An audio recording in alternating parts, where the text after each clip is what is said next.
Good morning from the heart of Hammertown at the 20th anniversary King of the Hammers in beautiful Johnson Valley, California. I am Miles Hasquist, and this is the 2026 Griffin Radiators King of the Hammers, powered by Optima batteries. Today, it's all about the Unlimited trucks for the Toyo Tire Desert Challenge Unlimited Race, presented by Monster Energy, where the best of the best are about to show out and take home some laser nut hardware. They will run 5 61-mile laps for a total of 305 grueling miles. Now it's time to send it to the Griffin main stage. Take it away.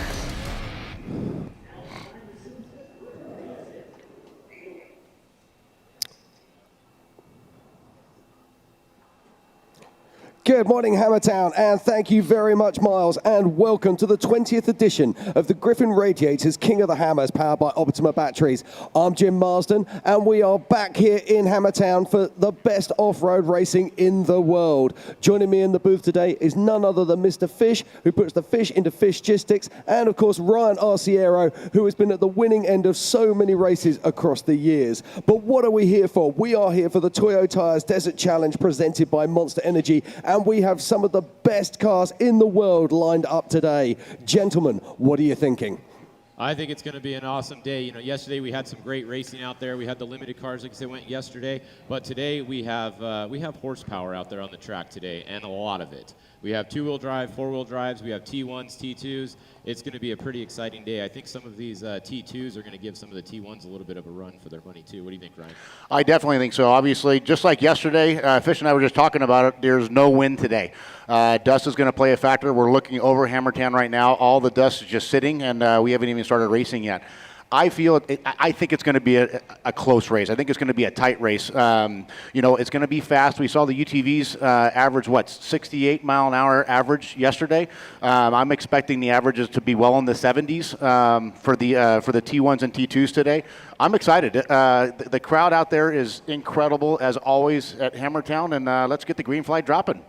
Yeah, absolutely. Now, looking down the starting list here, but let's talk about our pole sitter, R.J. Anderson, running one of the older generation four-wheel drive Mason trucks. Has he got what it takes to be able to stay at the front of this incredibly talented field? Yeah, RJ's fast. I mean, he doesn't have as much seat time in a Mason as some of these other guys out here. You know, Luke McMillan, Pulvardi, they've had a lot more seat time, but RJ's just as fast as them, I mean, he's a little crazier, perhaps, too. He's a short course guy, so to do short course, you got to be a little crazy. Christopher Pulvardi was also a short course guy, so you can see the short course guys are fast usually when they transition, as long as they can keep their equipment together. I think that's going to be the biggest thing today, is whichever one of these trucks can have a clean run is going to be our winner. You know, we talked to RJ yesterday after his qualifying run, and both him and Christopher Pulvardi actually did their homework for those qualifying runs. You can see the big gap difference between Christopher, RJ, and then Adam Householder and Luke McMillan. I mean, it's a 40-second difference. RJ was telling us how much time he spent on looking for lines during qualifying, and it paid off. And it's going to pay off for this race as well, especially off the start, especially with no dust. And, he's going to set the pace. One thing he did say yesterday that I thought was interesting is he doesn't know what race pace is. That's where he lacks the experience, is what truly is race pace. Am I going fast enough? Should I go faster? Should I go slower? Am I being too hard on the truck? He's going to gain that experience after 5 laps here at King of the Hammers. Yeah, absolutely. Now, let's just talk about the race course itself. Now, this is the same course that was run yesterday by the limited trucks. So are we going to see any course degradation from the pre-running to this, or is it not actually going to make any difference to these vehicles? I think the holes are getting bigger for sure. I mean, we had a lot of vehicles out there yesterday with 35-inch tires. Everybody today is running 40s for the most part. So you got 5 inches more tire going out there. You have 1,000+ horsepower going out there today. Yesterday we had about 200 to 300 maybe. So yeah, we have a lot more horsepower, a lot bigger tires. The course is going to get chewed up throughout the day. Like I said, I think it's whoever doesn't have a problem today or the least amount of flat tires that's going to take the win. We talked about that yesterday, too, about the flats. Obviously, one flat tire could cost you this race, and this race is going to be no different. Absolutely. But before we get this racing started, before we drop that green flag, we've got some important things to do. Our chaplain, Steve Hansen, is on stage. Steve, it's all yours. Please bow with me as we pray. Father, we are just so blessed that we get to come out here to Johnson Valley and get to enjoy not just this valley, but this great country that you've given us to be stewards of, and I pray that we can be that. And Father, as we take on this race course and all the men and women that are in these race cars, that you would show them favor as well. You'd keep them safe. You'd keep their rocks clear, their tires clear from rocks, and the trucks clear from rolling. And we would have a great day of racing. But Father, in all things, we give you glory and praise and just ask for your guidance in our lives. In Jesus' name I pray. Amen. Thank you very much, Chappie. We're always very pleased to have you here. Now, there's one other business that we need to take in hand. Ryan, take it away. Can we ask everybody to stand and remove your hats? And for me, this is, and I know for a lot of people here, most people here, this is the greatest song in the United States of America and the world, in my opinion. So take it away.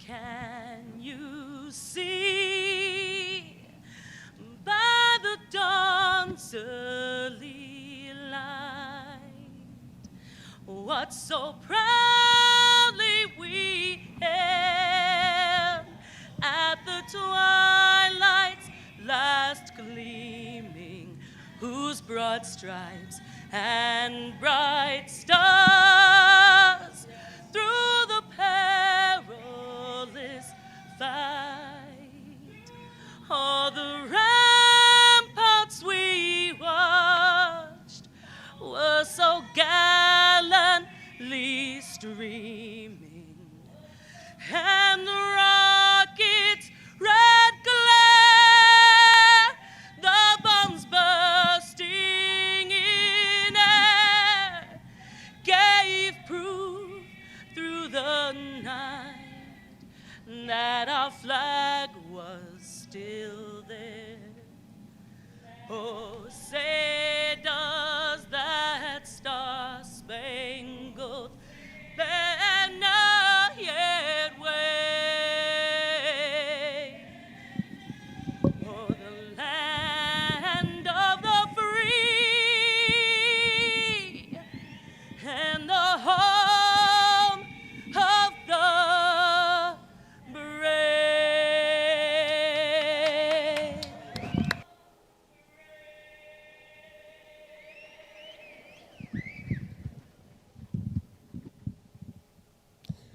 Okay, race fans, it's time to get ready for some racing. We have some of the best of T1s and T2s in the world lining up here in Hammertown, and we're only a few minutes out from the green flag. Fish is joining me in the booth, and also Mr. Ryan Arciero. Now, Ryan, you've raced this race on more than one occasion. Talk to us, what's it like to lead the start line here in Hammertown? King of the Hammers is a King of the Hammers is just such a special race. You know, it's sad for me to be sitting in the booth, but I'd rather be in the race truck. This race is special because of the stature of it, the amount of fans that are out here. Obviously, people are watching us around the world right now, and it is such a special race. This is going to be a fast race, and attrition is going to play a big role in it as well. We're going to see high mile per hour average, and you can't make mistakes today. Yeah. Now, for everybody that might not be familiar with the cars that are racing here, Ryan, help us a little bit. You guys actually build these vehicles out here. So a T1 is a trophy truck in a lot of places. A TT, unlimited truck, whatever you want to call it. And then there's a T2, which is a spec truck in a lot of places. What's the difference between a T1 and a T2 for someone that's not familiar with them? So T1, you have two aspects of T1. You have an all-wheel drive, and then you have a two-wheel drive. Both unlimited. Both you're able to run whatever motor you can dream of. You can build whatever you want. Whatever you can dream to build, you build. 19 Industries builds a two-wheel drive, and in a T1, and we build a two-wheel drive in T2 in the spec class. So the biggest difference between the two classes, the trucks are identical. At 19 Industries, the trucks, when we build them, the chassis, the suspension, the fuel management systems, the fuel cells, all identical to the T1s. The biggest difference is in the power plant. The T2s have an LS3, a stock LS3 engine that's sealed. You can't make any changes to it at all. And obviously, like go back to T1, T1's unlimited. Most of these guys are Gibbs engines, 1,100 horsepower, Dugans, Croyers, big blocks, small blocks, big horsepower, big torque, and you're going to see those things stretch their legs in today's course. The thing that I find absolutely incredible about that, we watched yesterday the UTVs in the limited race. Some of the engine plants in the cars we're going to see today are the same price as the cars that we saw racing yesterday. That's absolutely astonishing. Yeah, exactly. And for those of you guys wondering how you can tell the difference at home, the biggest way to tell the difference right now is if you can see the numbers like we're looking at right here. A 2-digit number is going to be a T1 pretty much today. A 3-digit or 4-digit number is most likely going to be a T2. So either a 6100 number or a 200 something number is going to be a T2. So that's the easiest way. 2-digit number, T1. You know, it's you talk about the cost. Obviously, T1s, the all-wheel drives are over $1 million to build. That's no spare parts. That's no chase trucks. That's no way to support it. That's just a truck that's sitting on the ground ready to go racing. The two-wheel drives are right at about $850,000.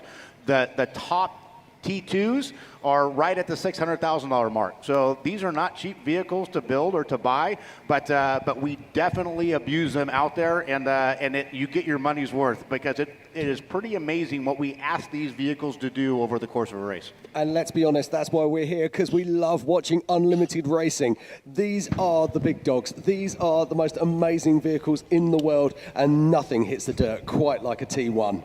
Now you can already see the engines are firing up here, and we are only a few short seconds away from the start here in Hammertown. Now, gentlemen, before we get started, I'm going to ask you that question you all dread. Who's going to win today? You know what? I think it's gonna be a dogfight between Polvardi and I think Luke. I'm looking at those two to be able to stay within striking distance of each other. You know, I'm curious to see what RJ does too. Like I said, RJ's lacking a little bit of the race experience, and that Christopher and Luke both have. But you also can't count out Adam Householder. He's in a new truck right now. He had a great qualifying run, but so I think he's going to be right in the mix as well. Okay, ladies and gentlemen, it looks like RJ Anderson has moved his way up towards the starting grid, and we are only a few short seconds away from go time here in Hammertown. RJ Anderson driving the very first Mason all-wheel drive, if I'm not mistaken. Yeah, that truck has a little bit of history. That was actually Larry Connors. That was the original all-wheel drive that the Mason Motorsports brothers built. So it's been around for a while. RJ's been prepping it now. He raced it here. Was it last year or the year before? They had a good first lap, and then on the second lap going out of town, they lost a drive shaft on a rock, and that was a bit of a bummer for him. So hopefully he's got a little better showing today in it, and we'll see what he can do. Unlike yesterday's race too, RJ gets to start by himself. Fast qualifier starts by himself, and what we're hearing so far is we're going to do 2-minute intervals with 2x2 all the way to the end. Yeah, so it is an advantage today. He's going to get to go by himself, like you said, and that is actually going to be even a bigger advantage today because of this zero wind that we have out here. So he's going to have clean air for probably a lap and a half at minimum, if not 2 laps. One of the biggest changes I've seen in the last few years with these trucks is these cars hate to idle. They don't like to be sat there on the start line. But we see fewer and fewer cars these days choking off the line. Then that just shows to show how fast the engine management is changing in these vehicles. And just in those few short years that we've been seeing these cars and hammers, the improvements that are being made. For sure. I mean, to your point, these big engines don't like to sit there and idle. And so they load up. And there'll be some trucks that leave the line. You might hear them spitting and sputtering. That's normal. Here within a couple turns, they'll clean themselves out and they'll be good to go. Okay, it's go time here in Hammertown, and off the line right now is RJ Anderson, and he is the first car off the line in the Toyo Tires Desert Challenge presented by Monster Energy.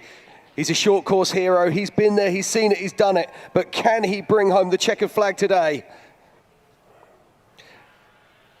So RJ Anderson leaving Hammertown.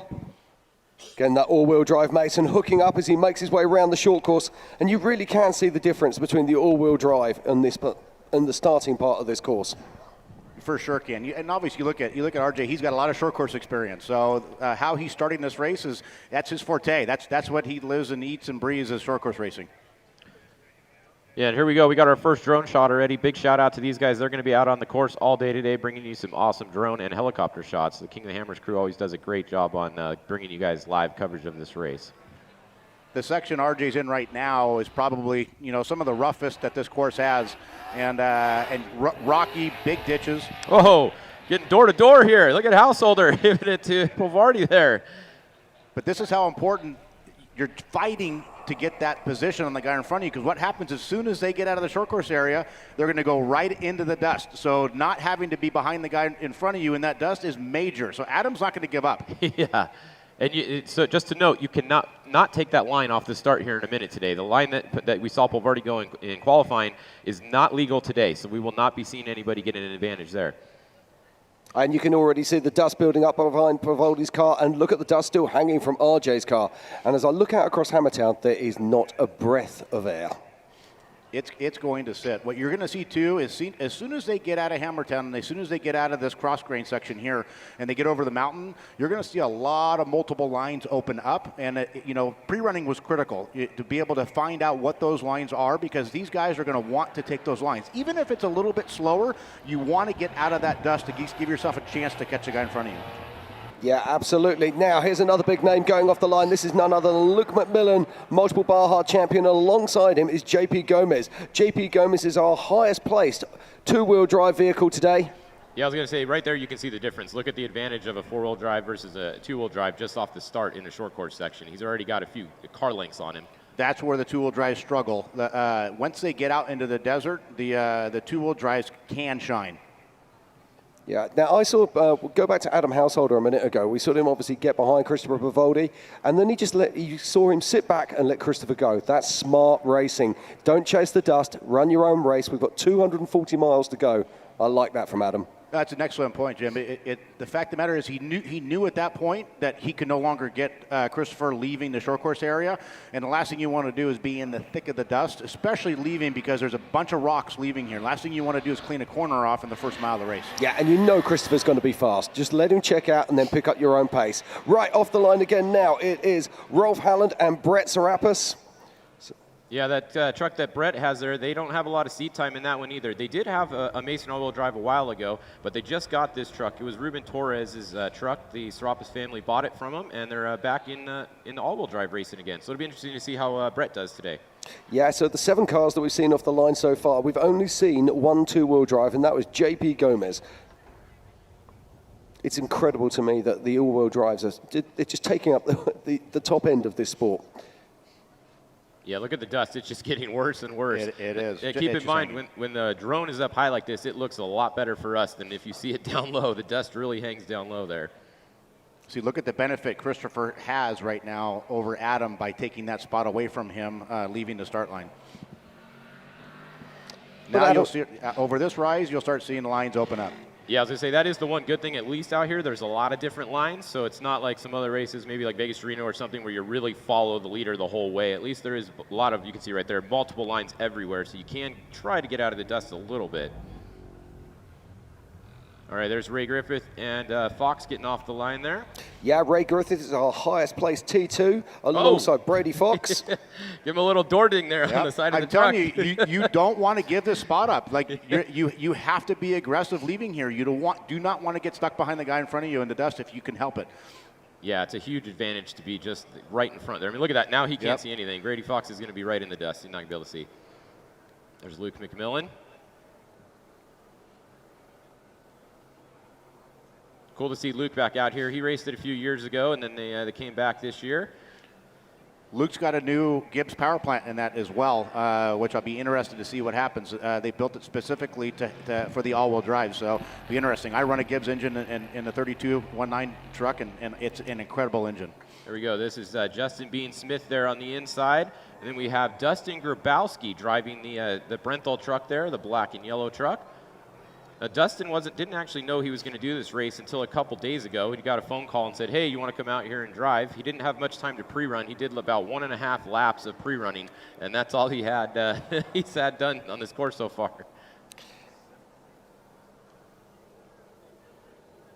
Of course, Dustin Grabowski is a hell of a wheelman. I expect we'll be seeing him back in his own car at the Mint 400, but it's great to see him here right now in the Brenthal. And you wouldn't bet against him to bringing home the wing in 2-2 today. Yeah, definitely going to be fast. Now, Ryan, these next two coming off are 1-9 Industries, both of them. You got Thor Herbst and Chris Hirsch in there. Who do you think is going to get the whole shot? I'm banking on Thor. Okay. Is there any difference between the two of them? The trucks, are they the same? They're same. Same thing, okay.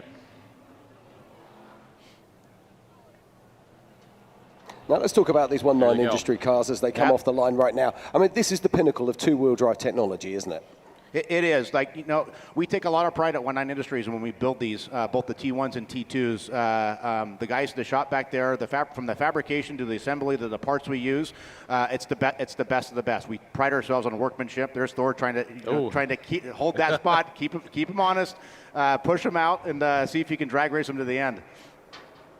Oh, he got a little bit more traction Yeah. right there. Don't give up. Don't give up. Don't give up. This is neck and neck. He might like you have said. him. He lost it a little bit Yeah, right there. Lost a little bit of time, look and at that was it. Great job to Thor. That was all it took. That was a great example, though. They were literally neck and neck. Yep. Exactly the same truck. Now, am I right in thinking that these cars actually have traction control to make sure that they get the power down in the right places? We do in the T1s. We do have traction control because it is for two-wheel drives. You're searching for that grip. The one thing, traction control at this specific race is not necessarily as beneficial as others. The majority of this course has a sandy base to it, so you already have mechanical grip just in the course alone. Now, this is quite cool because that's sitting there right now is Trey Gibbs, and he's going alongside Michael Scafuto. Now, Michael Scafuto is in an all-wheel drive T1, and Trey Gibbs is in a T2. So, and he's got the lead right now. Yeah, Trey Gibbs is in a fast truck. That is Christopher Polvardi's old spec truck, and he won quite a few races in that thing. So that is no slouch of a truck there. And Trey Gibbs, once again, one of the fast drivers out there. There's a great shot right now of the multiple lines. So obviously RJ can pick his preferred line, which doesn't matter. He's got no dust in front of him, at least like Fish was talking about probably for the first lap and a half. But the guys behind him like Christopher are gonna at some point have to use those alternate lines. There's a B1 going off the line, the 132. First B1 we've seen so far. That's basically a Class 1 car. Now, this is interesting. I'm just starting to get some information coming through on our live scoring. Out on the course right now, we have multiple timing points. We have timing points at race miles 6 and 14, race miles 14 to 22. It goes on and on throughout the entire loop. But I can tell you right now, our leader on adjusted time is Christopher Pravaldi. He's got 11 seconds. Christopher's going to keep RJ in check. There's no question about that. All Christopher has to do is bridge that gap to RJ and then just sit tight and be patient. Let RJ make a mistake, capitalize on a mistake, or just stay right there because now Christopher's got him on time. He doesn't have to pass him. He just has to stay behind him. Exactly, and we need to make that absolutely clear to everybody. He does not need to physically go past him to beat him as his race is on adjusted time. Now, we also just saw briefly there going off the line was Matt Winslow and Sean Kroll. Sean Kroll is in the only B1 Unlimited car here. As we look back down, and I believe that's Brad Bowder and Jonathan Brenthal. It is, and one change, something we said earlier, they are going 2 every minute. The reason they're doing that is if there was any incidents in the infield, like we saw yesterday with somebody roll over, it may have gotten close to the leaders coming around at the end of their first lap. So they did do 2 cars every minute today, once again.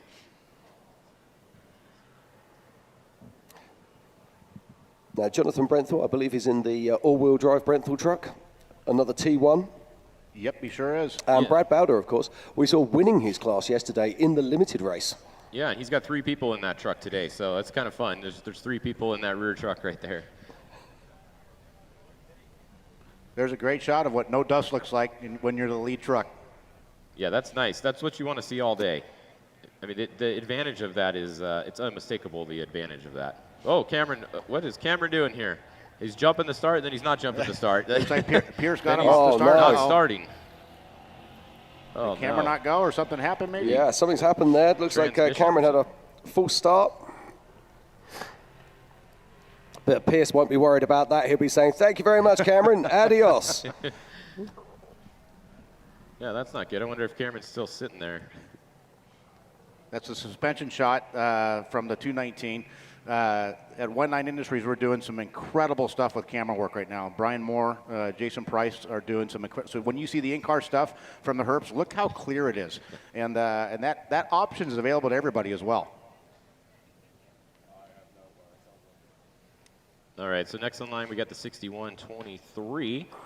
Maybe David Ziegler there, and the 4419, Paul Herschel. So that is a 4400 car that is running in the T1 class out here. It is indeed. Now, let's not forget, I don't know if you know this, but if a 4400 car finishes this race today and they finish in the top 10, that is potentially their start position for the main race in 4400 next Saturday. Yeah, they do not have to qualify. They do not have to qualify. Their starting position or their finishing position here today can be used as a qualifier for next Saturday's Race of Kings. And that's what Paul Herschel is here to do. Now, Bailey Cole was also supposed to be starting today, but unfortunately, Bailey Cole blew his motor yesterday, so he will not be starting. So a tough break for Bailey, but he's got 3 more races to contend with this week at King of the Hammers, and we wish him every success. Is that the same car he's racing in the 4400 race? No. Okay. Looks Many like leaders cars. are coming into Bessemer Mine Road. This is right at about mile 11 or 12. Yeah, that's the optional pit there. So if you guys see them in the background there, if you pull into the pit, you have to go 15 miles an hour when you pull off the main race line. If you don't go into the pit, you're free to go full speed by the pit. But what they're also saying is when you come into the pit, you have to go into a pit lane, and it costs you around about a minute of time just going round the pit lane before you get to your thing. So they'll be avoiding that pit if they can. Yeah, the only reason I see them using that remote pit is in an emergency situation where maybe they need to re-rack a tire or have a flat tire between here and mile 12.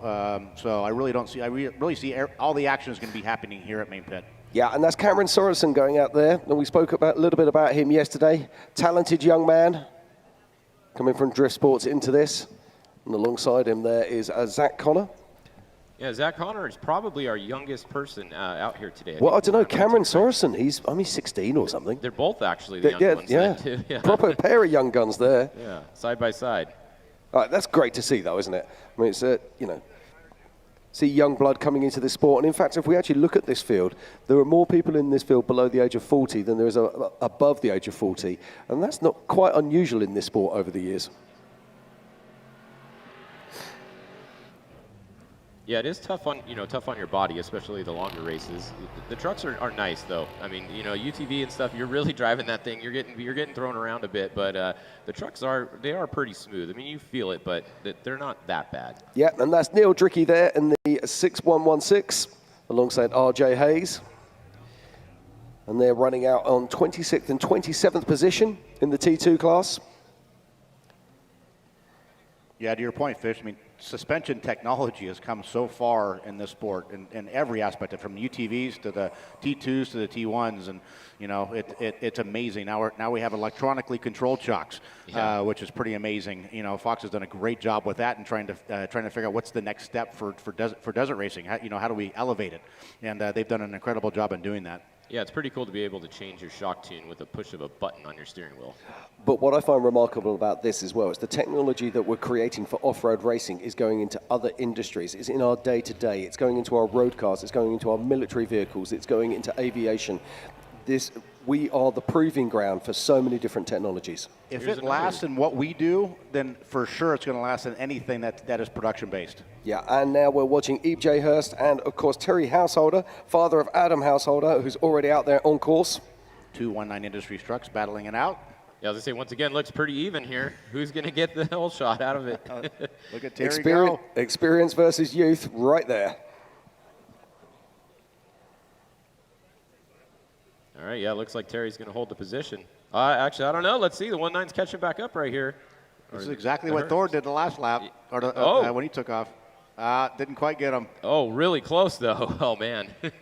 EJ is going to have to give it up here pretty quick. Does he go left right? Yeah, you can see him backing down a little bit. I think he's going to give him a bumper here, maybe. Oh, now he can't see. Yeah.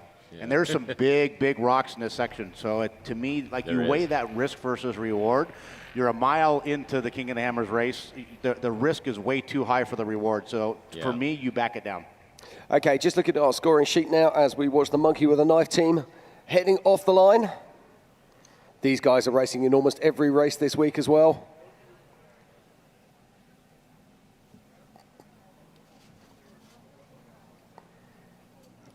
Great to see them leaving town. Now, I'm just looking on our scoring at the moment, and if you want to follow the scoring, go to Ultra 4 Racing Live, and you'll be able to pick up the scoring, and you can also do the trackers as well. Where can we find the trackers, Fish?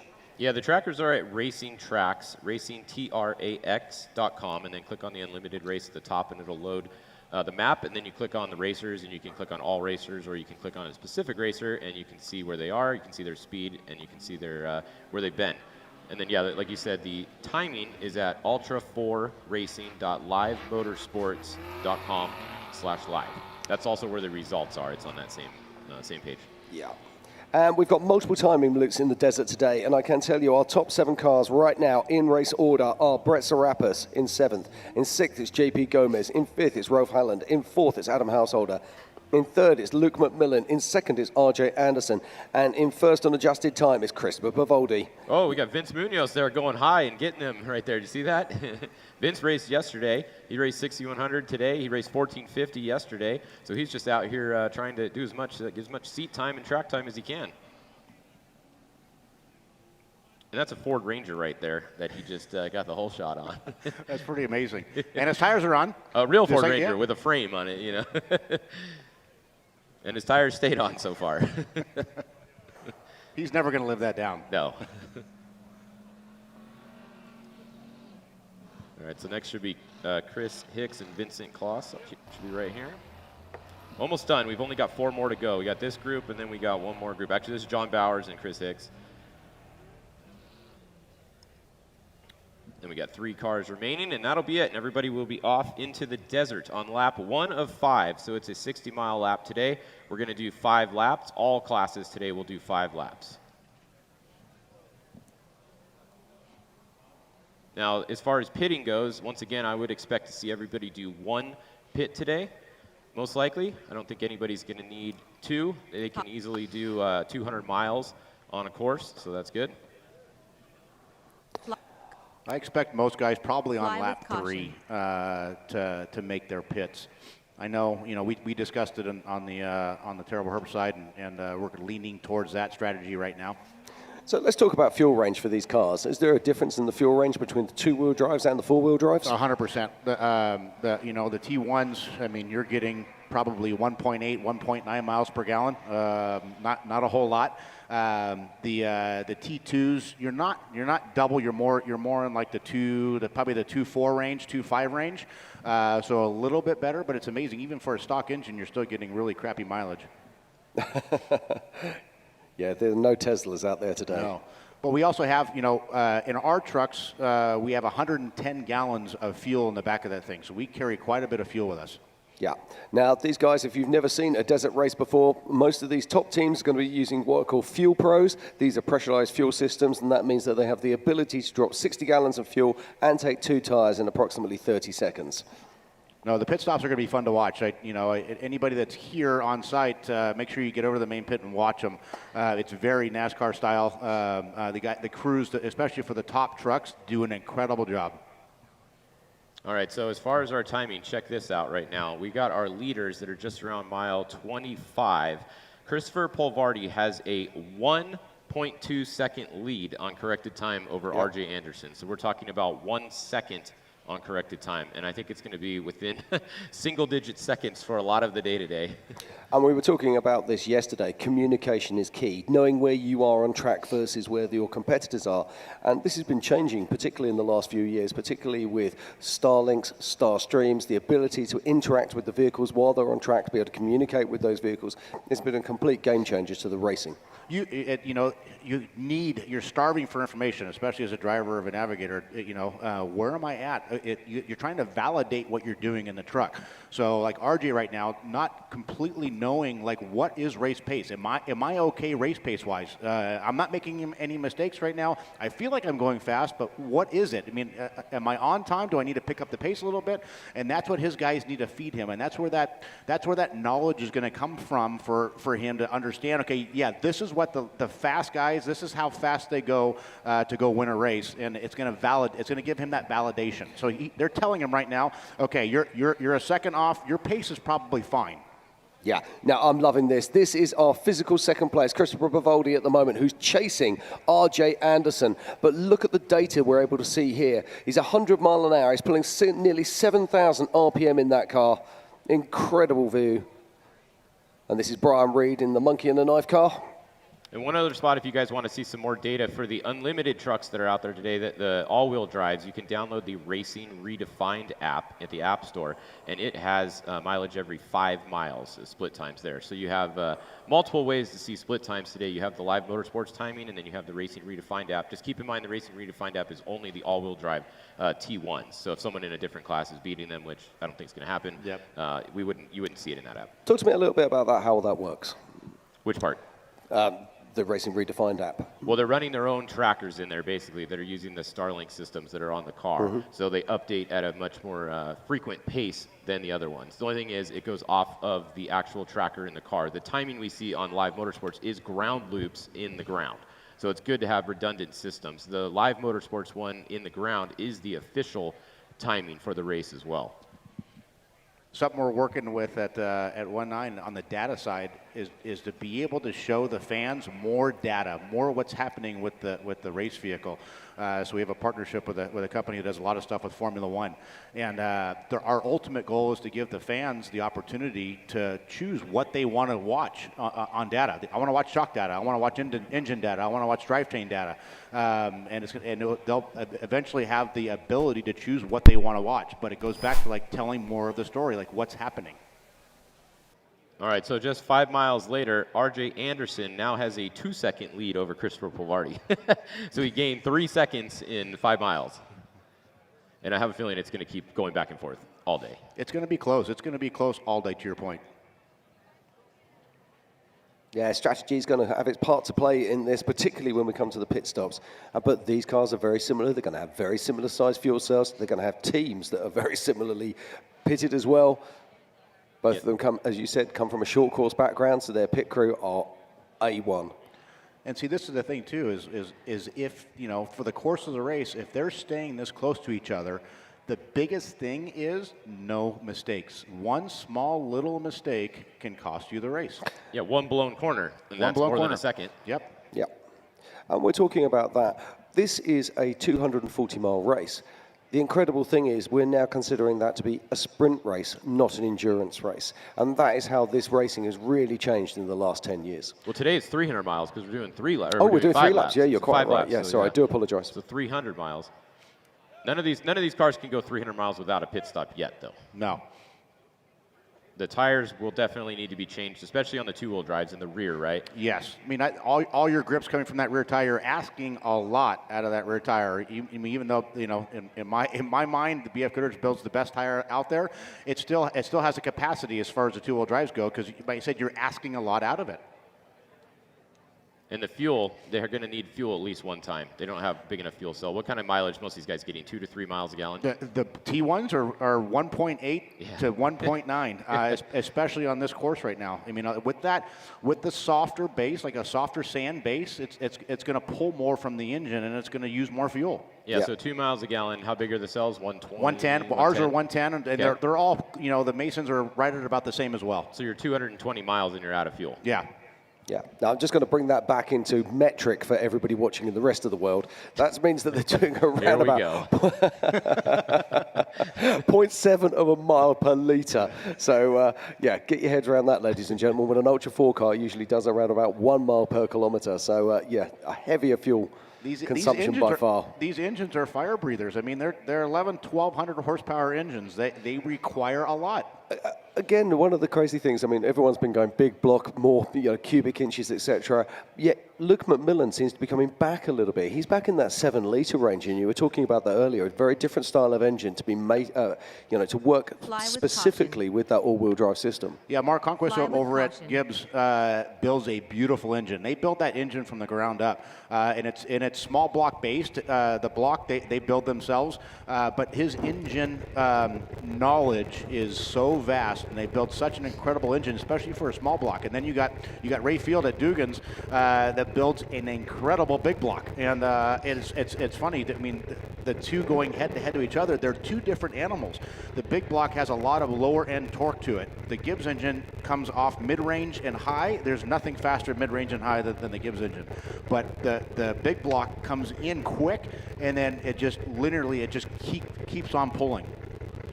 But this is what I love about this style of racing. We're talking about so many different technologies all meeting up, and yet we're down to tenths of a second. You're talking 0.3 of a second right now. If you look at that grief. leaderboard, see how it's 0-0 because it doesn't go down low enough right there. So at the last check, RJ Anderson and Christopher Polvardi were basically tied. 0.3 of a second between them, RJ in front. It's remarkable. The talent of these drivers, it just blows me away every single time.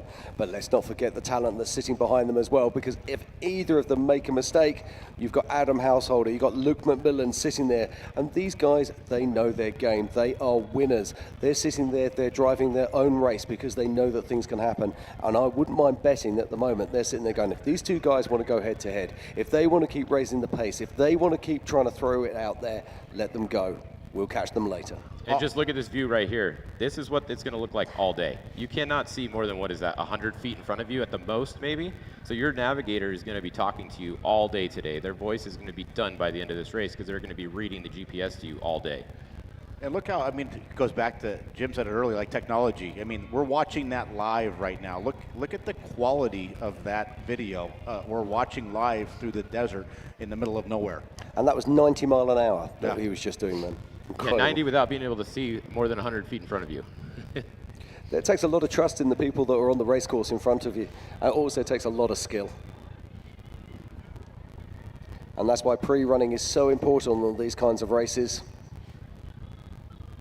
There's some really cool shots from the helicopters and drones out there, definitely. Between that and the in-car footage, racing nowadays has gotten a lot more exciting just to watch, you know. I mean, honestly, to watch this here in Hammertown on the big screen or at home, because if you go out on the track, you see them come by one spot real quick, and then that's it, right? Now you can sit at home and you can literally watch the whole race. That's what's changed the landscape of our sport. I mean, we've brought our sport to the masses and we've brought it to them live. They're not having to wait a month later to see what happened at the race or get the footage from the race or download the SD cards to watch the race. There's another thing that we ought to talk about, and I've got to applaud Dave Cole for this. He's been able to bring in mainline sponsorship from the companies that actually support these vehicles and that the drivers buy from.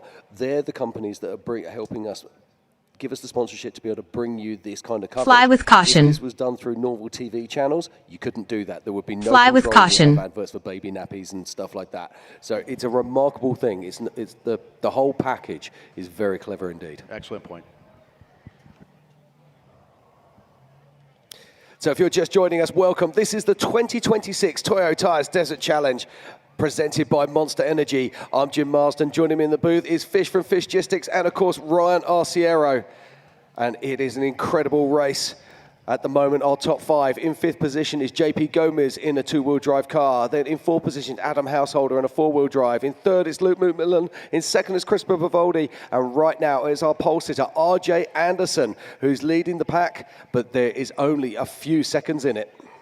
And if you look at those times, the top four right now are within a minute of each other. So, you know, the top two are obviously within 3 seconds at the last check. But you go all the way back to Adam, he's 1 minute behind. So, you know, four cars within a minute of each other. You know, and they're not checking out from JP Gomez here. JP's in that two-wheel drive. He's hanging with the pack, and he'll be very happy with this. JP, of course, was our winner at King of the Hammers in 4400 in 2024, sorry. No stranger to going fast out here, that's for sure. Transitioned into a T1 a few years ago and is getting faster and faster with every race.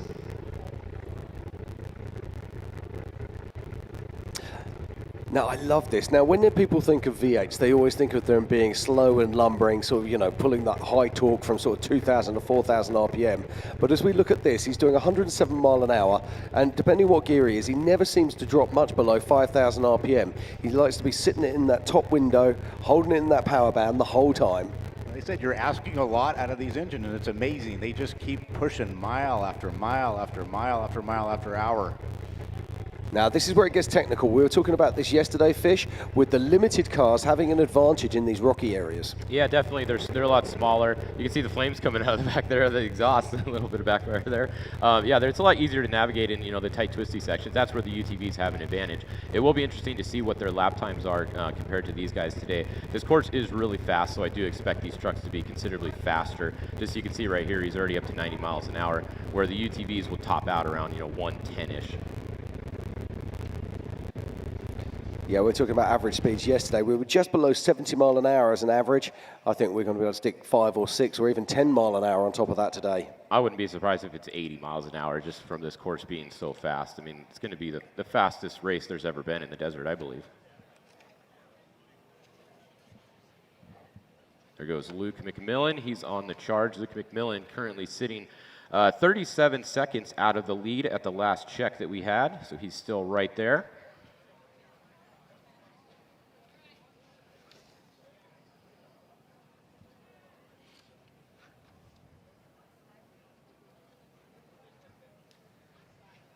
Yeah, Adam Householder's truck a little while ago was doing 132 miles an hour, so pretty good top speed there. That's 132 with dust in front of you. It's amazing that the top speed I've gotten in the 32 truck was right at 160 miles an hour on 160. the dirt. 160 on the dirt. And that is moving. That is moving. And at that, the truck is moving around at that point too. So you're kind of letting the truck do its job and not fighting it. Let it float a little bit, but we're pushing so much air, we're actually getting real wheel spin at that speed. Yeah, these trucks are not very aerodynamic. I mean, they're basically big wind sails out there. So to be even able to go 160 and be able to keep it straight is pretty sketchy. Now, if you hit a jump at 160, that might not turn out so well. Yep. Now, talk to me about aerodynamics on these vehicles, because something I get asked a lot. People from Europe are saying, well, why don't they make them aerodynamic? What, is there a rule that says they have to look like this? Is this just historical? I mean, what's this all about? Like some of the biggest loss we get in the aero is from the bumper line or the valance line down. The hard part about that is we're diving through the ditches so hard. If we put anything to try to divert the air at that point any lower, we're just going to rip it off. You'll see a lot of guys moving. I think Robbie was one of the guys that first started it. They're putting those valances now from the bumper line back down towards the A-arms to help deflect the air and help support a little bit of the rocks and stuff going up into the engine. So more and more people are starting to do that, but it's hard. You know, you're trying to make as much aero as possible out of them, but we're also asking a lot of the vehicles, especially on the really rough parts of the race course. It always blows me away when you speak to people, particularly at the Mint 400, yourself, when you say you're going across the lake bed and you go 150 mile an hour and you're braking traction. Yep. I mean, I'll sit there and I'll drive off of the limiter. So I see the limiter come on at 150 plus miles an hour, and I start backing throttle out to get traction back again, because we're just spinning the tires at 150 miles an hour, pushing so much air. So I'll play with throttle, pull throttle out, and I can feel it starting to settle down and starting to get traction again. That's absolutely remarkable. So this is our current race leader, RJ Anderson, our pole sitter from Friday, of course, from yesterday, sorry. So much racing action already. So as we're watching RJ here, some of our team got out with him and were able to meet him earlier this week and find out his reactions to this race. This is a fast truck. We're ready to go do battle. I always set high expectations for myself. I know what I'm capable of, and my team's given me an awesome truck. I'm excited and just super lucky to get the opportunity to drive one of these T1 trucks. I've been watching them forever. 2026, we put in a lot of preparation for it. I still have minimal miles, but I'm excited to go battle. So I'm actually driving Mason all-wheel drive number 001. So it was the first all-wheel drive built by Mason Motorsports, and over the past year, we've kind of been tasked by the God is Awesome team to update it, and we've now done all of the upgrades to this truck. So I'm super confident in the truck. I want to just kind of get a good qualifying spot and make no little silly mistakes and just put in all the miles, and wherever that makes us end up, I think I'll be happy with it.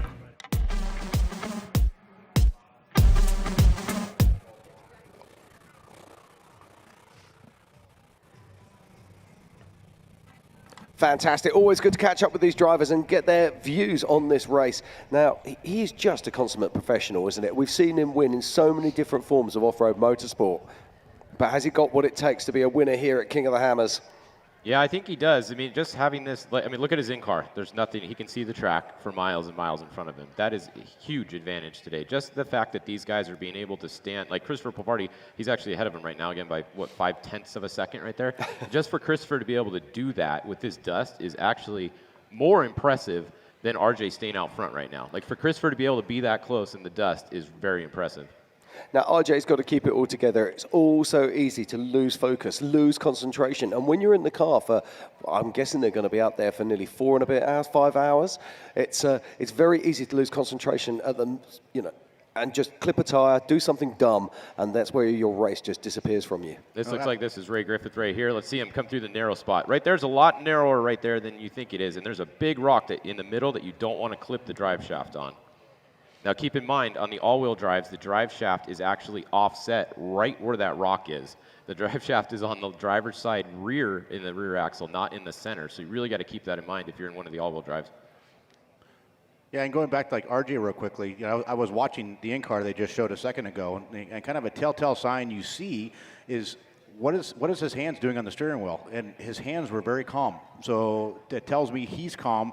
He's not making any mistakes. He's not sawing on the wheel. He's doing everything he needs to do. Yeah, we were talking about this yesterday, about seating position. It's so important. You have absolute comfort. We saw Christopher Pavoldi earlier, and it just looks like he's driving down the shops. Doesn't look like he's actually in a race car doing 120 plus mile an hour. But that's important, because if you're on the ragged edge the whole time, and you're being jerky and violent, you're not into it, you can't drive the way these guys are driving. No, seating position it's crucial. It really is. Where you are compared to the steering wheel, where you are height-wise. In these T1s and T2s, you have that big hood that sits in front of you. And depending on who makes your fiberglass or carbon body, it's tough to see over these. Not necessarily in the straight line like they're in now, but when you get into the tight technical stuff, it's hard to see over those hoods. So seating position becomes massive at that point. Yeah, the one thing we haven't seen yet today, we haven't seen any passing, right? Not yet. I don't think there's been any. Like, I know we obviously don't have a camera on everyone at every time, but I don't think there's been much passing. Just the times keep changing, but physical passing, I don't think there's been much of that yet today. Now, Hammers is actually a really good course for passing because, as we've spoken about before, there are so many different lines out there that you can take. But this dust is hanging heavy today. It's part of desert racing. They have to deal with it. And they will have a strategy for that. As we watch the car 19, of course, made infamous here at Hammers for rolling twice in the infield, 2 years in a row. I'm sure they won't want to be reminded of that, but... Well, you just did. Absolutely. If you think I'm going to forget that, you're kidding me. Yeah. At least, but it wasn't Thor. It wasn't Thor, right? It wasn't. Yeah, I believe it was Tim on both occasions.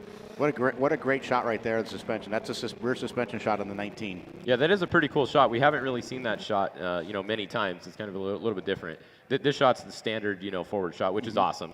I like when they have it here compared to on the front, up on the hood, because you get to see the driver input, you get to see the GPS, you get to see all that. So this, I think, is the best shot. That's the most fun to watch. Here's that narrow section. So watch right here. If we stay on the shot, you're going to see a big rock in the middle on the left. Right. Yeah, it's right there. You can't see it. See how slow they got to go? That's the whole point. Yeah. The hood is in the way. Yep. So you're getting a driver's view there of what he can actually see, and that is actually not a lot. No. Yeah. As soon as that truck lifted up, now you've lost sight of where any of the rocks are. All you're looking up is looking up at that point. You can't look down. Uh-oh, we got an update. Adam Householder has a flat. The 24 has a flat tire. So someone out on course just told us that they have a flat. Hopefully they get it changed pretty quick. So if you're watching the 24 on the times, he was 1 minute down to the leader. At the next time split, we'll see how much time he loses with the flat. Unfortunately, this early in the race, that's going to be costly for him because that's going to be track position. I fear a couple guys are going to get around him during this tire change. Yeah, now let's talk about those tyre changes as well, because this is something that's been changing over the years as well. So it used to be that they'd be using trolley jacks, or they'll be using bottle jacks or hydraulic jacks, but now most of these cars come fitted with a hydraulic system that comes down from the inside of the car. So when they come to a standstill, it runs off of the power steering pump, they hit a button, and a hydraulic ram comes down, lifts the car off the ground so that they're ready for their jack man to be able to get that tyre off and get it back on.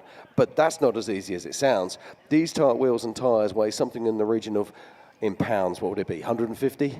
Yeah, about 130 pounds per tire. I'm proud of you. You said pound. I was working on it. I'm working Good on it. job, You see, good I was going to job. go with the kilos thing, but I didn't want to confuse you. No, see, But, ever since, July 4th, 1776, we do not use the metric system here, so we're going to have to kick you off the stage if you use it again. I'm not being funny. You're still using a system that was developed on my king's foot.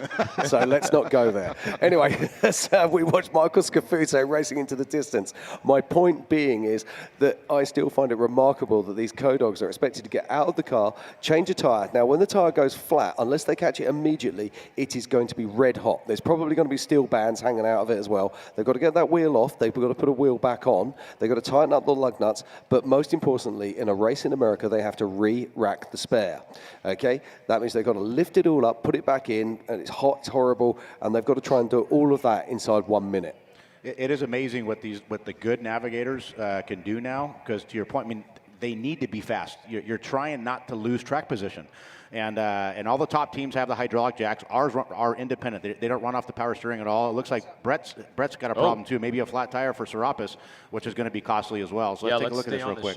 Let's stay on the shot for a bit and watch. Here we go. We're going to get to see a flat tire most likely. Okay, get your clock out. Right rear? No. Yeah, there's the gun. Yep. And this is the hydraulic Or is it system a I was front? talking about. Find out in a second here. Now, I'm guessing that most of these cars are also running pressure gauges on the tyres, so they'll actually know when they're getting a flat. Yeah, that's a good point. Most of the top teams have, on their Motec system, they have tire pressures on each corner. And so when they have a tire going down, they know. So that right at that point, the driver's trying to find a good place to pull off so they don't get stuck to get going again. And then the navigator is starting to get everything out that he needs to be able to get the tire change done. Now, we just got an update. The 24 Adam Householder, they can't get the jack to go back up. So that is not good. The 24 is still stuck there trying to they got the tire changed, but the jack won't go back up. So meanwhile, we're watching the 88, same thing. See that jack right there? That's the jack that is stuck down on the 24. Now, this is interesting. So these cars have a cone on the center of the hub. So they lift the wheel up, they drop it onto the cone, they spin it around, they drop it on. The wheel nuts, or the lug nuts as you would say, they're actually glued to the wheel. So what he then does is he literally pushes it on and just guns them on with the electric rattle gun. Now he's got to pick this tire up, get it around the back. This is not easy. He's going to be out of breath. And in fact, could you see the inside of the wheel there? It's not the tire that's punctured. The wheel is damaged. So That he is must have hit Evan a rock Weller. pretty good. That's Evan Weller, who also preps the truck. He rides with them there. I'm not being funny, but isn't there only one wheel in the back of that car? It does look like there is only one. Yeah, the top one is missing.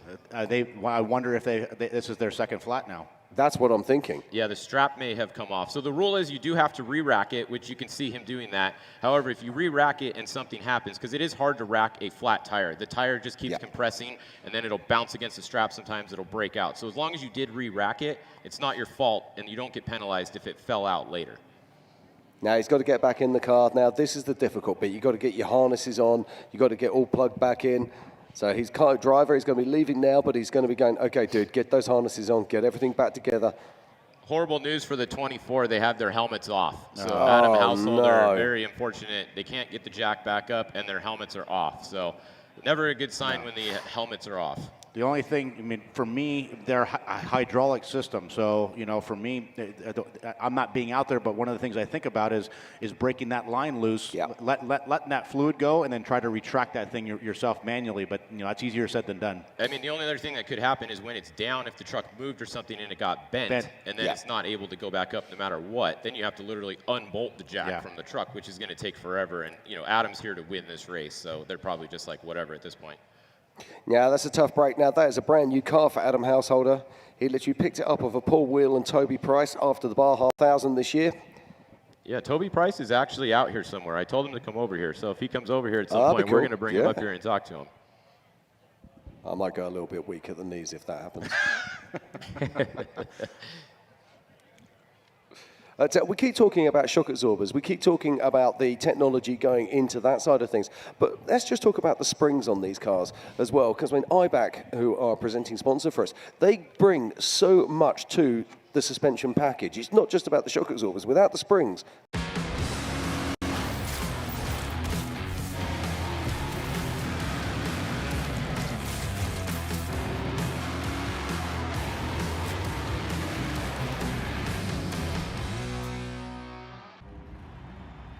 race you. Race you on dirt, sand, snow. Race you through this, over that, all day, all night. Race you on 4 wheels, 1 wheel. How about no wheels? Race you with the world watching, this guy watching. Race you to the summit, maybe not that summit, to sub 7. Any event, any terrain, anytime. Race you.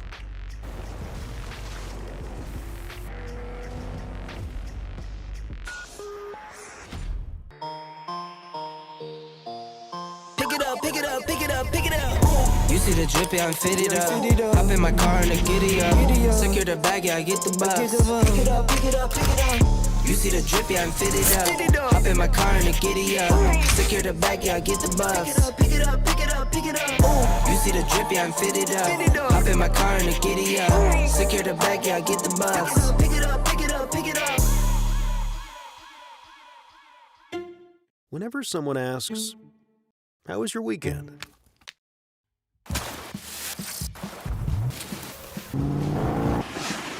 Or, "What have you been up to?" Or just, "What's new?"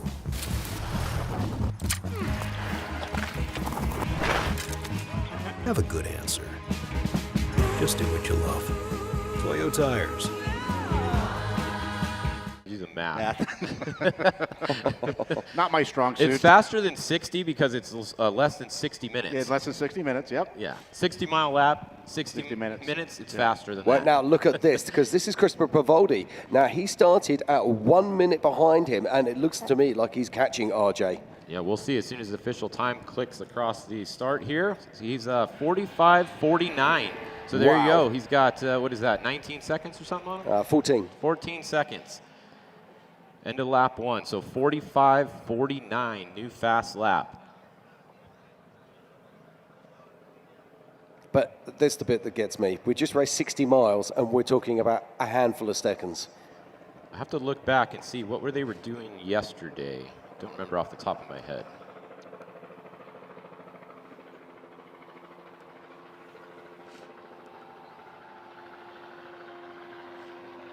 I can tell you that the fastest lap yesterday was Brock Hagel with a 49.42. Okay, so 49:42. That's only 4 minutes slower. 4 minutes is a very long time. In 60 miles. Okay, not so long. For a fifth of the price. Or a sixth of the price, right? You're talking $200,000 versus $1.2 million. So that 4 minutes looks a lot smaller. And that's the crazy thing, isn't it? That's where we start talking about the evolution of the UTV. And we see what the UTVs are doing now. What are they going to be doing in 5 years? Yeah. And we just saw the 19 is moving again. So Fantastic. probably just Flat tire. Like that, right? And where's the next step for these trucks? We know that Mason are bringing out a next generation of the all-wheel drive. We just got an update. Thor's jack was stuck down as well in the 19. So what's going on with these jacks? Why are these all getting stuck? That normally doesn't happen, That's two different right? chassis manufacturers, too. Yeah. I don't know. They finally got it broke free. They had to hit it for a while. Was our update from out there. That is weird. Oh, that's just frozen. Yeah. Was it? Yeah. Don't panic. So, Jim, what was the question again? We got a little sidetracked. Evolution. So we're seeing what the UTVs and where they're coming from in the last 5 years. What's the next big steps of evolution? We know that Mason are making new steps with a new all-wheel drive system. Is there any big moves from 19 Industries for the two-wheel drives? Well, we're looking at the all-wheel drive side of things right now. Our biggest thing, we're 15 trucks deep on orders right now, so we're trying to make sure we can take care of our current customer base. That doesn't mean we don't have a desire and want to build an all-wheel drive. In my mind, to me, the future is hybrid. I really, really think that that's going to be the next biggest thing for our sport is to figure out how to get hybrid technology integrated into these T1s. And I'm excited to see where that goes. Obviously, that's going to come at a big price tag to be able to figure that out. Yeah, absolutely fantastic. Now, this looks like JP Gomez coming into the pits. Yeah, he's going to be our fourth car. So while we were talking, Luke McMillan did come through. He did a 46.17.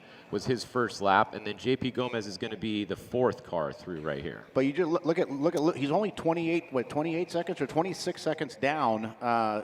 He's well in this race. Yeah, all of these guys are still right there. I mean, one tire we just saw could take you from anywhere from 1 minute to 5 minutes if your jack doesn't work. Now, I want to see this. JP is going to be going past his pit crew any minute there. There is his pit crew. He's coming in. Now, this is interesting. Is this a scheduled stop? Well, he's got to stop one time, so maybe they're stopping now. No, but I don't see no fuel. There's not putting fuel in, so I think they're just checking something out. Maybe the brakes? No. They're looking at rear differential. That's driveline. Bottles of water going around to the driver and to the co-driver. But they are looking at that rear axle. Now, don't forget, this is a two-wheel drive car, so all of the drive is passed through that rear axle. Now, this will be a tough break for JP because his pace has been exceptional. And this is Rolf Halland now making his way through. Now, Rolf is also in an all-wheel drive truck. Yes, he is.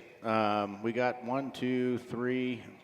So far, the top 3 are all-wheel drives, and then now, I mean, Rolf gets around them, be the top 5. Great pace here from Rolf. And he crosses the line with a 48.06. Just over 2 minutes behind our current race leader, who is Christopher Pavoldi, on adjusted time. Now, I've just been chatting. Oh, hello, he misses the flags. At least he got right back on course. Good recovery. But even still, at 2 minutes down, at this point in the race, this is not the end of the world. No, absolutely not. No, so Christopher Pavoldi is our current race leader on adjusted time, and our production crew got to catch up with him just the other day. Check out what he had to say.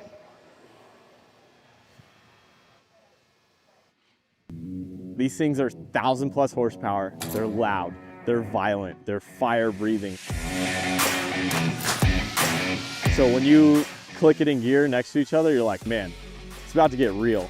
Here at Hammers, there's so many people, there's a lot of sponsors, there's a lot of partners, there's a lot of people coming for my title. The pressure is hard and it's tough. I like the challenge and I like having that little extra pressure. I think it gives me a little fire. When you're a driver, you don't really think about, you're not thinking, oh, could I get hurt? I've had close calls at 135 miles an hour. I guess that's one of those things you live for a little. It makes you definitely live. Coming back-to-back champs, so going for the three-peat this year is exciting. I've raced this a lot, I've won it a lot, so I'm just gonna go do what I do.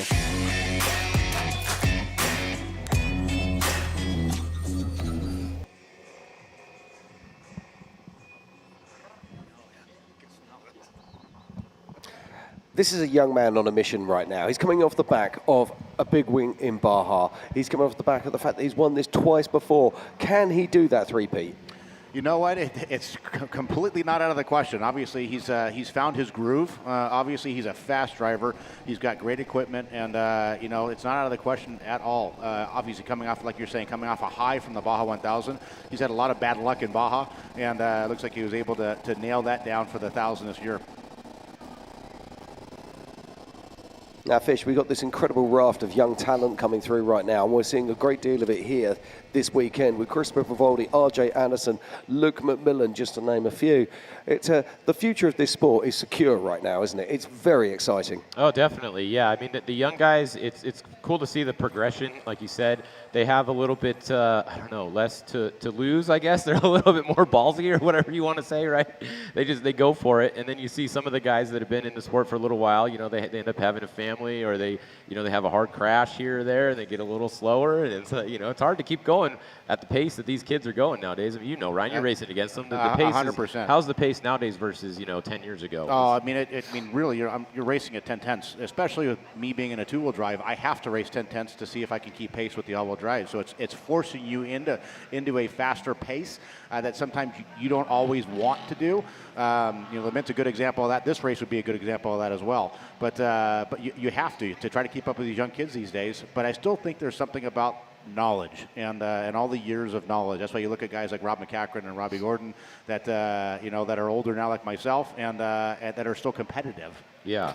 Right, we just had Ray Griffith cross the line. He is our highest placed T2, and he's crossed the line with a 50-12. So a solid run there from Ray Griffith. Well, we might see some passing action finally here, or a pass was just made. That's the closest we've seen two trucks together all day.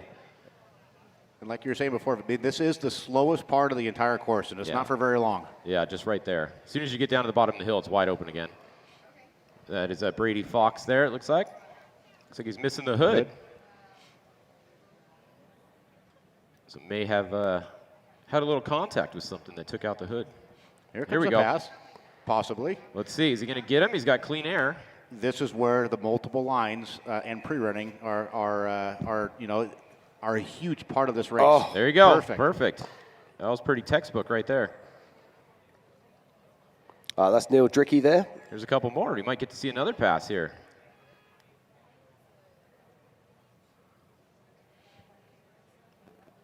I've got a feeling we've just seen Neil being passed. Yeah, it's hard to tell which way it went, huh?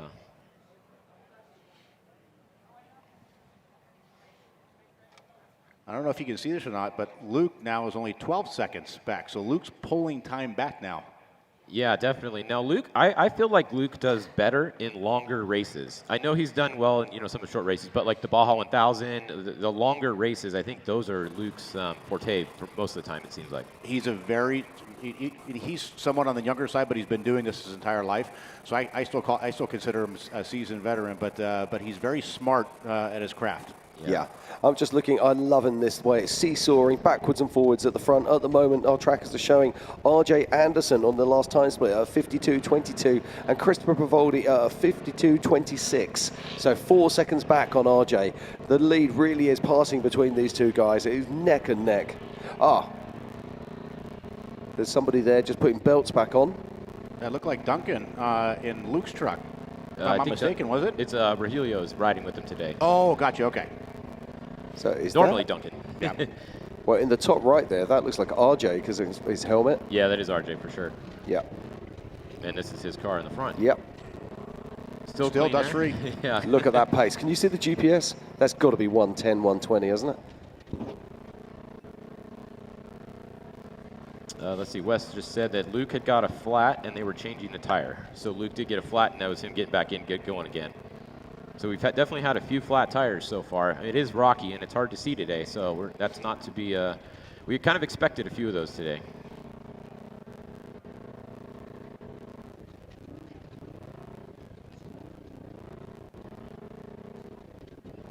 So you can see that's the remote pit. If you don't use it, you stay out there, it's full speed. So RJ Anderson, no problems, right by the remote pit. And like you said, Ryan, I don't think anyone's going to stop there today unless they need a tire or have to look at something going wrong. I think it's too much time trying to get in and get out of that remote pit. Because I don't think it's worth it. 15-mile-an-hour speed, you have to go for the whole distance through it.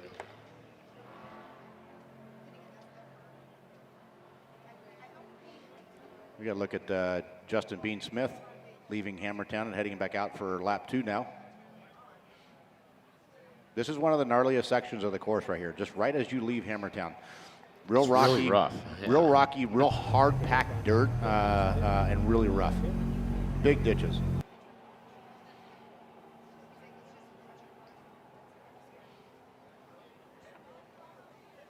There's Brady Fox there coming through Hammertown, headed out on his second lap.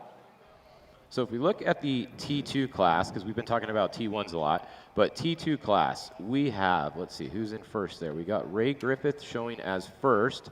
The Jordan Brenthal entry, which is Dustin Grabowski, no surprise. Second place, Justin Bean Smith, third place. So that's, and Brady Fox we just saw there is fourth place. So that's 1 through 4 in the T2 class. Yeah, we've got Trey Gibbs sitting there in fifth, who's 12th overall. So there's a really good showing here for these T2s. Worth mentioning Sean Kroll, who's in the B1 Unlimited class. It's only one of those, but he's in 14th at the moment. So a good run from him. I predict you'll slowly start seeing, as the laps progress, the T2s slowly moving up the overall board. Because they're just going to keep going along without problems most of the time. Yeah, and for those who are interested as to where Paul Herschel is, he's currently sitting in 21st position at the moment in that 4400 class car. A car that's far more at home in the rocks than it is in the desert. So as we continue with the action here, we've got Miles, the man with the wrench mic, down in the pits, and he's with JP Gomez. Miles, what do you got? We're down here, the trucks are ripping through here. Watching the first few come through here, they were absolutely flying. RJ Anderson comes through the corner completely sideways, and then it was awesome to see JP Gomez come through in fourth, but unfortunately he's got a broken rear axle. So hey JP, you got a second, buddy? So you were out here having some fun, came through fourth overall in a two-wheel drive, killing it, but then the axle, or what's going on? Yeah, the axle housing cracked all the way around where you bolt where the weld in for the whole rear drive assembly. So it's a whole process to pull it all apart and put it in. So we're just going to call it today and get ready for the big race on Saturday. Such a bummer, but it was great to see the course at race pace. Obviously, it's backwards today of what you're going to race and try to win again as the King of the Hammers. I like it. But the strategy going into this, you could have possibly qualified for the Race of Kings, and you were looking good until racing happens. Yeah, that was a plan. I mean, it wasn't, I want to enter it just to get a top spot on the 4400, but I'm just getting out there, getting some miles in, even though it's opposite way, but just getting used to the whole, everything out here, right? The dirt, the rocks, the trails, so we'll just have to wait till Saturday. All right, well, I like your style. Always a big smile, tough luck, but we'll see you fight another day. Thanks, Miles. Thanks, everybody. All right, well, it's a lot of fun. The Toyo Tire Desert Challenge presented by Monster Energy is going off really good right now. It's just getting started. I can't wait to see the rest of it shake out. So Jim, Fish, Ryan, back to the Griffin Radiator main stage. Take it away.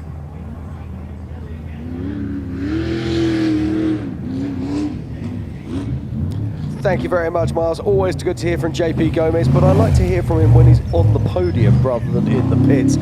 Let's just talk about that. So he was saying that the faceplate of the rear axle had actually come away. That's quite an unusual problem. Yeah, I mean, I don't know what's going on with that. Maybe it's an older rear end housing that just got timed out. I mean, they're Racers working with racers. Time is money. There's no easy way to build it, retrieve it, or transport it. Helicopters are the cost-effective solution. HP Helicopters solves complex problems with helicopter solutions. What usually takes weeks or days, we can accomplish in hours or minutes.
Of off-road racing dominance, proprietary patented race technology, proudly made in the USA, unparalleled customer service and support,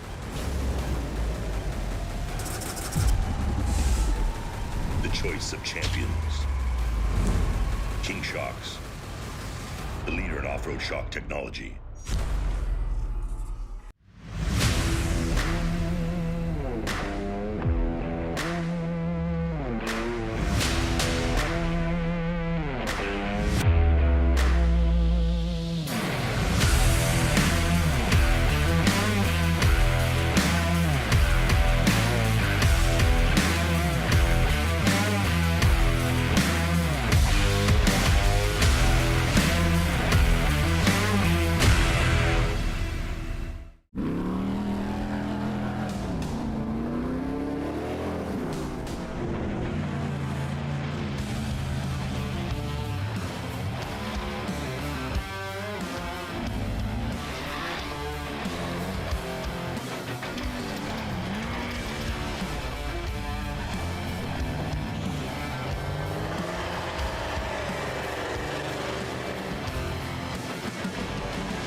Every winter, Johnson Valley becomes the ultimate test bed, where man and machine are pushed to their limits. And power has to deliver every time.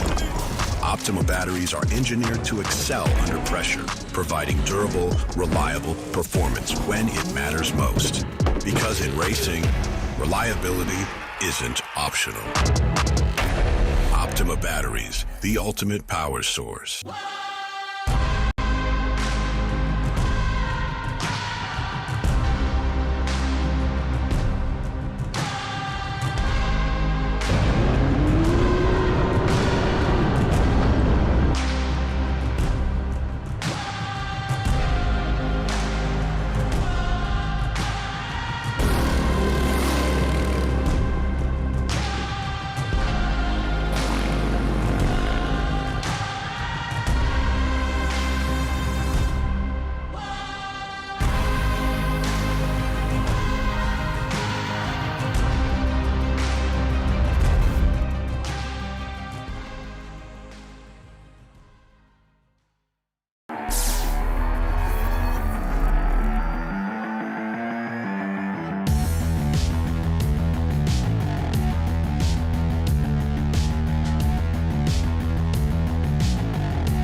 Transitions into other motorsports, most notably, of course, racing in Baja with Paul Wheel, which, of course, is where we see you. And it's just always so nearly, isn't it? Just within touching distance. Yeah, each event's just been, just slipped out of our hands. But the one that hurts the most, for sure, is the Baja 1000. Unfortunately, we just had a mistake. And with the fuel guy, he fueled upside down with the cup link. And, we ran out of fuel. So definitely was a tough one to take, but we take it down as we win as a team, we lose as a team. So we're definitely going to be ready to come back and try and get that one next year or this year now and go from there. But it's definitely a one that's just always gets slipped out of our hands. But we'll be ready. Talk to us about the future. Now, anyone who follows you on social media and Paul Wheel on social media, we know that Mason are building you a new all-wheel drive truck right now. Talk to us about the evolution of this sport and that car. We've sold, as the Adam household has got our old truck, we've got a new Gen 2 coming. So there's going to be a lot of development go into that truck. It's unfortunately, most times when they come out of the box, they're not going to be perfect and spot on, but that's why I'm actually over here. We were actually meant to race the Gen 2 here at this race, but we just fell a little bit short on some time, and we just want to make sure it's right when it hits the dirt, and then, we're just going to start getting it prepped and ready for the San Felipe 250. So, Paul's, he's gone all in, and, we're going to try and see if we can get a Baja 1000 win under our belt. Fantastic. Well, we're so excited. I am really hoping that we're going to see you guys lining up here next year. It'll be wonderful seeing the Aussies. You've all got great support out here. And I think we've got something like 50 Aussies on the support team here that work at King of the Hammers to make sure that this race takes place. So to have a name like yourself out here on the racecourse would be incredible. Yeah, I'd love to. So, fingers crossed. I just need to try and sweet talk Paul and make sure we can borrow his truck and come out here and have some fun. So, it'll be exciting times. So, great to see everyone, and everyone having a lot of fun out here. So it's definitely an eye-opener. Now, you just came back from the Dakar. What's the biggest difference, for people that maybe are familiar with the Dakar, they don't know this kind of desert racing, or people that know desert racing, they don't know Dakar-style racing? What's the biggest difference between the two? It's just in the vehicles, basically. We run about 380 horsepower in the T1 Plus, which I think is quite amazing. And then when you say the trophy truck's got 1,000 horsepower, it's an eye.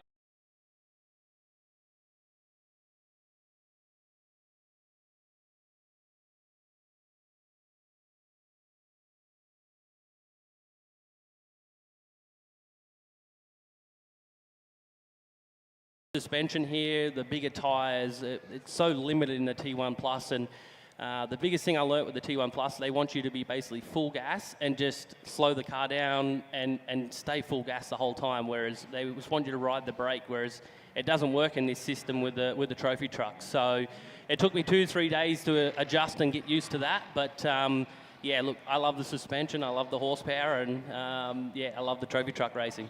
Now we've got someone pulling off to the side of the track here. Yeah, 6106 looks like they're stopped there. Something impressive, Toby, is how far you and Paul as a team have progressed, and Paul as a driver as well. I mean, obviously, you know, you have a multitude of talent in a lot of different things, and to see Paul come along, obviously, you've helped up his game as well, and that's been pretty impressive to watch. Yeah, for sure. Like I say, it's quite new for Paul. Like, yes, he's done a lot of supercar, like tarmac racing, but being in the dirt is a completely different ball game. And yeah, we've tried to help Paul as quickly as we can, and honestly, yeah, he is showing that he can run the speed with the guys and keep the truck in a really good position, and then hand the truck to me to try and get the work done. So it's no, it's amazing. Like we come all the way from Australia, and like I say, here at King of Hammers, there's so many Aussies here at the moment, but they know what it's like to travel over that water and get here. It's no easy feat to do, and to be competitive with guys that have been racing the Score Championship for so many years. They know every rock and tree and ditch that's in that track. So for us, it's still quite new, and I've been over in Baja with the 2 wheels and racing and stuff as well with the KTM team, but yeah, to transition to the 4 wheels, it's definitely a lot safer on the body. But from the neck up, I'm still a motorcycle guy, and I still pretend I'm riding a motorcycle, driving the truck, and it seems to work pretty well. So it's yeah, exciting times, and hopefully Paul will keep coming back for many years, and we get to enjoy the whole Score Championship, and like I say, come and do some American races here with King of Hammers and stuff as well. Yeah, that'd be fun if you guys came and did this race, you know, next year when you got the truck. It'll probably be a little bit more, you know, dialed in hopefully by then, and then you come out here and have some fun out here. Yeah, for sure. That's it. It's got some pretty big names here that are running, so it's nice to see the American side really kind of starting to take off a little bit more with the trophy trucks, and it kind of went a little bit flat there, and everyone was starting to go down to Score, and so it's nice to see it starting to build here again, and I think that'll yeah, definitely open us up to come over here and do some more racing actually in the US, and yeah, do some more stuff down in Mexico as well. Do you have any interest in getting in a 4400 car out here? I don't know. After watching the Chocolate Thunder last night, I was I'd like to say that watching Chocolate Thunder is not a representation of racing here. But I'm surprised everyone's still got their fingers and stuff up there. It's yeah, it was a bit of chaos and carnage. But look, honestly, I'd have a go for sure. And actually, I went out with the Gomez boys, with the SDG boys when they were testing the other day, and they said, "Come over and we'll throw you in the truck." So I don't know. I might have to sneak over there and see what them boys are up to, and yeah, go for a bit of a run. So it's no, it's cool to see it all, and yeah, it's just a different kind of category of racing again. So you can always learn something. But off-road motorsport, it doesn't matter if you're going 2 wheels, whether you're 4 wheels, whether you're desert racing, whether you're with T1s in Dakar, it doesn't matter where you are. Off-road racing is such a fantastic family of people, isn't it? You've got to go a long way to find a horrible person in off-road racing. That's our leader right there, just so everyone knows too, not to cut you off real quick, but here comes our leader. That is RJ Anderson on the feed right there. So yeah, Anderson, Privaldi still running. So oh yeah, it's absolutely literally neck and neck between RJ Anderson and Christopher Privaldi. I mean, they are seconds between them. RJ has not let the pressure of starting first get to him. He's actually driving really well right now. You don't see him making any mistakes. Obviously, he's been flat free, unlike some of the other guys behind him. So he's putting in an impressive run right now. We've got to talk about Rolf Halland as well, who's made his way up into 3rd position ahead of Luke McMillan. So he's having a fantastic race. Yeah, Toby, now we have all these in-car cameras, and, you know, we watch you the whole time you're driving, right? And you guys even have the audio going on yours, which is a little bit, you know, I like it. It's a little sketchy. When you guys are in the truck, and you know, just like we saw RJ a minute ago here, are you thinking that the people are watching you? Like, do you remember that at all, or do you kind of forget it as soon as the green flag drops? No, honestly, in the heat of the moment, you clean forget about it, like when you're in the dirt, but once you get onto the tarmac sections down there and you're in a speed zone, you're talking in the car and you're, oh, damn, everyone's listening. So we've got to be careful of like what you say and stuff now and everything. But it's the best thing for the sport. It's like a 3rd seat in the car for people, and to show them what we're going through. We're not just driving through the the smoothest bit of the desert. It's the roughest terrain you can put these cars through, and to give them that aspect, it's pretty cool. Well, we're just watching Christopher Pavoldi there, but this is a point that we were talking about earlier. I mean, as a massive fan of off-road motorsport, I tried to follow Dakar, and Dakar is so difficult to follow on any kind of social channel whatsoever.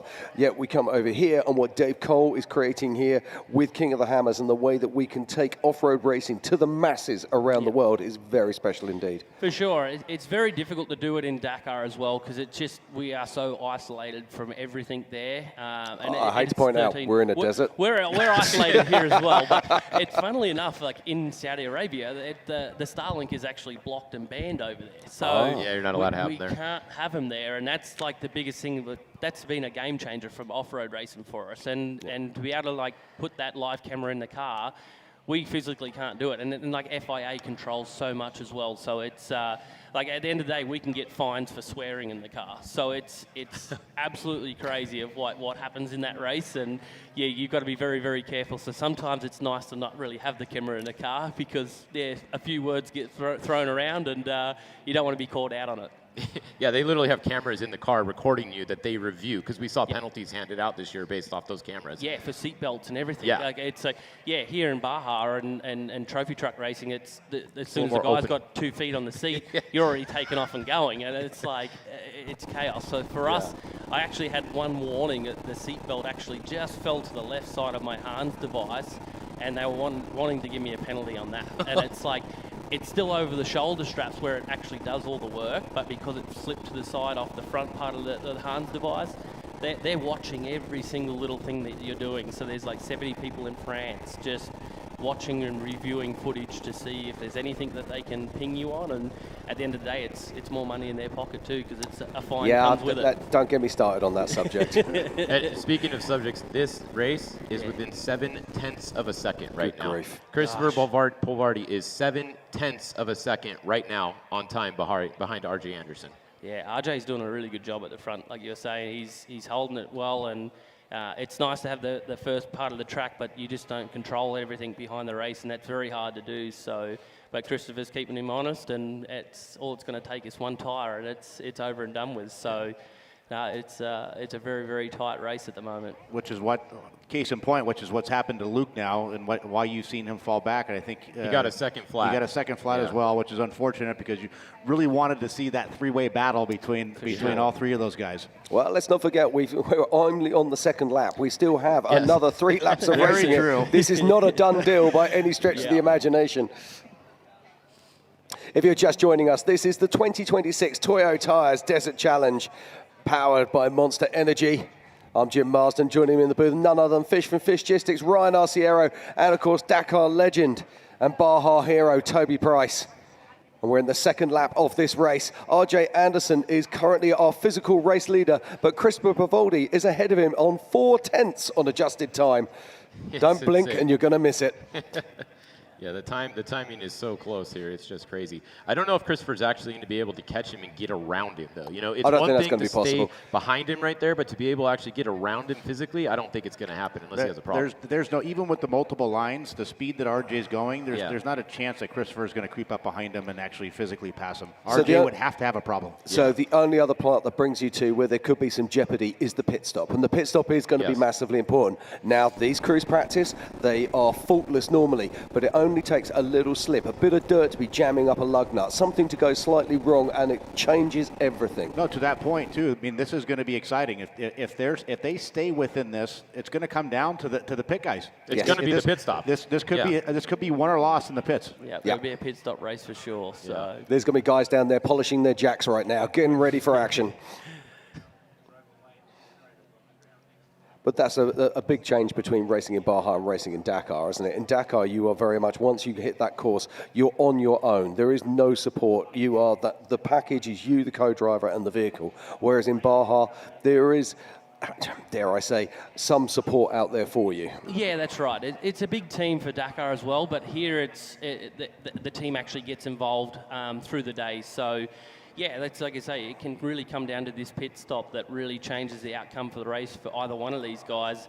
And it's pretty big pressure on the crew there. Once we take off in Dakar, we're on our own, and we have to figure things out ourselves. We don't have to fuel the car through the stages, so it's the only time we fuel the car is actually when we're on marathon stages and we camp out in the middle of the desert. So it's two different styles of racing, but yeah, this here it definitely keeps you on your toes, and the crew's on their toes as well. Toby, you have any plans to do any more races besides Dakar with the team? Fingers crossed. At this moment, I can only realistically afford to do the Dakar event itself. So I'm just hoping with the result, like it wasn't amazing finish position, but I think I showed good consistency, and we showed we had the speed. We showed we were a good team player as well. So I'm hoping that towards the end of the year we can do 1 or 2 world championship events, and just get ourselves kind of a little bit more warmed up and ready for Dakar. And it's like I say, it's a completely different vehicle to drive to one of these. So I can do so many miles in this, but the way you drive a T1 Plus, it just doesn't correspond to anything this car does. So it's very difficult. So we need a little bit more seat time, but the plan is to try and do some more and get ready for Dakar again. Nice and tight little twisty section in there, and just got to trickle their way through and not get any flats. Yeah, the T2 race is still pretty close too. I'm just watching the times between Ray Griffith and Jordan Brenthal, which is Dustin Grabowski. They're within a few seconds of each other as well. So, we don't want to forget about the T2 race. Most of the times that are on the leaderboard here are your T1s. You really got to pick through and sort out between the T2s, but a really good race there between both of those two trucks as well. So we'll keep an eye on that throughout the day. They're also running 5th and 6th overall right now. Yeah, some fantastic racing here.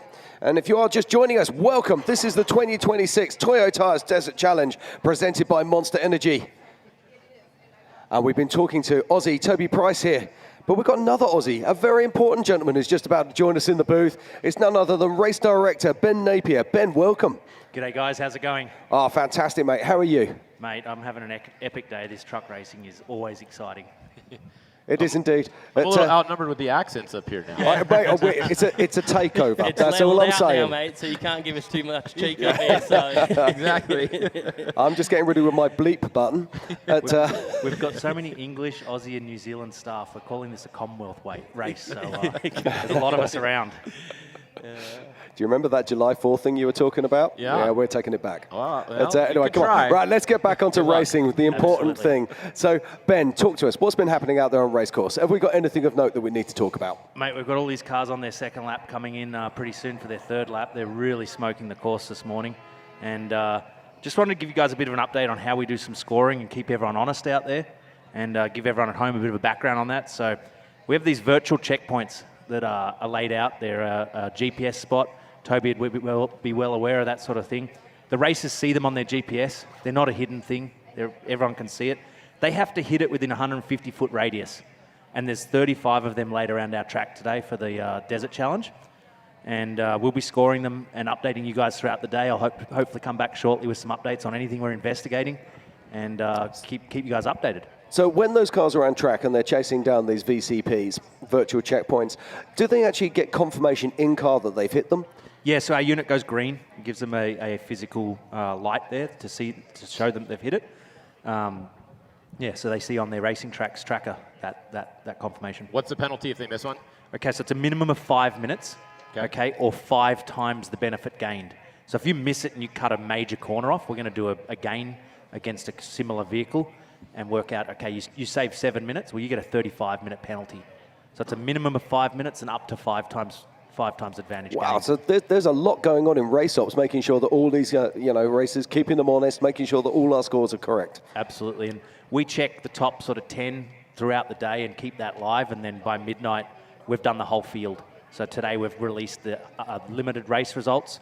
We sent them out, or they're going out right now. So they've been all verified through the night.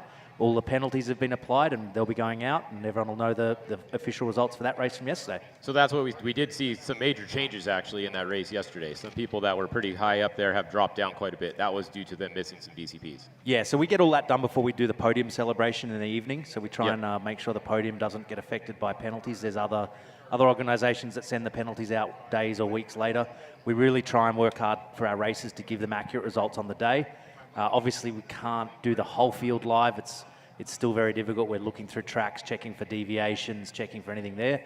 We've got a very hard-working crew, and we do get it done as quick as we can. Yeah, and still the racing is continuing here. RJ Anderson is still our physical race leader, and just behind him is Christopher Vivaldi, and they are starting to pull away a little bit from the rest of the field. Yeah, they really are. I mean, I'm not surprised there. The one that's a little bit of a surprise is Luke, but we know he's had 2 flat tires so far, so that's why he's dropped back a bit. But I wouldn't take Luke out of it yet. The 71 is still right there, too. So, I mean, like I said, this is going to come down to pit stops. You know, and a couple seconds different between a team pit, it may be the difference in this race. Yeah, now let's just talk about this car, because this is Paul Herschel. That's a 44 number on there, which means that this is an Ultra 4 car. And why is he racing? He's racing to try to get qualifying position for the Race of Kings on Saturday. So, Jim, this year we've done something pretty special, celebrating our 20th year anniversary, and also with the Pro Desert races. We're giving anyone who gets a finish in the Desert Challenge today, in the unlimited race, the option to take qualifying spot at Race of Kings. They'll be starting in the even numbered side, so 2, 4, 6, 8, and whichever competitors take it will get those spots. It's a bit of an opportunity for the Desert guys to come race with us and get a really good qualifying spot, but it's also an opportunity for our rock racers to go and run this event to get a qualifying spot. Some of them have rented trophy trucks, done deals, or running their Ultra 4 cars or different Ultra 4 cars. But it is a long race, and it's got a very short race time. So they do have to be finished by 3:30 plus corrected time, and they will not get a qualifying spot if they don't officially finish. So you can't just cruise around. You've got to have a pretty good 50-mile-an-hour average around this track. It is a fast track, but it's not a cruise to get that time. So just to clarify that, Paul out there, he's going to race, obviously, the Race of Kings. If he finishes today in that time, are you saying he's going to have the number 2 starting spot for the Race of Kings? No, the winner of the race, so if it's RJ at the moment or Christopher or anyone there, they have the option on the second place start. Only the winner? If they don't take it, it goes to the next person. So everyone gets a start position if they want it. Yeah. So if nobody finishes in front of Paul that wants the start position, he could have second place. He will automatically have the second position for the Race of Kings. Yes. Wow. Okay. So that's a pretty big bonus. That is. Yeah, it's huge. I love the evolution and the way that the tricky mind of Dave Cole and the way he thinks and wants to celebrate the races, do something different, and make it a little bit more interesting for the fans as well. And something really cool that'll come into play later, and this race is cool enough, but if you bank a good spot, if you get like a 10th starting position in Race of Kings today, like one of the Gomez guys or something like that, they can still qualify in the rocks and throw down like crazy, knowing they've got a safe spot. That if they have an issue in qualifying, they're not starting any further back than what they earned today. You're not suggesting that they actually hold back anyway, are you? No, absolutely not. Rightio, as this race continues here, we're going to say thank you very much for Toby Price. Thank you for joining us on stage. We very much look forward to seeing you here in the future, and I hope it's behind the wheel of a car. And we're going to move on with this. Yeah, Toby, go over to the Gomez pit. You got your helmet. They got a bunch of 4,400 pre-runners that they normally give to like Robbie or somebody to jump in at the last minute. So go over there and ask them if you can jump in one of those things and run the Race of Kings. Yeah, we'll see how it goes. I don't know how it'd fare in the rocks, but yeah, we'll go and stir the boys up for sure. But yeah, thanks for having us, and yeah, thanks for having us up here. So looking forward to it. Absolute pleasure. Cheers, guys. Thank you. Thanks, Toby.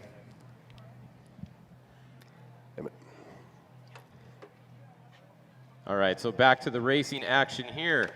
We're back on course. We have a report that the 6180 has rolled over. That is Chris Hicks. So that was Chris Hicks. He rolled up at mile 21 on the first lap. The crews got to him, checked driver, co-driver all good. They're now continuing. It took them a while to get going, but that's one of the other updates we got out of race ops for you. Perfect, there we go. And that was Rolf Holland we're looking at on screen right here. He is currently running in the 3rd position on corrected time behind RJ Anderson and Christopher Polvardi. In the T1 class. He's 3rd overall as well. And here's our race leader right here. This is RJ Anderson. Still out front, still clean air. He's probably going to have clean air all day because by this point, everybody's pretty spread out. If he does catch someone, chances are it's going to be a much slower vehicle that he will probably be able to reel in pretty quickly. A lot of our course fish, I don't know if you've seen much of it this year. I know you got an amazing flight to see some of it, but there's lots of lanes out there today. lots of overtaking. You know, you can see there, even there in some of the tighter spots, there's still 2 good lanes wide. And, you know, the dust it is dry out there, it is dusty, but there's lots of opportunities to get past. Yeah, definitely. Is he going kind of slow right here? It's pretty rough through there. It may not look like it from the air, but that is pretty deep. Yeah, it kind of looked like he was going a little slow right there. We'll see if we get another shot of him. Okay, gentlemen, just to let you know, I'm getting confirmation that RJ Anderson's pit crew are getting ready for a pit stop. A scheduled pit stop or an unscheduled? I don't know. That's just the vibe I'm getting. I'm being told that his pit crew are getting ready for action. So, gentlemen, at the get remote ready. pit or in our main No, he's pit? approaching Hammertown now. This is approaching Hammertown. He's out in that Melville horseshoe coming back into Hammertown. Okay, And, yeah, it almost looked like he was going slow. What are we, end of lap 3 of 5? So would that be about the time for a scheduled stop for one of these trucks, Fish? Yeah, definitely. Yeah, I'm being told that it is a scheduled stop. So this is about race strategy. Now, this is very important indeed because it means that if Christopher Pavoldi can go through, he's going to take track position and, of course, clear air. Yeah, most of these guys are probably going to stop after the second lap because you have to stop once no matter what. So you're going to want to stop. You're going to put tires on the rear then. And then if you have to stop again, you could at the end of the 4th lap if you have a big gap and you want to put extra tires on it for the 5th lap. We might Just to see be somebody safe. stop. Yeah, just Absolutely. to be safe after the 4th lap. So he's coming up to the bottom of the backdoor wash here, so he's really not far from town. I'm going to jump back to work. I'm going to leave you guys, and I'll check in later with some more updates from Race Ops. Okay, sounds good. Thanks, guys. Have a great day. Thanks, Ben. Thank you very much, Ben. Always great to hear from you. And this race is continuing here. Now, we are waiting for our race leaders to come into Hammertown. Now, is that? That's RJ right That there. is RJ, but Yeah. he seemed to be Oh, off pace that's there. what I was just saying. Look at Pavardi. He's Yeah, going slow. Pavardi is going, yeah. Yeah. He's got a problem. Yeah, he has a problem. You could tell in that last shot a minute ago, he was not at race pace. Oh, look at this, look at this. This Christopher Pavoldi, he can smell blood. He is flying now. Yeah, is that a steering issue? Look at the steering wheel. It looks like it's jerking really hard in his hands there. Yeah. He might have a steering issue. Now, this is the wash coming back down past back door. And there it is. There's a pass for the overall lead physically right there. So Christopher Polvardi is now in the lead physically and on corrected time. And I believe that RJ Anderson has some kind of steering issue going on. Yeah, I think you are right there, that's for sure. Christopher's going to know, too, especially if he's going to come into pit. His guys are going to let him know whether RJ is going out or whether they're fixing the truck. Obviously, they're going to have to fix that truck. So right now, based on what I'm seeing, obviously Christopher's taking full control over this race. Yeah, if that is something in the steering system, there's nothing on there that is easy to change on that truck. Nope. That he's going to be done for the day most likely if he has a steering issue. You got to remember that those trucks are mid-engine, so that engine sits directly behind the driver and navigator. All right, here comes Polvardi. I'm just getting confirmation, actually. It might just be a steering belt that is actually the problem for RJ. Still a difficult one to change in that truck. Yeah. But look at this. This is Christopher Christopher Pavoldi Pavoldi. coming into the pits as well. This would be his planned pit. Well, I think we're going to see pretty much 90% of the people stop after this lap. And this will be, granted, all goes good. This will be the only stop they need.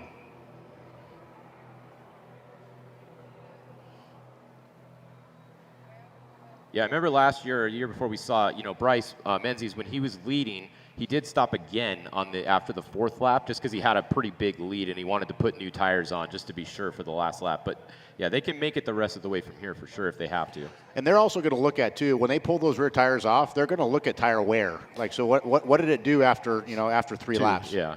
Yeah, so we watched Christopher Pavoldi. There was a fantastic pit stop. We've got our man with a wrench mic, Miles, down there seeing the action. Miles, take it away. Thank you, Jim. Yeah, we're down here in Christopher Polvardi. It was a super quick stop. It was just rear tires, fuel, everything's going good. High fives. Everybody was hooting and hollering when they heard you guys tell them they got the new overall lead. And I was down there expecting RJ to come in first. We'll run down there in just a minute. But RJ has a power steering pump pull. The belt actually came off, so who knows how bad it is, but they're still hopeful. But obviously that is a big issue, so tough break. But Christopher Polvardi and that Optima battery Mason all-wheel drive is really ripping strong. So now it's his race to lose. It was such a great battle there going on. But hey, it's not over. It's going to be a lot of fun. So we'll run down there and check out on RJ, see how everything's going on down there. But all high fives down here from Pulvardi. So thanks for everybody. Send it back to the Griffin Radiator main stage.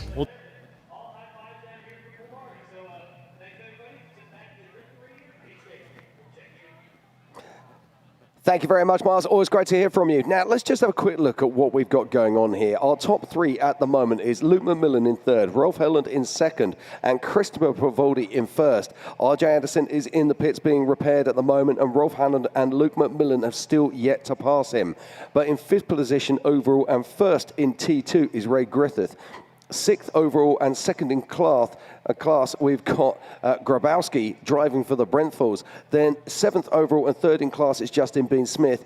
Eighth overall and fifth in class, or fourth in class, is Brett Serapis. So there's lots of action going on here on the track right now. Brady Fox has made his way up to fourth in class and ninth overall, and Trey Gibbs is 10th overall and fifth in class. Fish, so much going on out there. Yeah, there is lots of it. It sounds like that RJ may be done. We're going to have to wait and see here. Now, like I was talking about, that being mid-engine, also. all the guys are underneath there right now. There's a selection of panels that sit underneath that thing that cover the engine up. They've pulled those off, and they're inspecting it. There's Ray Field from Dugan's right there as well. Probably going to take a look at it, too, and see what's going on. Yeah, I think they have some steam coming out the radiator, too, so they might be fighting a little bit more than just a power steering belt at this point. Yeah, I just saw him pull his the tags on his neck device there as well. That's a tough break for RJ. I mean, obviously he was doing such a good job. You know, he had a great head on him for this race. He wasn't letting the pressure get to him like we talked about earlier. He was just racing his race. See, they're still in the truck, but co-driver's about to get out. So this is our current physical race leader. This is Christopher Pavoldi. Don't forget, he won here last year. He won here the year before. And this young man just keeps delivering at so many levels. Baja 1000 champion. And his guys are going to let him know both physically where the next vehicle is that's leaving Hammertown. Obviously, RJ's still sitting in there. And then where he is on corrected time, how big of a lead he has. They're going to feed that information to him because, once again, like we talked about earlier, it's just going to confirm what he needs to do as a driver now heading out into that third lap for the final part of this race. Yeah, like we knew there was going to be some attrition coming into this race, and also it's a one-off event. So that's why, like, you know, RJ, they're not in too much of a hurry down there. Maybe if it's something that's going to take them a little time, they might just be done since it's a one-off event. Okay, well, we got Miles down in the pits at the moment, and he's got RJ Anderson with him, which I think tells us everything we need to know. Miles, take it away. Thank you, Jen. Down here with RJ Anderson, you are leading this race, doing so good, heartbreaker, but what exactly is going down there? Yeah, I got some pretty serious earbuds in, so I couldn't hear you too good, but yeah, just trying to run a clean race, and about 4 miles out, it knocked the belt off it, so lost power steering. Was limping it what I could, but the serpentine belt drives everything on this thing. It drives the water pump, so that's the concern now. We got a belt, the boys are firing a belt on it.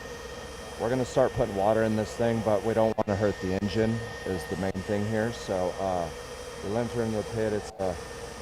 It's a bummer, so we're just going to kind of hope. It looks like the temp started to not read, which means there's no more water left in the system, so the engine's still fine, but would hate to go out and do more damage, so I'm assuming Christopher's been out of here for a couple minutes now. Crappy news, but...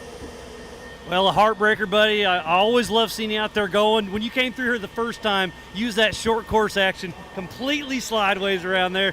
The crowd was going wild. You and Christopher were putting on a show. Heartbreaker, but that's racing, and it's not over, but that clean air this morning looked fun.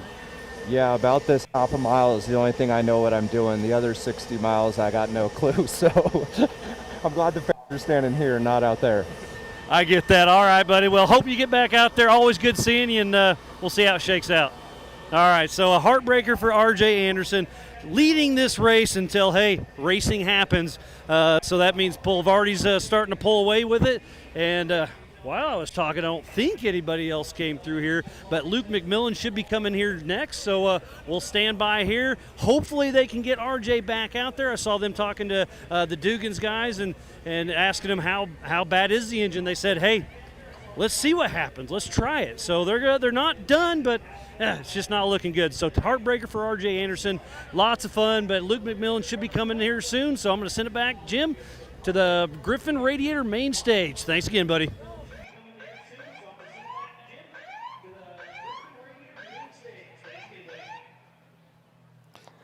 Thank you very much, Marsman. Look at this. This is Rolf Helland here, making his way around the short course, and he will be moving up into second position. Now, Jim, check this out. He's moving into second position, but Christopher Polvardi's out front. However, Christopher is fighting converter temperatures. Interesting. They've been up around 350 throughout the day, and they're talking about it. If you watch his live stream, you can actually hear them talking about it. So, yeah, Christopher's out front, but is that converter going to hold up? That's the thing too is they are sensitive, especially if you know at 300 plus degrees you're breaking that fluid down. Once you've broken that fluid down, it can't recover. It's not like the fluid is all of a sudden going to start working well again. So if they can't figure out how to get those temperatures down, and some of the things you can do, like when the converter sees higher temperatures, it could be like maybe you're lugging it in a higher gear. So a quick way to try to fix that is to start bringing your gears down. So go from fifth, run fourth more, run third more, get the RPMs up, get out of the converter. And so that's important. So those are the things that he hopefully is trying right now to bring that temperature down. Now, do you remember we were talking earlier, and I was saying to you about, I'm really surprised at the rev range he's running in. He was running in that sort of 5,000, 7,000 RPM range. That would make it absolute sense for what you were saying there. Run that higher rev range. Try and pull that higher gear to try and protect that torque converter. And it might seem like that's the wrong thing to do, but to bring the RPMs up, it's the right thing to do with this circumstance, because you want to try. You're trying to do whatever you can to get that temperature to recover. Let's get it back down into a decent range where I know that this gearbox is going to last the rest of the race. If it stays high, it's a roll of the dice whether that thing's going to last the next 2 laps and get him to the finish line. Okay, well, Miles has got some news from the pits one more time. So, Miles, take it away. What have you got for us, buddy? Thank you. Yeah, down here with Luke McMillan, physical third, and they're checking the rear. They're putting a new tire back here. Looks like they're getting ready to change the rear tire, and they're pretty chewed up. That shows you how much traction they're throwing down there. I'm going to see if he's got a second. How's everything going out there, Luke? You having fun? Yeah, we're having fun. Unfortunately, I can't hear, he can't hear, but he gave me a big thumbs up. That's all that matters. But the Monster Energy machine is really looking good. So physical third, but talk about this. Rolf Helland out there in the legend. You know, he races trophy truck legend usually, and to see him out here playing with the big names is pretty impressive. RJ's still back there, still in the car. They're working on it, in and out. 1 minute pit change for Luke McMillan. What a great run it was for them. So far, so good for everybody down here. Man, it's just wild. These T1 trucks are absolutely incredible as Luke McMillan is back out there and running strong. So, man, it's starting to unfold in front of us. Still watching just the body language from RJ Anderson's team, and looks like I think they're getting ready to take off, yeah.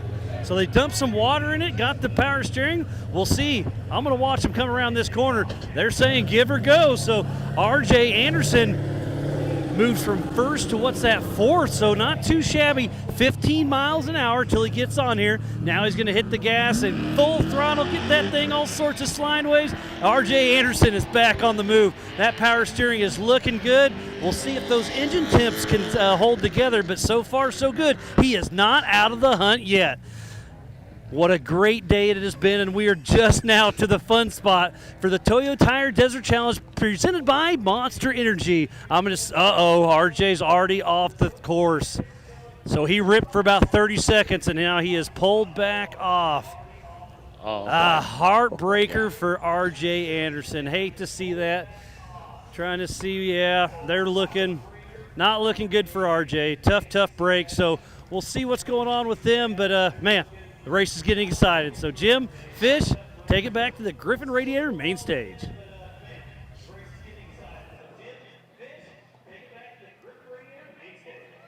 Thank you very much, Miles. Now, this is a race that keeps on giving. But if you were Luke McMillan right now, you'd be sitting there going, smug face.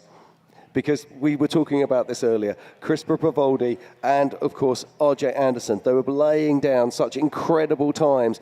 We always talked about, was that maintainable? Could they keep holding that pace? Or are they just going to break down each other? And that does look like that's been happening. Yeah, I think that, RJ's issue, I don't think it was something that he was driving too hard. Like a belt, that's just kind of a weird issue. You don't really, a belt doesn't come off from driving too hard usually. However, he may have just thrown another one right there when they put a new one on, and that's why he just pulled off that quickly. He made it just come right off again. Belts don't tend to just walk off for no reasons, and the other problem is they often, when they do come off, they leave bits of the old belt still stuck in the pulleys, and then that can, of course, lead to further belt ejection. It could be an alignment issue or something. Alignment, it could be there. an idler pulley that maybe is seizing up, that's making the belt throw, something with the power steering pump, an alternator. It could be a number of different things, but to Fish's point, yeah, it looks like that's what it is. And obviously,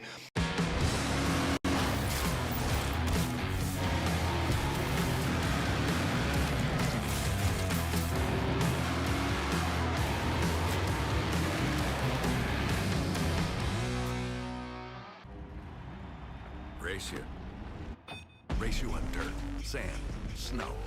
Race you through this, over that, all day, all night. Race you on 4 wheels, 1 wheel.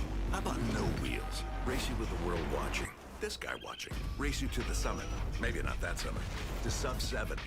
Any event, any terrain, any time. Race you.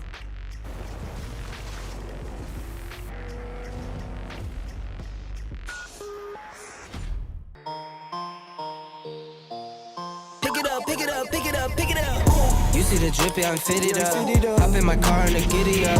Secure the bag, yeah, I get the bus. Pick it up, pick it up, pick it up. You see the drip, yeah, I'm fitted up. Hop in my car and the giddy up. Secure the bag, yeah, I get the bus. Pick it up, pick it up, pick it up. You see the drip, yeah, I'm fitted up. Hop in my car and the giddy up. Secure the bag, yeah, I get the bus. Pick it up, pick it up, pick it up.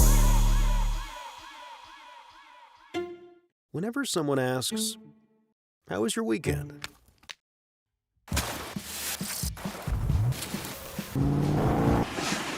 Or, "What have you been up to?" Or just, "What's new?"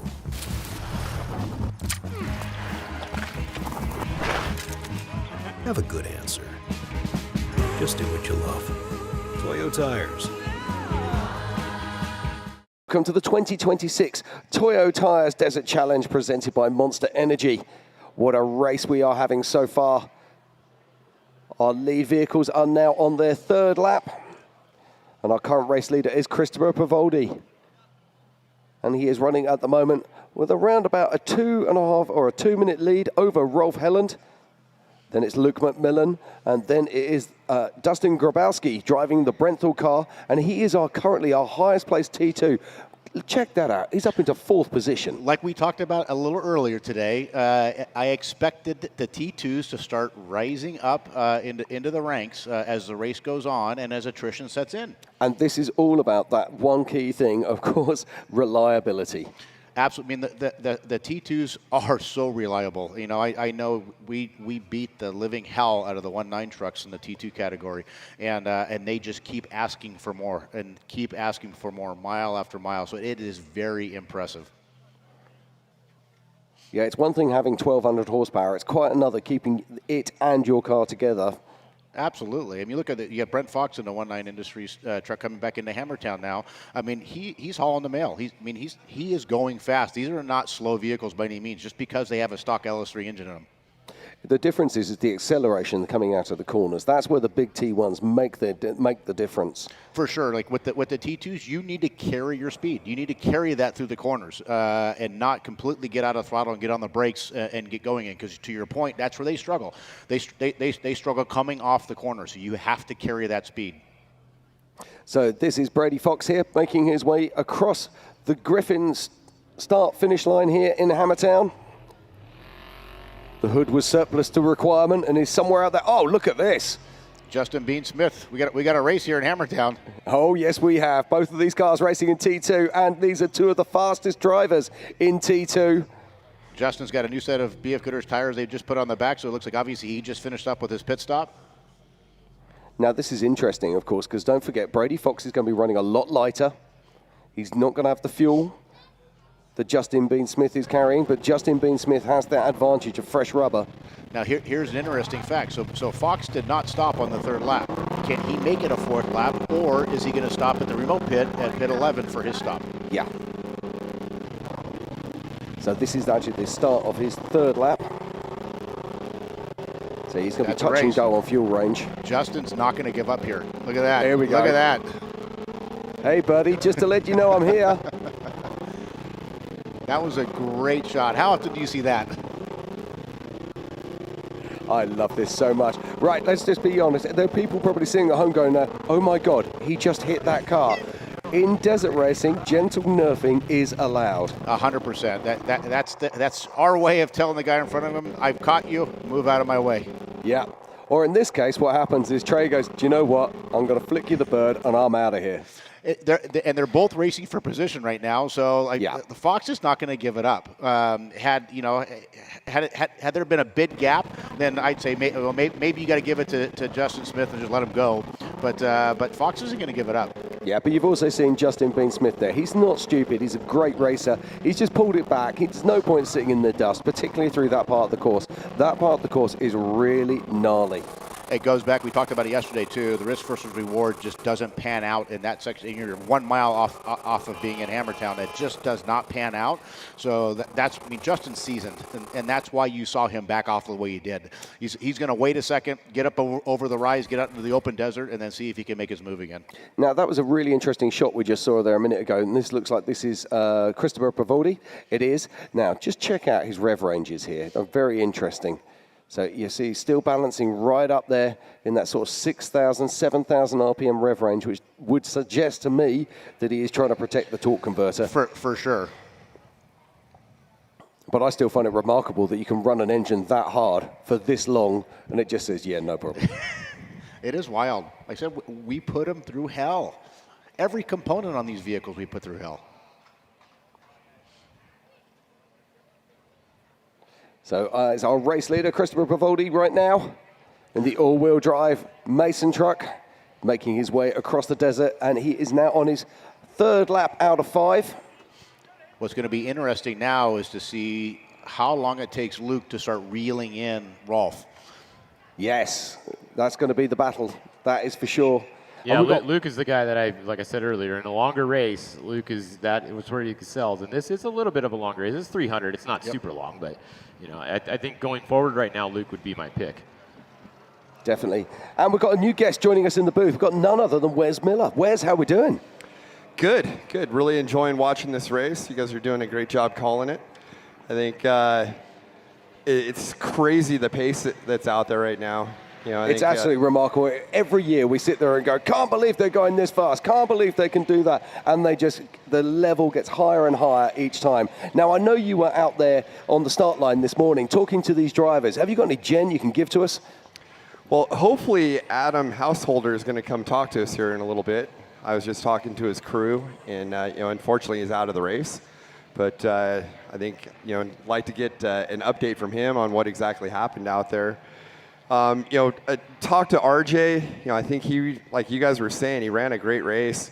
He was a little iffy on what pace to run, but he's not totally new to this, and I had faith that he would go run there. It's disappointing that he's looks like he might be out now, but he and Polvardi had a great run going there. The two things I think that have really stood out to me so far is just one, the pace. So our leaders are running about a 46-minute lap, which is 78.94 miles an hour average. That's about what I thought it was going to be. Right? Yeah. So we were saying just 80. I've got to stop you there. Just run that by me again. Well, they're pretty much running 78 mile an hour average. 78 mile an hour. That is absolutely insane. And if I'm not mistaken, Fish, you know more about the data side of things. That would have to be the fastest average mile per hour race. Oh, for sure. That we've ever done. The only one I can think, maybe a Laughlin race back in the day when Score ran Laughlin, but I don't know. I don't think they were going that fast there that long. One bit of info I did just get, though, our second place truck the 71 of Rolf Holland, that has actually been Rick D. Johnson that has been driving it so far today, and he is coming into the pit, and they are changing drivers, and Rolf is getting in for the second half. Interesting. So the so you said that's RJ? No, the 71 Rolf. Yeah. They're changing. Rolf is getting into his truck now. Okay, who's driving at the moment? It was Rick D. Johnson. There's a ton of Rick Johnsons and Ricky Johnsons, and there was a Ricky Johnson riding in the truck, which is Rick D. Johnson's son, who's getting in the truck now. Very confusing. Good grief. You got all that? So not the Ricky What I'm Johnson saying that drives is the for the 71 is Mendoza. having a driver change. Right. So Okay. keep that Right. in mind. The pace of the vehicle may change. No, it's a great point. It will change the dynamic. Plus, he's fresh, doesn't know what's going on in the loop right now. So there's definitely somewhat of a disadvantage to that for sure. Yeah.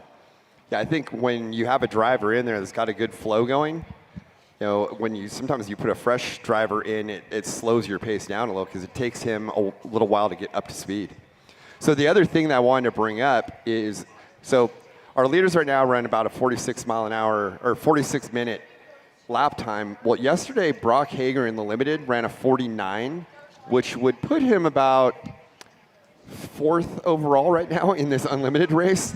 So, we were talking about the UTVs and the pace that those things are running.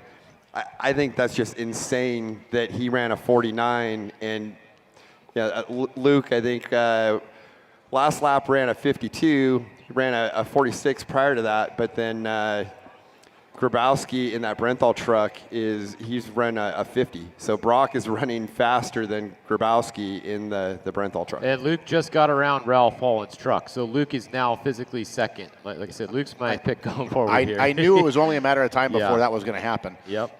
Yeah, so Luke is now in second place physical. We'll have to wait and see some time splits and see how far behind he is on time.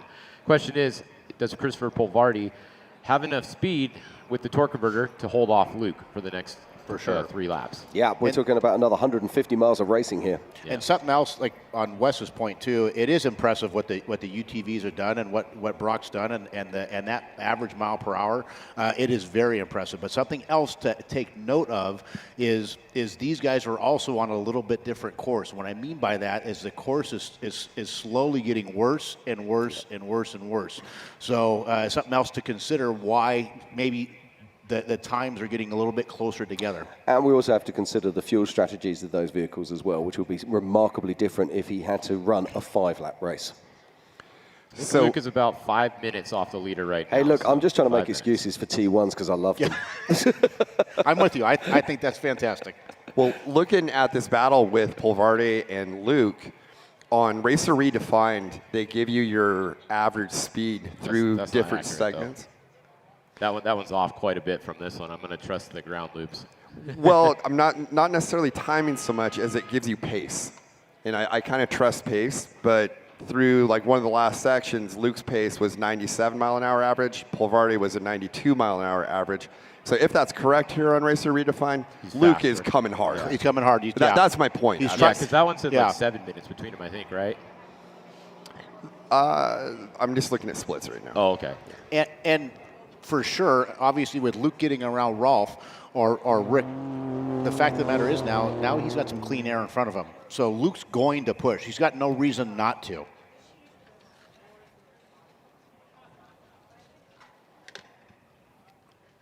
Yeah, so all of these guys are pushing hard right now. I think that's Paul Herschel we're just looking at. So Paul Herschel, of course, is out there. This is a single seat car, 4400 class. No stranger to desert racing and no stranger to Johnson Valley. And you'll be watching him lining up for the 4400 Big Dance Race of Kings later this week. And that's pretty interesting what you said earlier, because I think he's the only one in this race today that is racing that race, right? Yes and no, because he's racing it in his 4400 class car. I know, but is anybody in this of course, JP Gomez was going to be racing in 4400 and Bailey Cole. Unfortunately, Bailey Cole had to retire due to losing an engine yesterday. And JP's out. And JP's out as well. So he's actually sitting pretty good. I mean, if the guys above him, working with what Ben said, say, we're not going to race, we're not going to race, we're not going to race, he could find himself on the front row of the grid for Race of Kings. That's my point. I don't think anybody in this race is racing the Race of Kings besides him.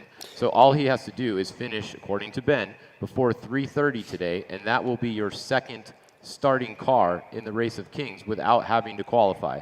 Which is mad, isn't it? Yeah. Yeah. Oh, Brian Reed. Let's not forget Brian Reed, of course, who's from the Monkey with a Knife team. He's also out there in a 6100 class car. Okay, so there's 2 people that are still running potentially for Oh, the yeah, race and they're wins. going to be chasing down that laser nut hardware, that's for sure.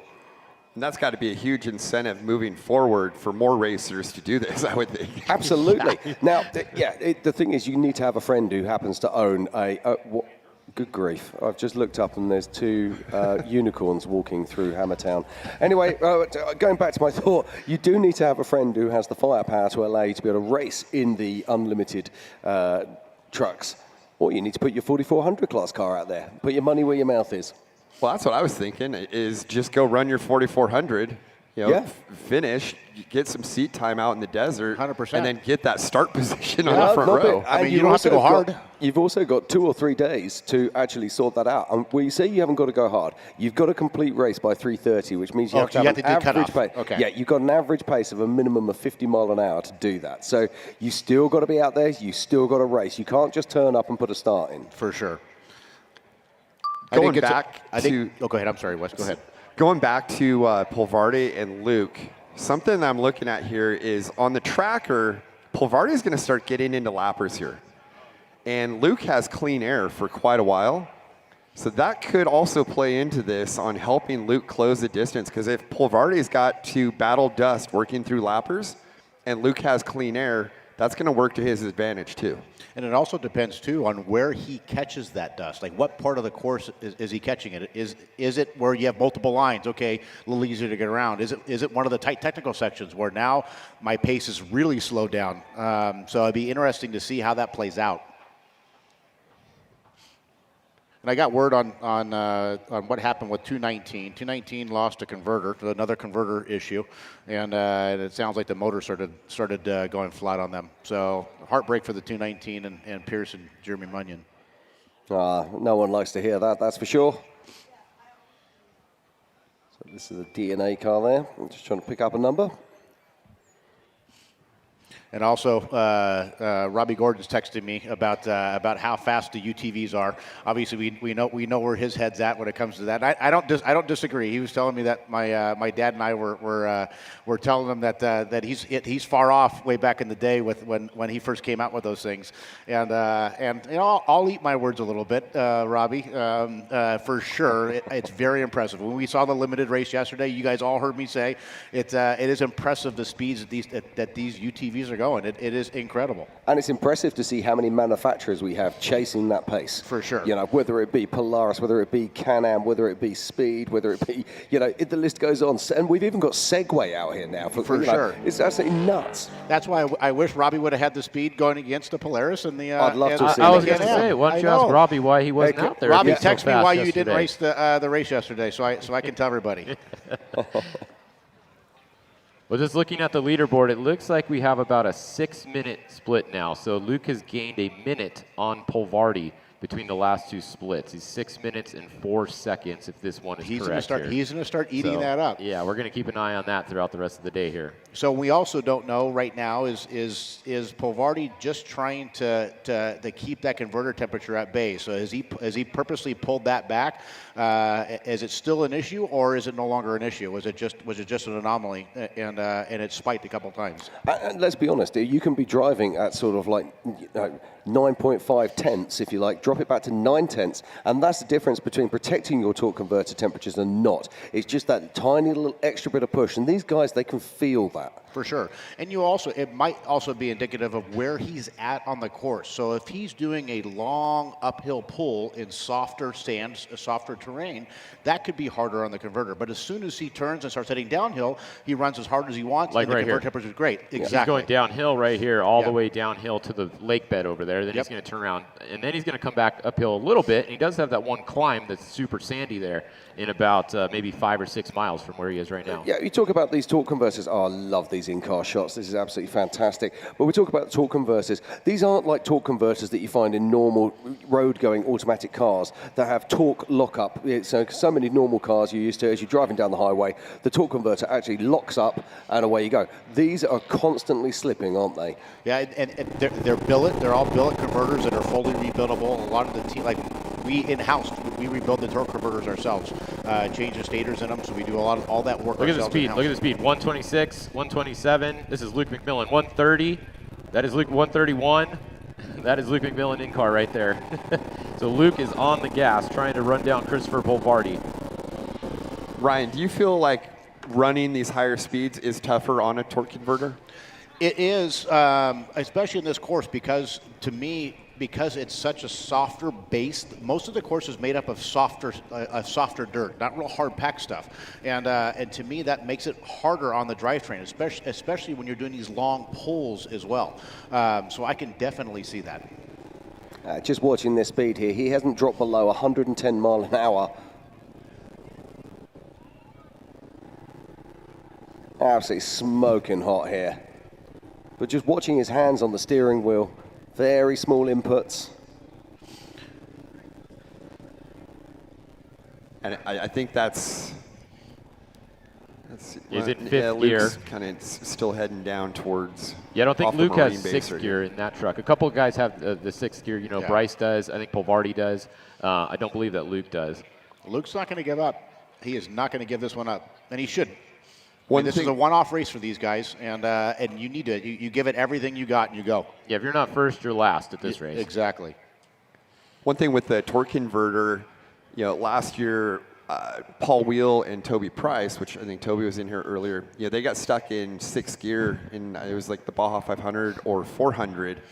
And when we were calling that race, we were like, there's no way he had like half the race to go in sixth gear. And we thought, no way the torque converter could handle it, and it did. It did. So it's pretty amazing what these things can do and how tough they are. The fluids now, I mean, from the fluids themselves that we use to the parts inside the components that they're built with, it's the best of the best that money can buy. So they are tough. They have a limit. Don't get me wrong, but have you seen a lot of these guys out here breaking off the side? There's a limit.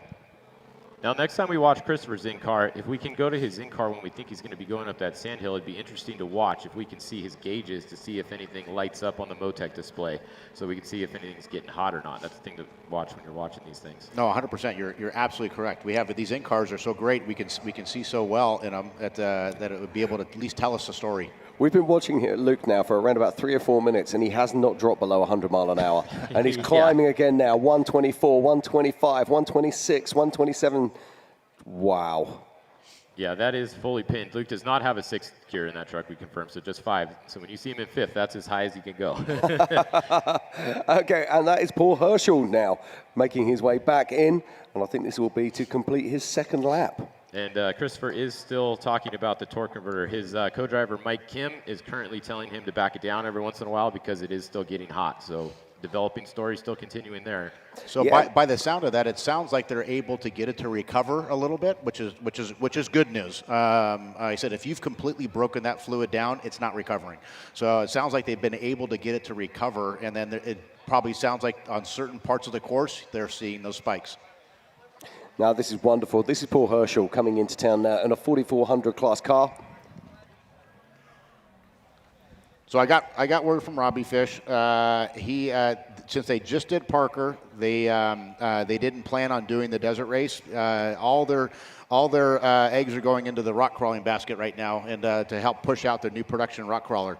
So they're focused on the rock side of it right now. So we'll see that's him straight. in the 4400? That's straight from the source right there. All right, there you go. Fantastic. Here's another pit stop. This is your 4400 leader right here, right? It is indeed. Now, just looking, you've got the fuel Piero there. It looks like they're taking on fuel.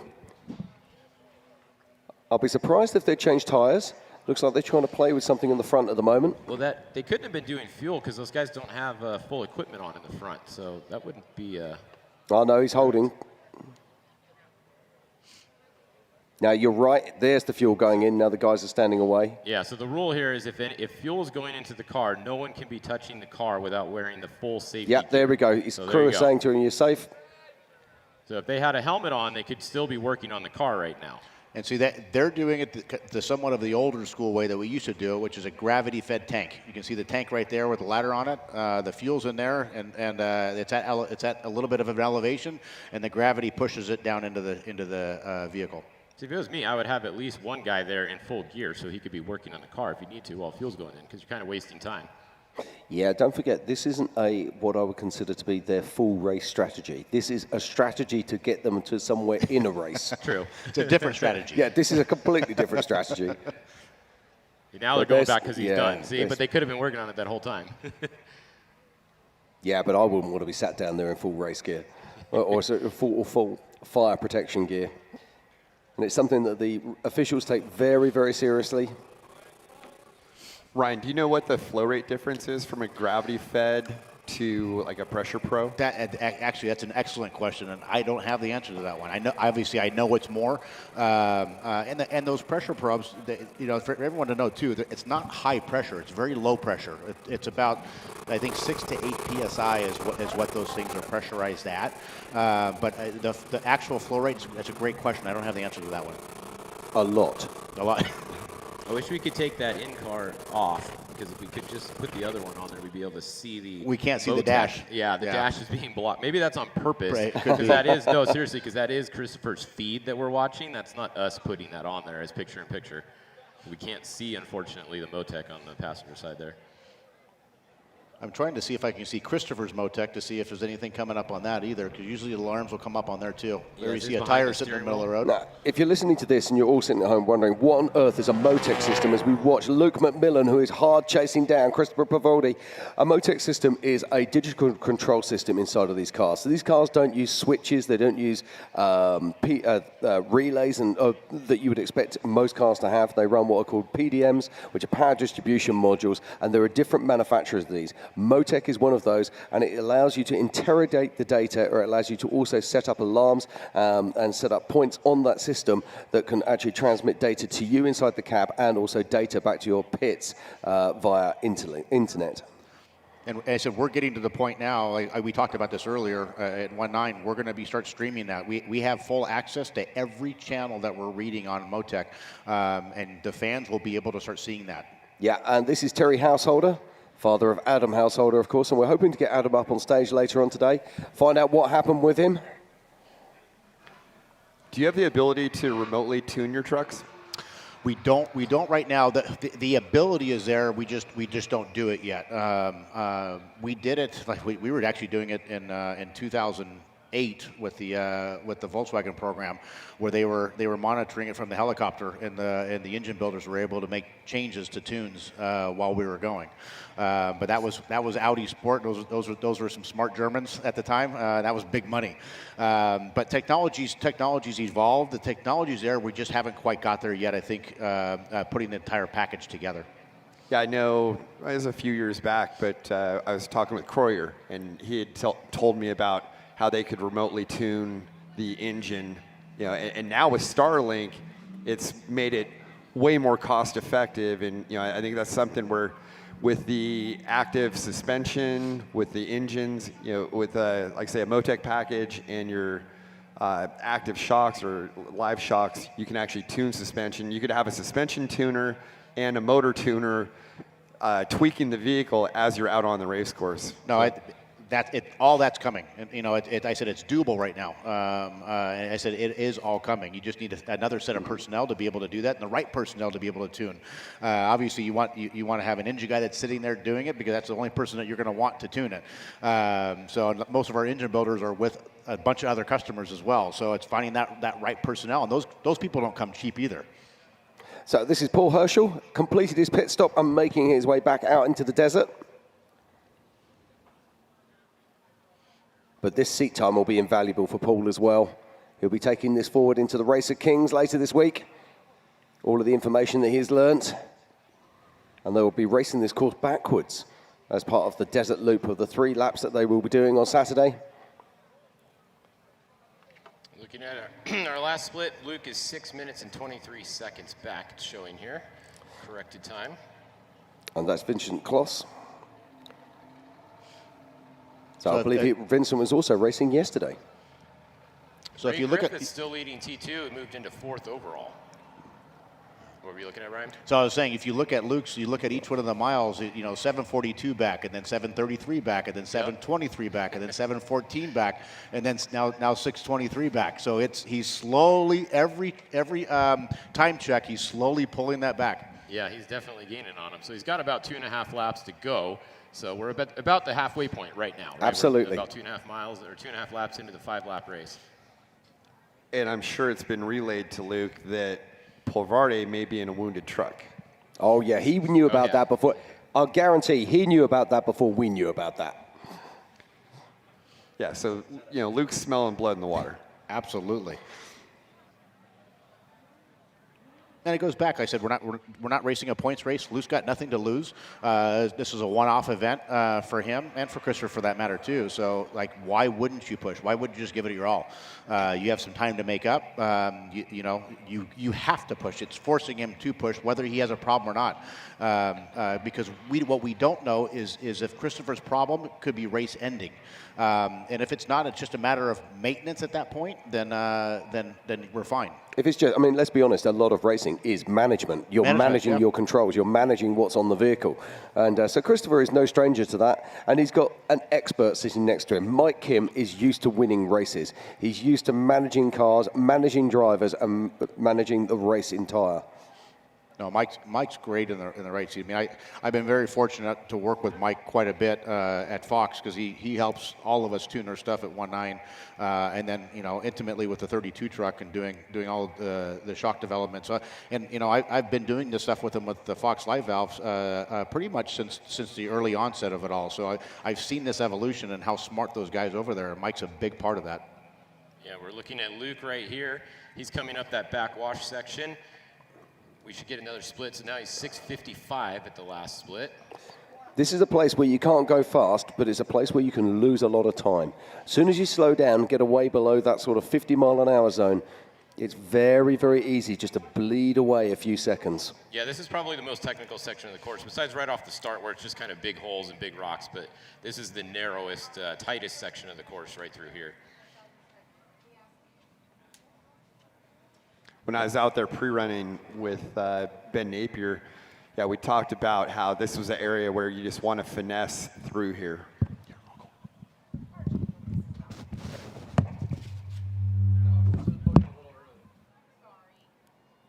All right, so Luke McMillan, can he chase down Christopher Polvarde? That is the big question right now. Oh, we got a change in the T2 here. Jordan Brenthal's truck just jumped up there in front of Ray Griffith. So they're both really close together as well. It looks like maybe 20 seconds behind them approximately for 4th and 5th overall between Jordan Brenthal with Grabowski driving it and Ray Griffith there. Do we know, is Grabowski driving the whole race? I believe so, yeah. And Ray's probably driving the whole thing too. Okie dokie, as this race continues, this is the 2026 Toyo Tires Desert Challenge presented by Monster Energy. And we've got someone joining us in the booth right now who I didn't want to see for at least another 2.5 hours. And that is none other than RJ Anderson. RJ, thank you for joining us today. What's been going on? Well, boys, I made it to the podium, but I'm a few hours early. Kind of a bummer deal, but that's racing. We came out here and we gave it our all in the first lap. One thing I didn't know is the pace with this T1 guys. I had Polvarde and Luke behind me, two of the best that do it. So I'm like, I'm either going to push too hard or go too slow. And I think the first lap I did a mixture of it and was kind of missing some lines. And the second lap I just kind of got in my flow and was not pushing too hard, but just trying to keep the truck, knowing that I had 3 more laps. And literally at about race mile 56, where I joined the qualifying loop, went to go up the sand hill and kicked a belt. And the belt is very vital on these. It runs the water pump, it runs the power steering. So we monitored our temps, limped it all the way back into the pit. Christopher got me just coming around the hill, coming in the infield. Like, okay, well, we've only got passed by one guy. Let's kind of limp it in, put some water in it. It didn't take much, so we're like, okay, maybe it didn't pump out too much, because if the water's missing, that's not good, With the belt off, it's not pumping water, so it's not correctly reading your temperature. So we're like, well, everything looks good. Go out of the infield, and it kicked the belt instantly again. So we've got something going on, the underlying issue. I don't know if it's a power steering pump, something locked up, shredding the belts. So bummer, but it was fun. I had a blast out there. Yeah, it's an amazing course. We were so impressed with the pace. And just watching you, I hope you go back and I hope you watch the footage, because you and Christopher, literally tenths of a second between each other. 1 minute you're ahead, the next minute he's ahead at the splits. And it's exciting racing. We've got lots of ground loops out there, so we can really get a feel for the racing out there. And to see young guns like yourselves going head to head and battling hard is fantastic. That's why we love desert racing. Yeah, and that's one reason I love to come here is the coverage is so awesome. There's one point I'm coming down out of the base and I look over and you could see just 2 helicopters just full tilt, just trying to. We were running 132 in the truck down the hill and they're just running right with us, one out each window. We were pumped up in there, so it's awesome. The coverage, just sitting here and watching, was awesome. It's cool. Christopher's one of my friends and he's doing a lot for our sport too. So cool to see him putting a solid run up there, and it was fun to battle while it lasted. Fantastic. So what's the future for RJ Anderson? What are you going to be doing for the rest of the season? That's a good question. Last year I came out here, made it 1 lap. This year I made it 2 laps, so we're trending in the right way. 2 more years, you might win. Yeah, I think we'll need 3. It depends on what they do for laps. Yeah, true, if next year's a 3-lap race, I'll hopefully be back. But so now we kind of tilt our focus. My brother's doing the rock race this Thursday, so we're gonna get him ready for qualifying on Monday, racing on Thursday, and then my next thing is I'll get ready for some short course action in the Midwest. So. Not sure what the future holds for our T1 truck. Shout out to the Beal family, the God is Awesome team, for giving me the opportunity, and Adam Lunn. Man, it was fun. Running that Mason all drive out there at those speeds. It's just, when I say this, they're so easy to drive. And that's the biggest compliment, because I've driven a lot of things and you're a lot of times up on the wheel and it's so smooth in that truck.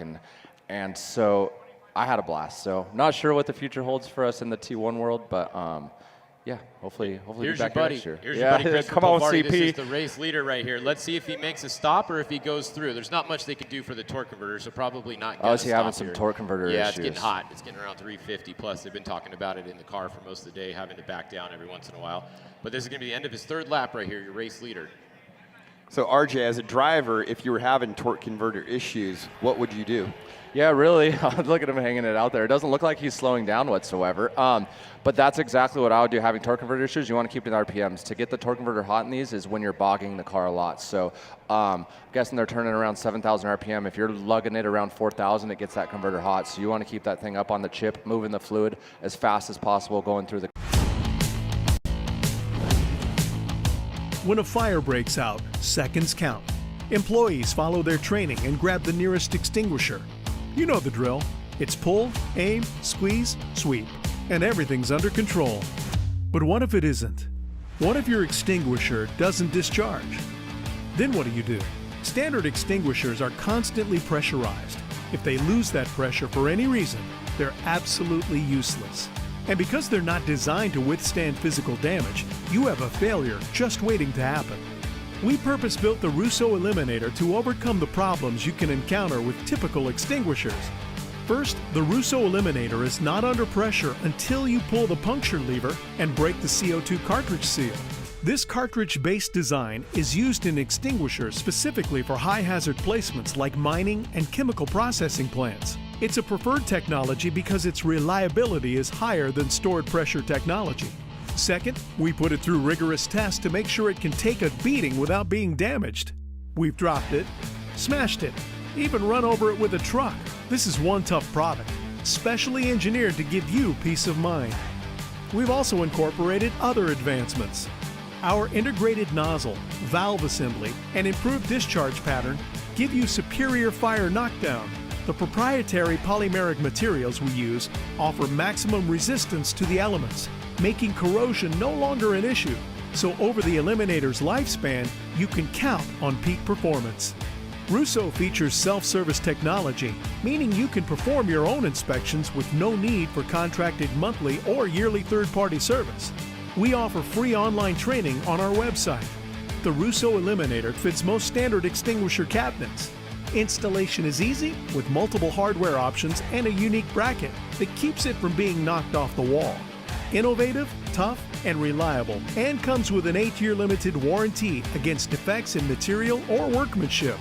The Eliminator presents a major advancement in dry chemical extinguisher technology, and it's clearly your best choice for ease of use and all-around fire protection. For the safety of your employees and your workplace, don't settle for anything less. Be prepared. Be protected. Russo.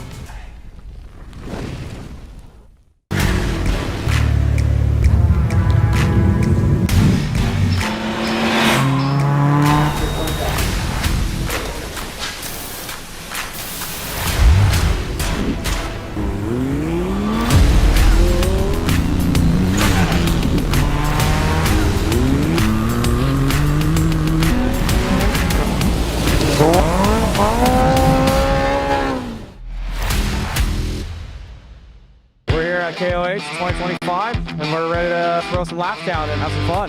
Yeah, El Monte Henri came through, as always.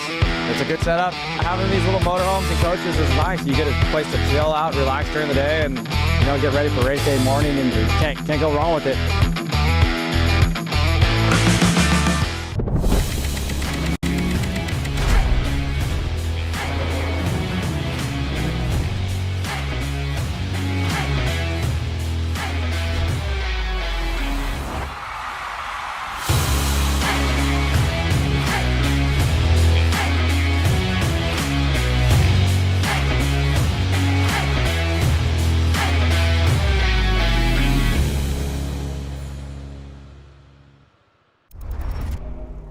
We take the long leg and chase horizons. We open the throttle and crawl. We thread canyons and crest the ridge. We roll together and find solitude. We make memories and enjoy getting lost. We don't just share these lands, we defend them. And most of all, we belong here. Join us.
Vanquish Products, the official RC of King of the Hammers. From ready-to-run vehicles to premium kits, Vanquish Products remote control vehicles push the boundaries and capabilities of RC design. With machined upgrades like licensed Curry axles to licensed wheels and tires, your possibilities of creating your dream off-road machine are endless. Vanquish Products, the official RC of King of the Hammers. In the pursuit of off-pavement exploration, confidence is everything. That's why we've built OnX Off-Road as the ultimate tool to discover trails and navigate off-grid. Everything from guided trail maps to comprehensive offline accessibility and custom trip building. Ensure you're always on the right path. Join the community that trusts OnX Off-Road to plan, share, and fuel their adventures. Because when it comes to off-roading, there's only one app built for you. Every race is a test of performance.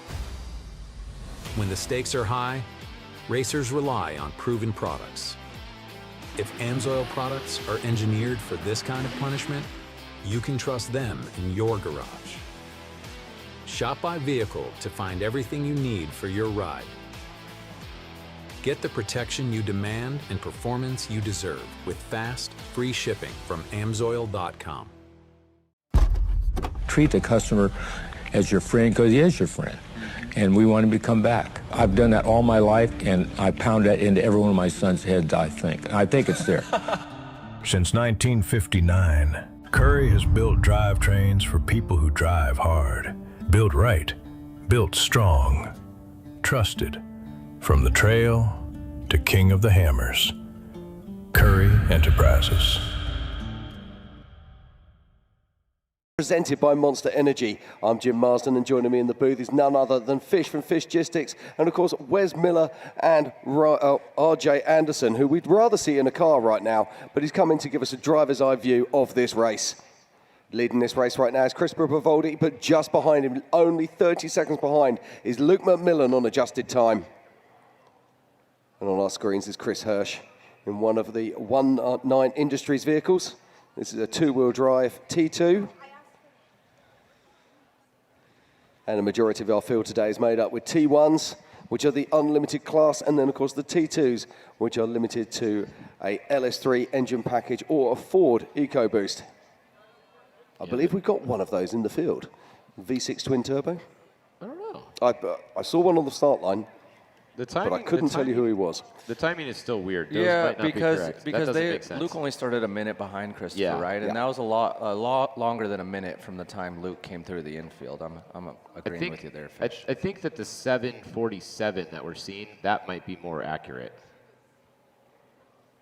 I don't know. The timing system, we can only read what we see here. It's all over the place today. So that one says 747. If we look at the Racing Redefined one, it says that Luke is 6 minutes and 25 seconds behind him. So we have one that says 6:25. We got one that says 7:47. So somewhere between those two is probably the correct answer. I had to call the class 11 last night. You have no idea about timing. Which does make more sense because he only started a minute That got behind real me. complicated real quick. It didn't help when the leader Hager had no headlights on either.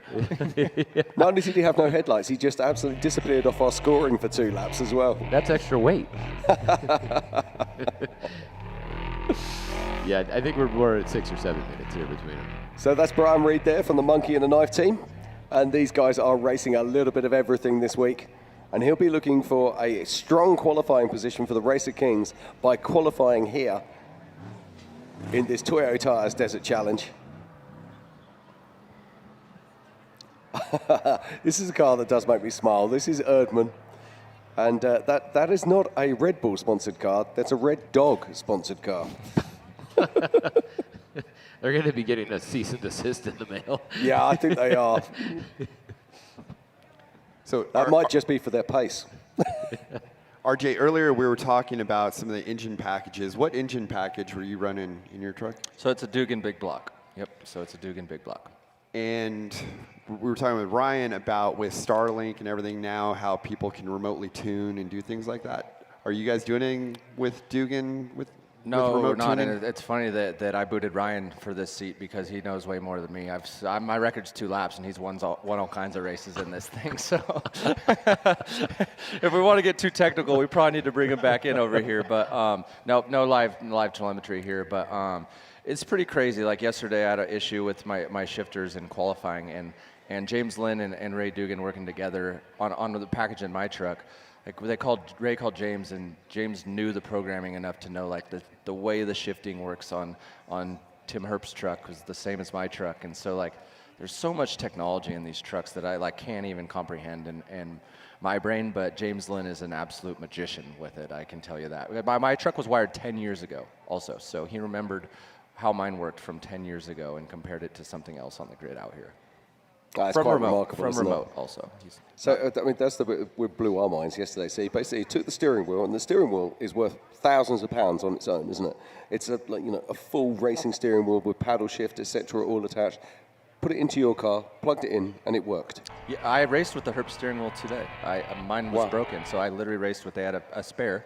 Yesterday I used the one out of their actual truck. Of course they had a and spare. they have a spare. Yeah. So I ran with it today, and literally it worked flawless the entire day. So it's incredible because you're not actually grabbing a mechanical lever, nothing like that. It's all electronically controlled. So pretty impressive. But there is like James can look with Starlinks and stuff like I'm assuming Ryan was saying. you can monitor. So I'm assuming on Christopher's truck, they're looking at the data right now. So with Croyer, their engine guy, they're monitoring what's going on, you know, and it's hard when you're blowing through the desert like this. You're relying on your co-driver to keep you lined up, going the right way. So we have all the data in the car, but it's hard to take your eyes off of it for either of you. So it's very helpful to have someone, you know, at the chase truck from someone remote, kind of monitoring what's going on and telling you. They had that a few years ago. I think it was Andy McMillan was here racing. Hold on a second. Look at the screen right now. Luke McMillan's got something going on the right. I don't know if it's a tire. See the Motec? Look, passengers getting ready to get out. See the Motec lit up? Yeah. And it's got red on the bottom? Yep. So he's got something going on, probably another tire. Wow, that's going to be the third one for Luke. It's his left rear. Look on Luke's thing. See it flashing red? Those are the tires. Those 4 little green circles should be 4 green circles. We got one red that's left rear that's going down. Looks like it's at 20-something PSI or less. So this is the TPS sensor, the tire pressure sensor? Yep, and you can see it flashing. Now, did you see the car go over? So the jack's been deployed. Now, they also have speed sensors on these cars, so the car can't deploy the jack until the car is absolutely stationary. And we mentioned it before. Oh, it came back down. That's not so good. you see what he did there. He lifted the car. If you get the car too high, the tires are actually so high that it's hard for the co-driver to get it out of the rack. So he might have lifted that a little too early and put it back down. No, see, I like to think he leant the car over so that the co-driver Let's go back could to get that out other easier. shot. Let's go back to that shot if we can, guys. Pull Luke's in-car back up. Let's watch this. That's actually a shot for the lead. There we go. All right, perfect. Let's leave it here. We want to see how long this takes them to go, so we're just going to watch this for a minute. You can see on the passenger side it says RL tire. Racers working with racers. Time is money. There's no easy way to build it, retrieve it, or transport it. Helicopters are the cost-effective solution. HP Helicopters solves complex problems with helicopter solutions. What usually takes weeks or days, we can accomplish in hours or minutes.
Of off-road racing dominance.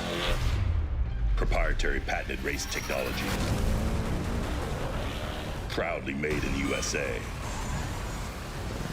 Unparalleled customer service and support.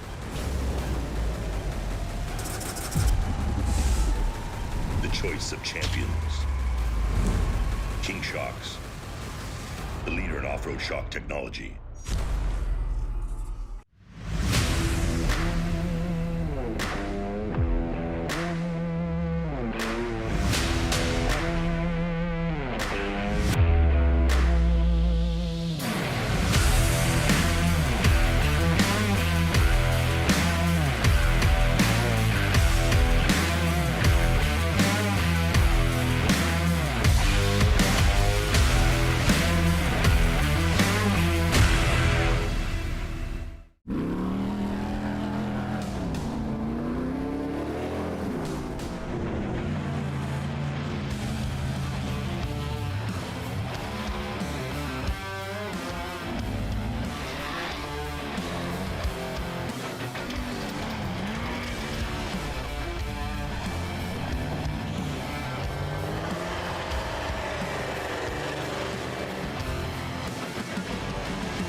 Every winter, Johnson Valley becomes the ultimate test bed, where man and machine are pushed to their limits. and power has to deliver every time. Optima batteries are engineered to excel under pressure, providing durable, reliable performance when it matters most. Because in racing, reliability isn't optional. Optima batteries, the ultimate power source.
Course.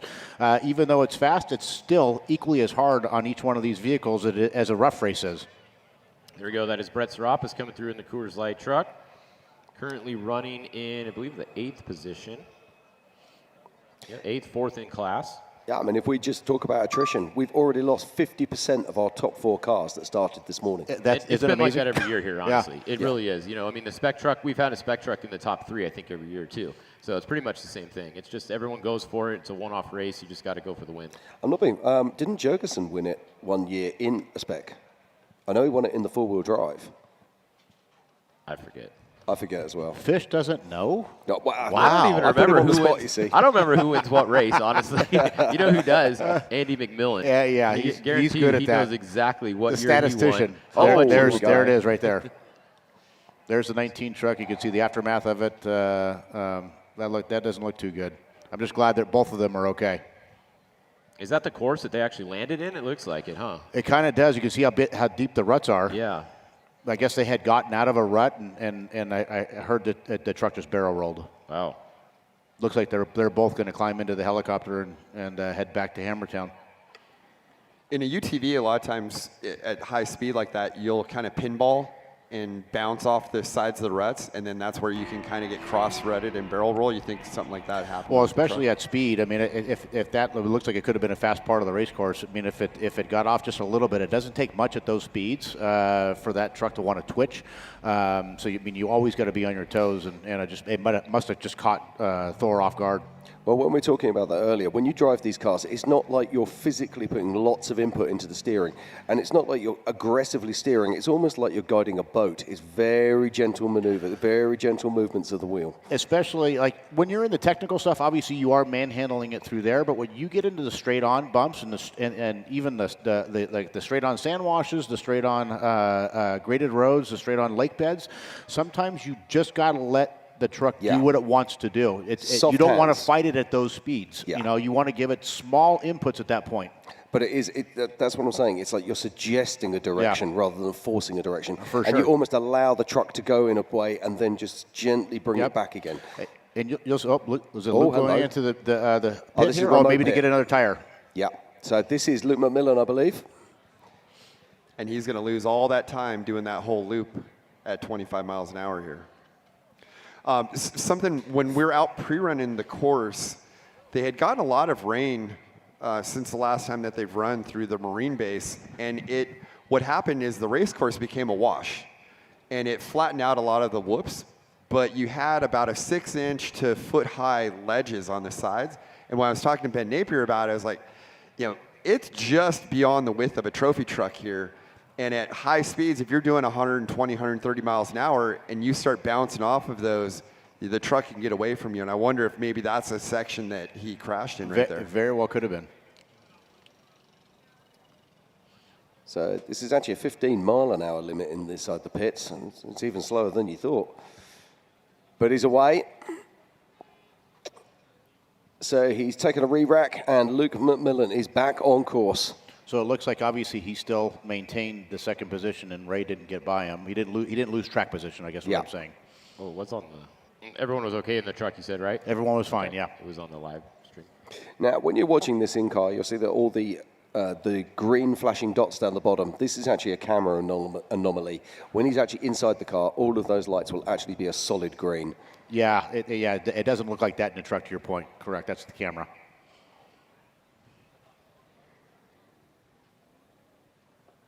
So back up and running again. Luke McMillan, he's in top gear, which is fifth gear on this vehicle. I think the fastest speed we've seen so far is around about 130 mile an hour. Yeah, just about. And there's another one of the 1.9 industry cars. Another Herbst car, of course. That's EJ still running along. Looks like he's down at 14th right now. You're going to have to help me here. How do you tell so quickly that's EJ and not Pierce? Because Pierce is out. So there's only one left. So I used deduction, and it had to be EJ. I would have loved it. I should have given you a really good story about. Well, there's one bolt that I can see right there. I can tell. You missed a good opportunity. Oh, I know. I'd have been hanging on it. But the Hearsts, they've brought so much to this sport over the years. It's been absolutely remarkable. And see that so many cars lining up at so many races. I expect you're going to be a 3-car entry for the Mint as well. 3-car entry. Actually, it'll be a 4-car entry for the Mint. We actually have a really good surprise coming.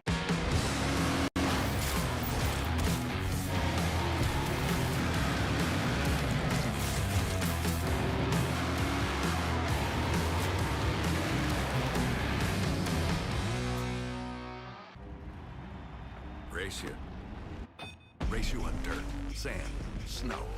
Race you through this, over that, all day, all night. Race you on 4 wheels, 1 wheel. How about no wheels? Race you with the world watching, this guy watching. Race you to the summit, maybe not that summit, to sub 7.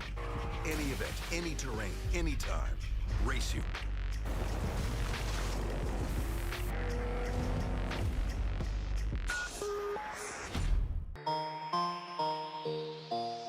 Pick it up, pick it up, pick it up. You see the drip, yeah, I'm fitted up. Hop in my car and the giddy up. Secure the bag, yeah, I get the bus. Pick it up, pick it up, pick it up. You see the drip, yeah, I'm fitted up. Hop in my car and the giddy up. Secure the bag, yeah, I get the bus. Pick it up, pick it up, pick it up. You see the drip, yeah, I'm fitted up. Hop in my car and the giddy up. Secure the bag, yeah, I get the bus. Pick it up, pick it up, pick it up. Whenever someone asks, "How was your weekend?"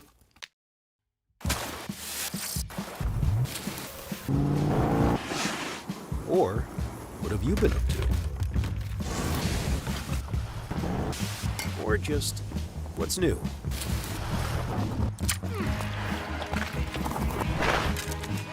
Have a good answer. Just do what you love. Toyo Tires. Yep, that was a good crash, Fish. Yeah. we should have it on the stream for you guys in a minute. Yeah. I know we keep talking about it, but we'll get it up there for you guys. Yeah, that's just it. Just once they see it, it just goes to show you how well built these are. How well built these trucks are now. How safe they are. One thing now with Polvardi having a little bit over an 8-minute lead, that gives him some cushion where he can kind of back it down a little bit, and he doesn't have to push quite so hard.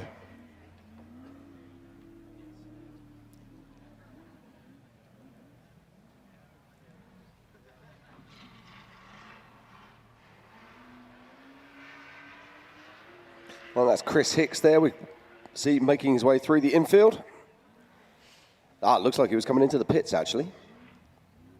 So he'll be completing his 3rd lap.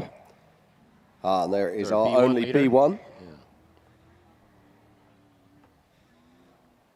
He's running in the 11th position overall. It's not too bad. Almost getting in the top 10 there with the B1. In fact, while we're looking at that, let's have a quick look at our top 10 right now. In 10th position and 5th in class is Trey Gibbs. In 9th is Chris Hirsch. In 8th and 4th in class is Brady Fox. In 7th and 4th in class is Brett Serapis. In 6th and 3rd in class is Justin Bean Smith. In 5th and 3rd in T1 is Rolf Helland. In 4th and 2nd in class it is Dustin Grabowski driving for Brenthal. And 3rd and 1st in T2 is Ray Griffith. Then at the moment in 2nd is Luke McMillan. And 1st is Chris Pavoldi, who we are riding with right now. Look at that, absolutely pinning it out the door. Nearly 7,000 RPM. But he has the option of switching to 6th gear, doesn't he? He's just holding those revs up. I forget if that truck has it or not. I know Bryce has it. It must Toby have has 6th gear because he can't be topping out 105. Maybe I'm wrong. Well, he probably doesn't want to go to 6 because he wants the RPMs up, like we're talking That's about. what I'm saying, yeah. Torque converter, yeah. I think Chris has one, or Christopher, and then Bryce, and then Paul and Toby. Yeah, I know for sure Paul and Toby and Bryce. Bryce was the first one to get one. He was the only one to have one for a while. So this is a transmission made by X-Trax, is that correct? Yes. Yeah. And so it's a sequential shifting, but it has a fluid clutch system using a torque converter. Just say yes. Sounds good.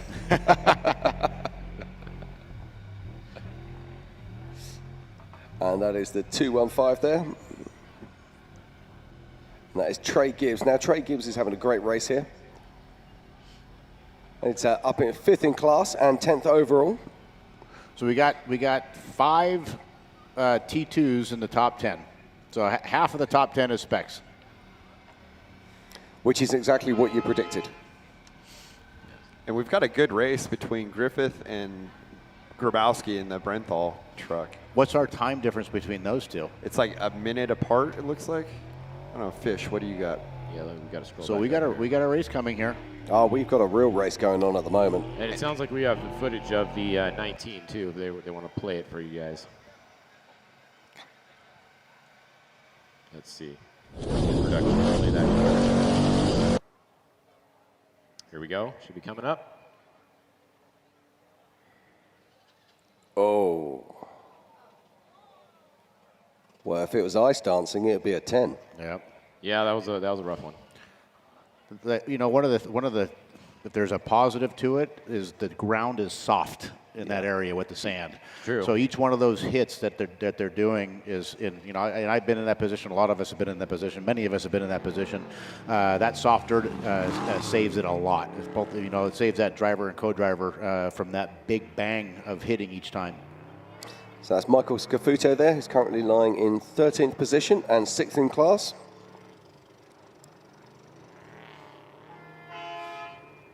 Sean Kroll really laying it down at the moment in 11th position in that B1 buggy. Yeah, the T2 splits are Ray Griffith, it looks like, is 55 seconds ahead of the 273.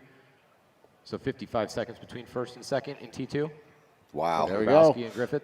So good run there. Yeah, absolutely. And then, yeah, Justin Bean Smith is going to be 3rd. He hasn't gone through the same check yet, so I don't know what his split's going to be, but we'll see in a minute. So we got to start focusing on that race. That's a closer race than we have in T1. Yeah, for sure. And they're 3rd and 4th, or 4th and 5th overall. But going back to that crash with Thor in the 19 car, I mean, he really didn't do anything wrong. No, that's just one of those freak things. It you know, a small hiccup, a small little step, and it happens in an instant. Yeah.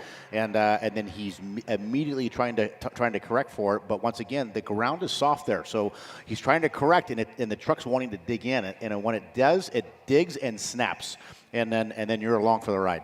So you can do only so much to try to correct, and then it's past your ability to even bring the truck back.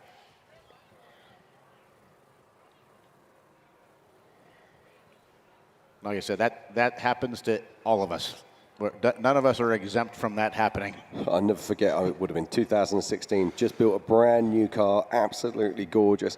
We took it out, we're doing a photo shoot and everything, and I was like, yeah, this is amazing.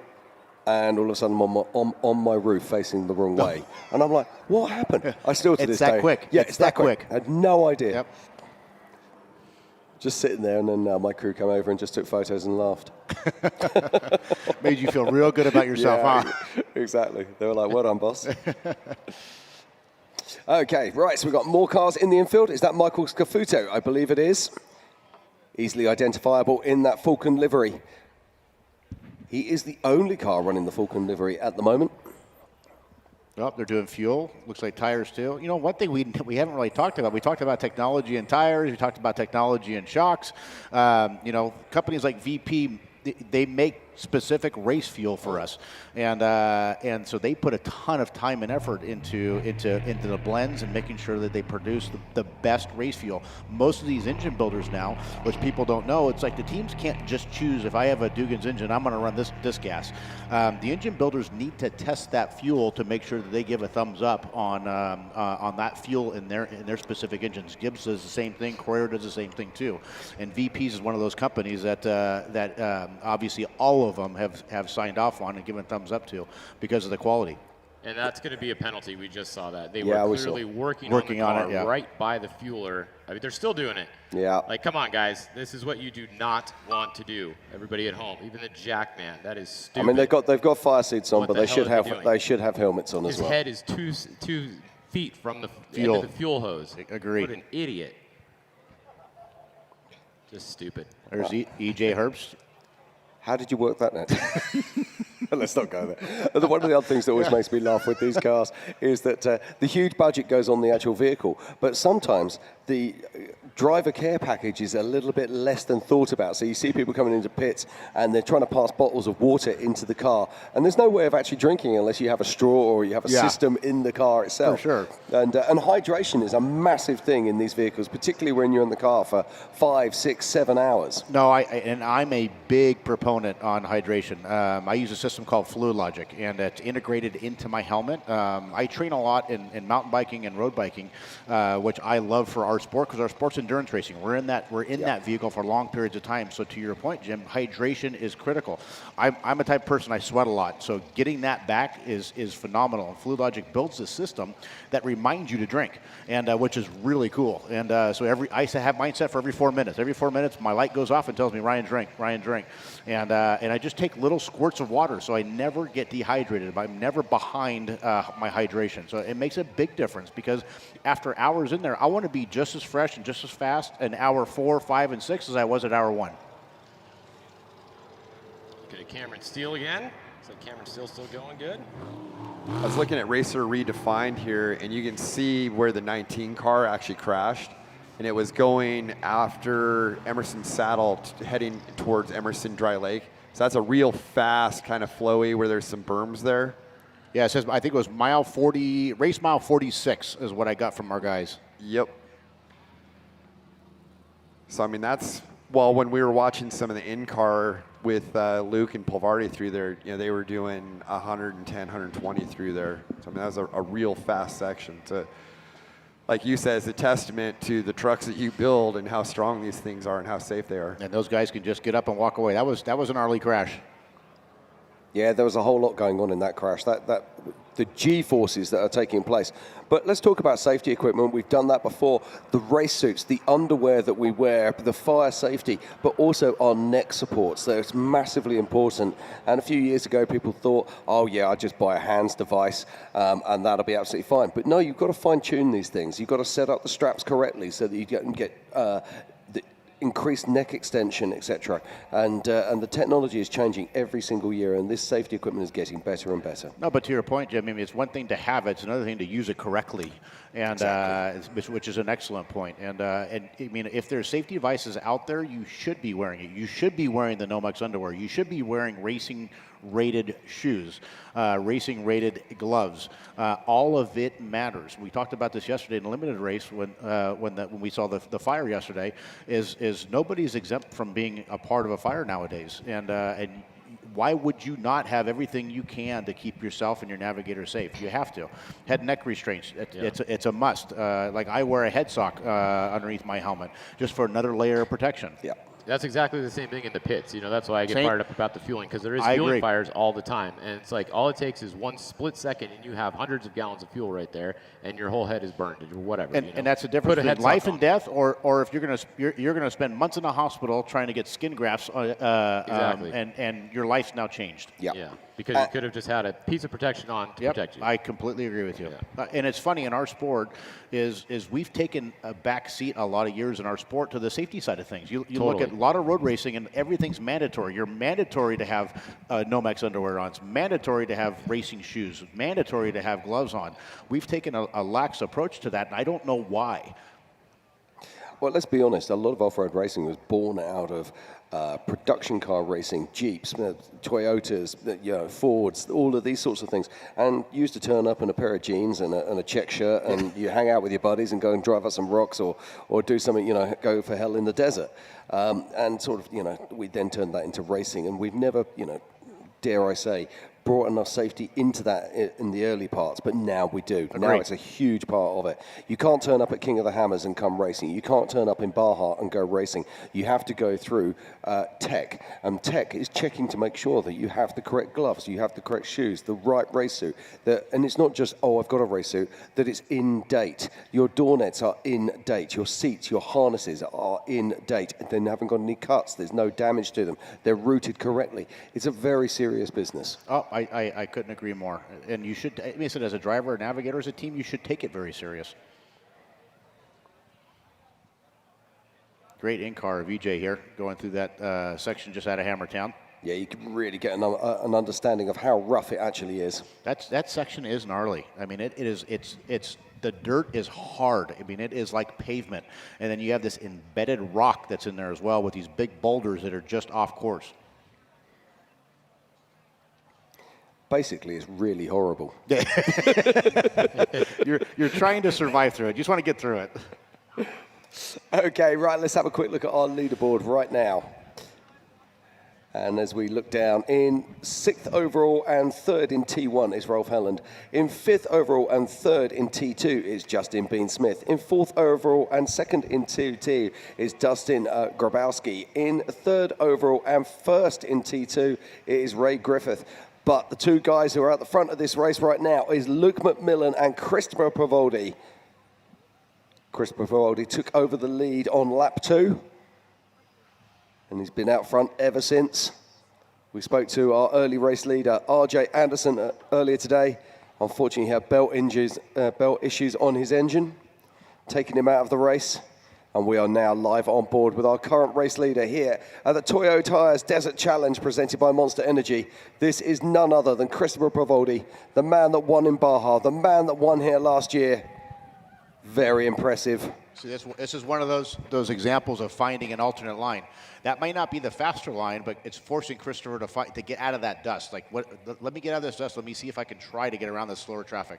Yeah, you can see him. He's just holding a rag in one hand there, trying to just keep wiping his visor. I think this kind of looks like that Outer Limits wash area. Is that right? Kind of heading towards the sand hill uphill. Yeah, They're he's gonna make a hard right here. Yeah, I think this is the 46, big sand 47. uphill, and he's going to make a right down. Now, I will note this, VCP 33 that some people missed was over in that area, I believe. Interesting. You do have to be down on the left there. You can't cut up too soon.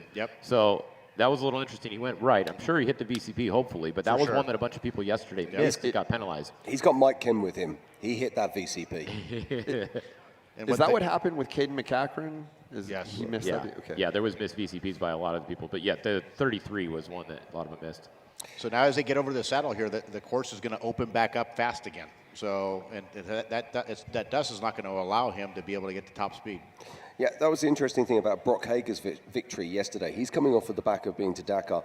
Not only was he the fastest driver on course, he hit every single VCP. His race was perfect. Do you know what? I even got a little bit upset. When he popped his champagne, he didn't even get one. Do you know, it was just like, does this guy do anything badly? Well, I think he has a lot of practice. Yeah, 100%, yeah. And then he jumped in a Class 11 car that he's never driven before and went out and won in that thing. But he's just, what I love about him, he's just so nonchalant. You know, he's just even keeled. No matter if he's won or if he's lost, it's the same. Have you ever seen him excited? Yeah, I know. Well, that's honestly one of the things that probably makes him a good race car driver. Yeah, he's just mellow and stays focused the whole time. I want to talk about this. Yesterday, he took home $25,000 in checks and contingency for winning the limited race and also winning the Class 11, which I still blows my mind. But isn't that wonderful that, this is, we're talking about a UTV driver who's winning a sum of money that is actually enough to be professional as well as being in a professional race team and earning a living from that. There are very few people in off-road racing that actually do that. Yeah, I don't think anybody I'm trying to think, people out on the course today, there's a couple of them that may be earning a living, but no one's really making more than they're spending on their program.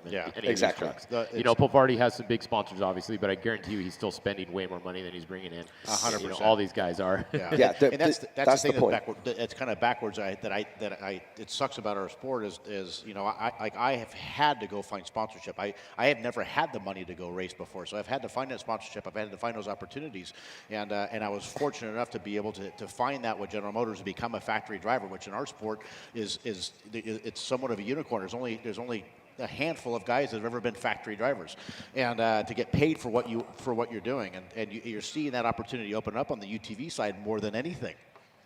I think some of the UTV drivers are the only ones that are actually making a living doing off-road racing, and to the point you said of what Brock made, that I'm sure he has some good incentives and contingencies with his sponsors too. Polaris has some contingencies, on their own as well. Exactly. So I mean, he probably got at least double that, if not more, by the time you factor in the other money he's got coming in from contingency from sponsors. So. Well, that is Terry Householder there, and he's going to be coming back into Hammertown very soon. To complete his third lap. I think he'll be to complete his second lap. He's already gone out, so he's already gone through Hammertown, and now he's heading out, just getting ready to go over the saddle to head out into the open desert. Jim, how did you know that was Terry, Jim? Yeah. Deduction, because we already know that Adam's gone out. Okay. So Jim, you're getting it. You're understanding now.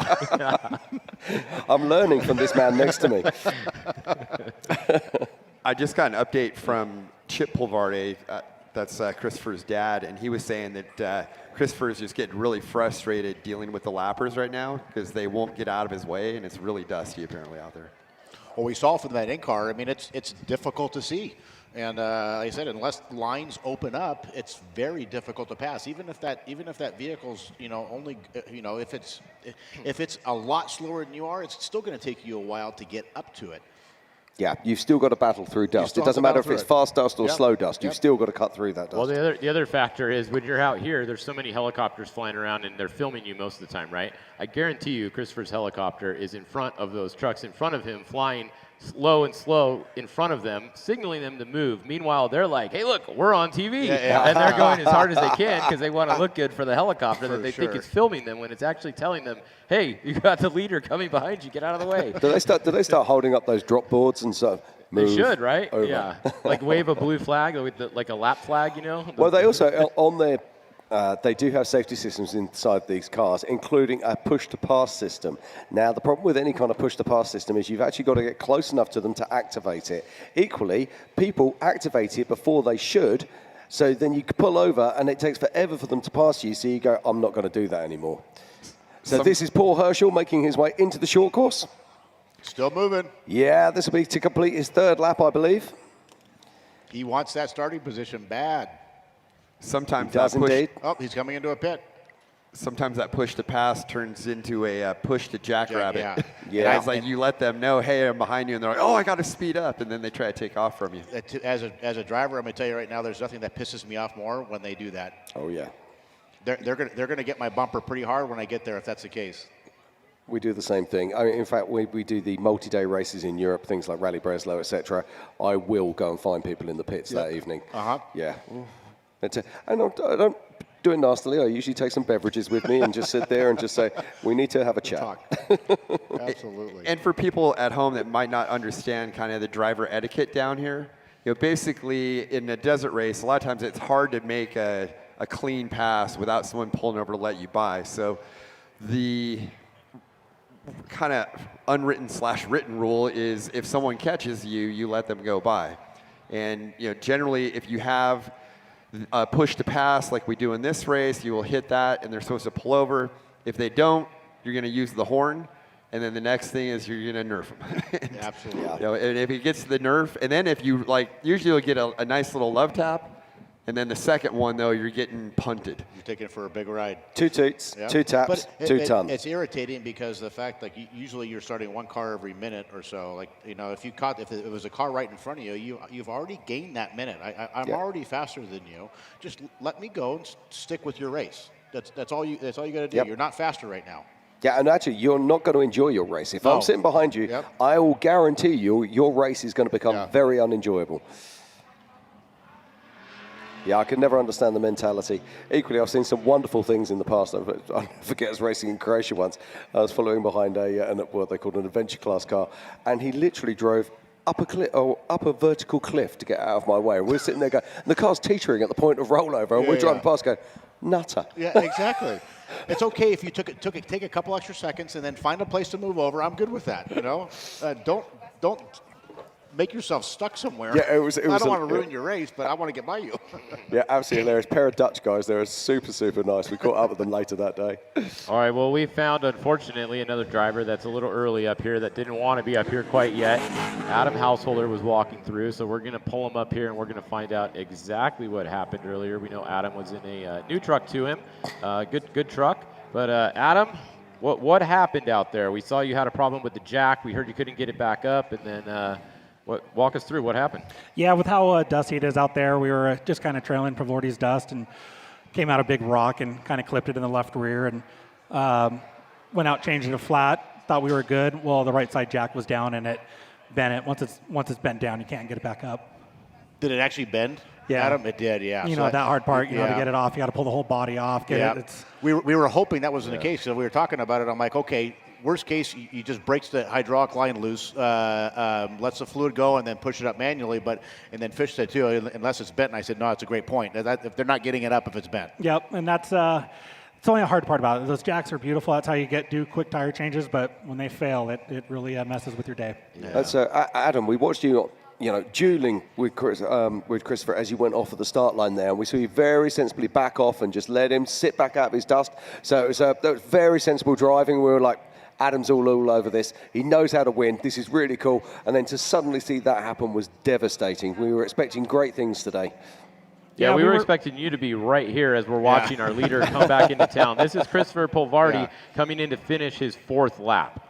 So you really screwed that up for us. So I know. I'm sorry. We were trying really good, man. The new all-wheel drive Mason. It's my first race. I was using this as a test race before we go down to Mexico. We'll just have to go back out and do some more testing before we go down there. But man, what an incredible machine! So much fun to drive. Perfect. And Christopher's coming in the 4th lap. This is probably because he has a big lead. He doesn't have to stop right here. But yeah, it is. But we've got our man with the mic in the pits right now. So Miles, talk us through this pit stop. Thank you, Jim Fish. Sorry to hear about your day, Adam, but man, they are in here. Everything is all systems go. Changing 2 rear tires. The Optima battery Ford Performance truck is looking like it's in great shape. The team is absolutely slaying the tire change. Everything's going quick and smooth. So far, so good. Big thumbs up from Christopher Polvardi. And look at this. I'm going to tell you that was 40 seconds or less. What a great run. Everybody's super excited to get Chris back out there on track, and he is ready to rip. And I think I'm going to find his good buddy Bryce over here. Man, that was 30 seconds in and out. Yeah, no, it's pretty good. We kind of got it dialed in now. I mean, Mexico stuff, we do a lot of them, so we kind of got a well-oiled machine with all the guys, and it just works out really good. Yeah, and I mean, it sounds like you guys are having an extremely smooth day. I keep hearing about the torque converter getting a little warm, so he's having to monitor that, but other times he's just on. Yeah, I know he's managing the temps. There's no major mechanical issues or anything. He's just watching temps and cruising it and going out for the last lap, and he should be good bringing one back time one more time. 61 more miles to go, and the checkered flag will be flying. Can you guys do it? Is this going to be a 3-peat? Hopefully. I mean, he likes his race, and he's really good out here, so I'm a little biased, but I got a lot of faith in him. I like it. All right, well, Bryce, always a pleasure. Good seeing you, buddy, and great work. You guys got a killer team. Again, the stoke is high here with Pulvardes, and I think McMillan should be here in just, I'm going to say 5 to 10 minutes. So we'll mosey on that way, but it's great to see this race coming together. It's been a great time. I hope you guys back at home are having as much fun as we are here for the Toyo Tire Desert Challenge presented by Monster Energy. Jim Fish back at the Griffin main stage. Take it away.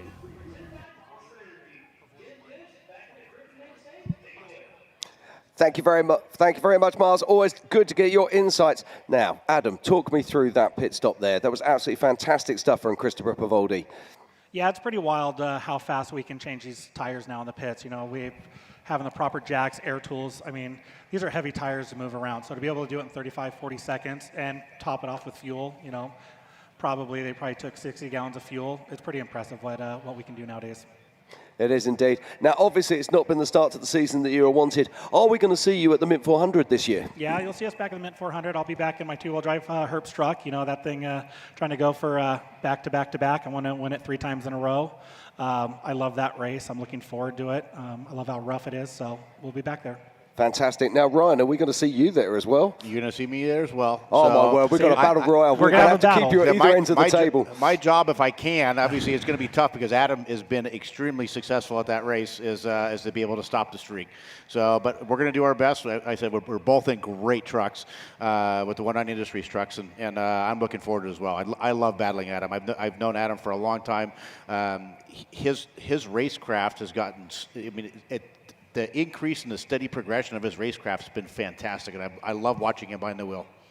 Yeah, now we're watching 253 at the moment. This is Ray Griffith. This is our #1 place T2, and he's sitting in 3rd position overall. What a race this man is having.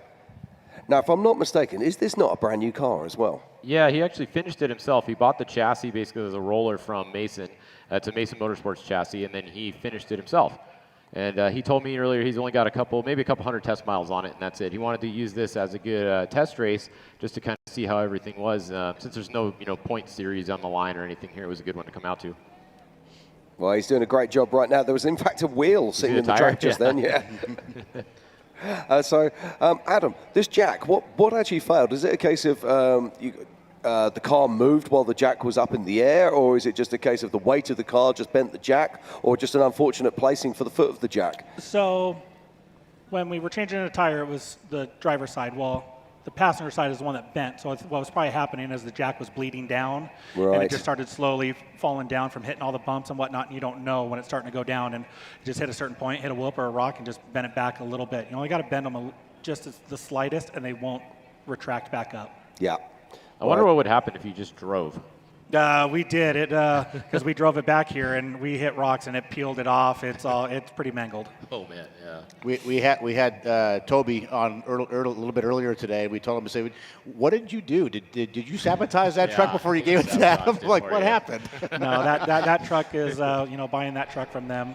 That thing was dialed. We basically just prepped it, put it back together, and drove it. And it's a race-winning truck right out of the box from them.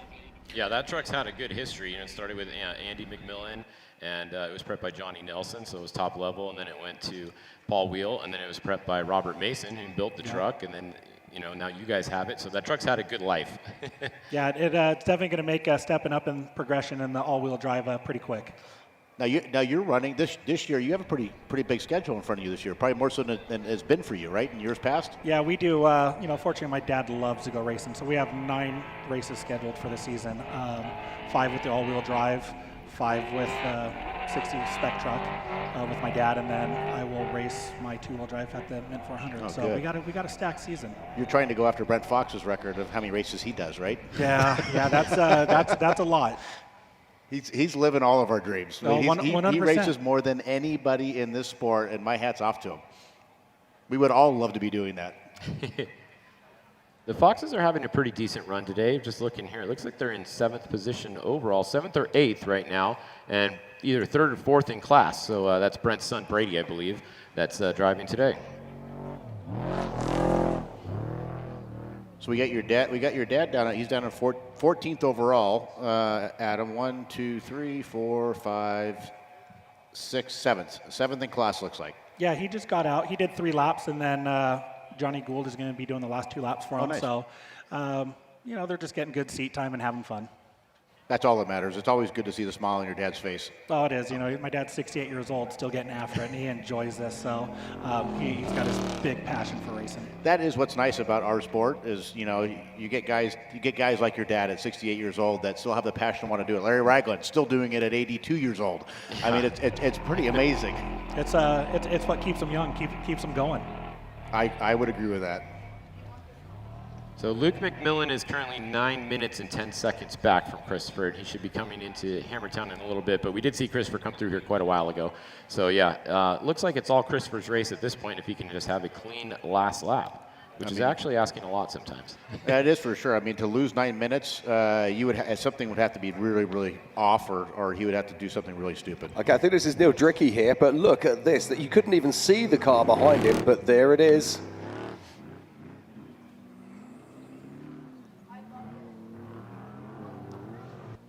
That's the 6116 there of Neil Dricky. And that looks like he's heading up towards to come up over the top of Baldwin's Leap.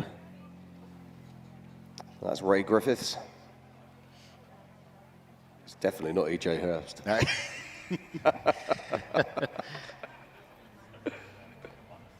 How did you notice? I'm learning from the master. Yeah, it looks like the difference in T2 is getting a little bit spread out too. I think it's closer to around 2 minutes, 2 minutes the gap now. there, yeah. So not quite as close as it was a little bit ago. Yeah, that was Zach Connor we just saw rejoining the course, coming out the pits. And there is Luke McMillan, our current second place vehicle. Making his way back to Hammertown now. He's just on the outskirts, right around the backside of that mountain. And of course, we just saw Christopher Pavoldi leaving. So, I mean, he's got a strong lead now. I mean, what's that, 8-9 minutes? Yeah, it's around 9 minutes. But what's amazing about it, you think about it, is that's solely based on flat tires. That's solely, you know, Yeah. it's not like he's had a mechanical problem. It's just how critical it is for this race and what it does to you. Yeah, because the amount of time you have to re-rack. I mean, Adam, how fast do you think a tire is if you have to re-rack it versus if you don't have to re-rack it? How does that add? Adds about another 30 seconds, Yeah. 20, 30 seconds. To your point earlier, you're trying to pick it. That tire is hot as hell, and it's flat, and so it's it just flat, folds and it's- over your leg. Exactly. Like, It doesn't. It doesn't. You can't pick it up correctly. Yeah. Oh, they're horrible things. Big, heavy, and the worst is when the carcass starts to break away. Nasty. So Luke making the pass there. That was a good spot for him to get around him. Does Luke come in, or does he stay out? He should be staying out because he already did his pit, so I would expect him to stay out. Oh, he's coming in, they said. Is he? All right, Miles just said he's coming in. Okay, Miles well, throwing we're it to going to throw Miles. it down. Yeah, we're going to throw this down to Miles. And Miles, take it away. Thank you. Yeah, I've been down here catching up with everybody, and Pulvordi and McMillan said the same thing. And yeah, they're going to come in, just do a quick look over, change the rear tires, top her off for fuel, and he is going to try to hunt down Pulvordi. So I assume this will be another 30-second stop. I was chatting with the McMillans over here, and everything's looking good. I'm going to see if I can get a quick visual. He wants a quick drink. Big thumbs up from Luke. Just quick tire change this car. This Monster Energy machine looks like it's in awesome shape. Still shiny on the backside. The dust can't even catch him. Quick tire change, again, just kind of looking. Fuel's good to go. In and out, looking good. Luke McMillan back on the charge. Can he chase down Christopher Pulvordi? It's going to be a close finish. I think I've been trying to follow. I think it's about right around that 10-minute time split, so that's a lot of time to try to make up. Luke's going to have to hope that Chris has an issue, but man, it's going to be a race to the finish. I can't wait to see this thing shake out, but I think that's kind of the story we have right now. Is our top two are out there running healthy. Pulvordi does have that torque converter issue they're saying that he has to manage, so in some of those high-speed sections, he does have to back down where Luke can really start pushing. So yeah, I don't know. It's going to be exciting. I was chatting with Mark just a little bit ago, and he's big smiles, having fun, and man, we'll see how it shakes out. So, again, thanks everybody for tuning in. We'll send it back to the Griffin Radiator main stage. Take it away.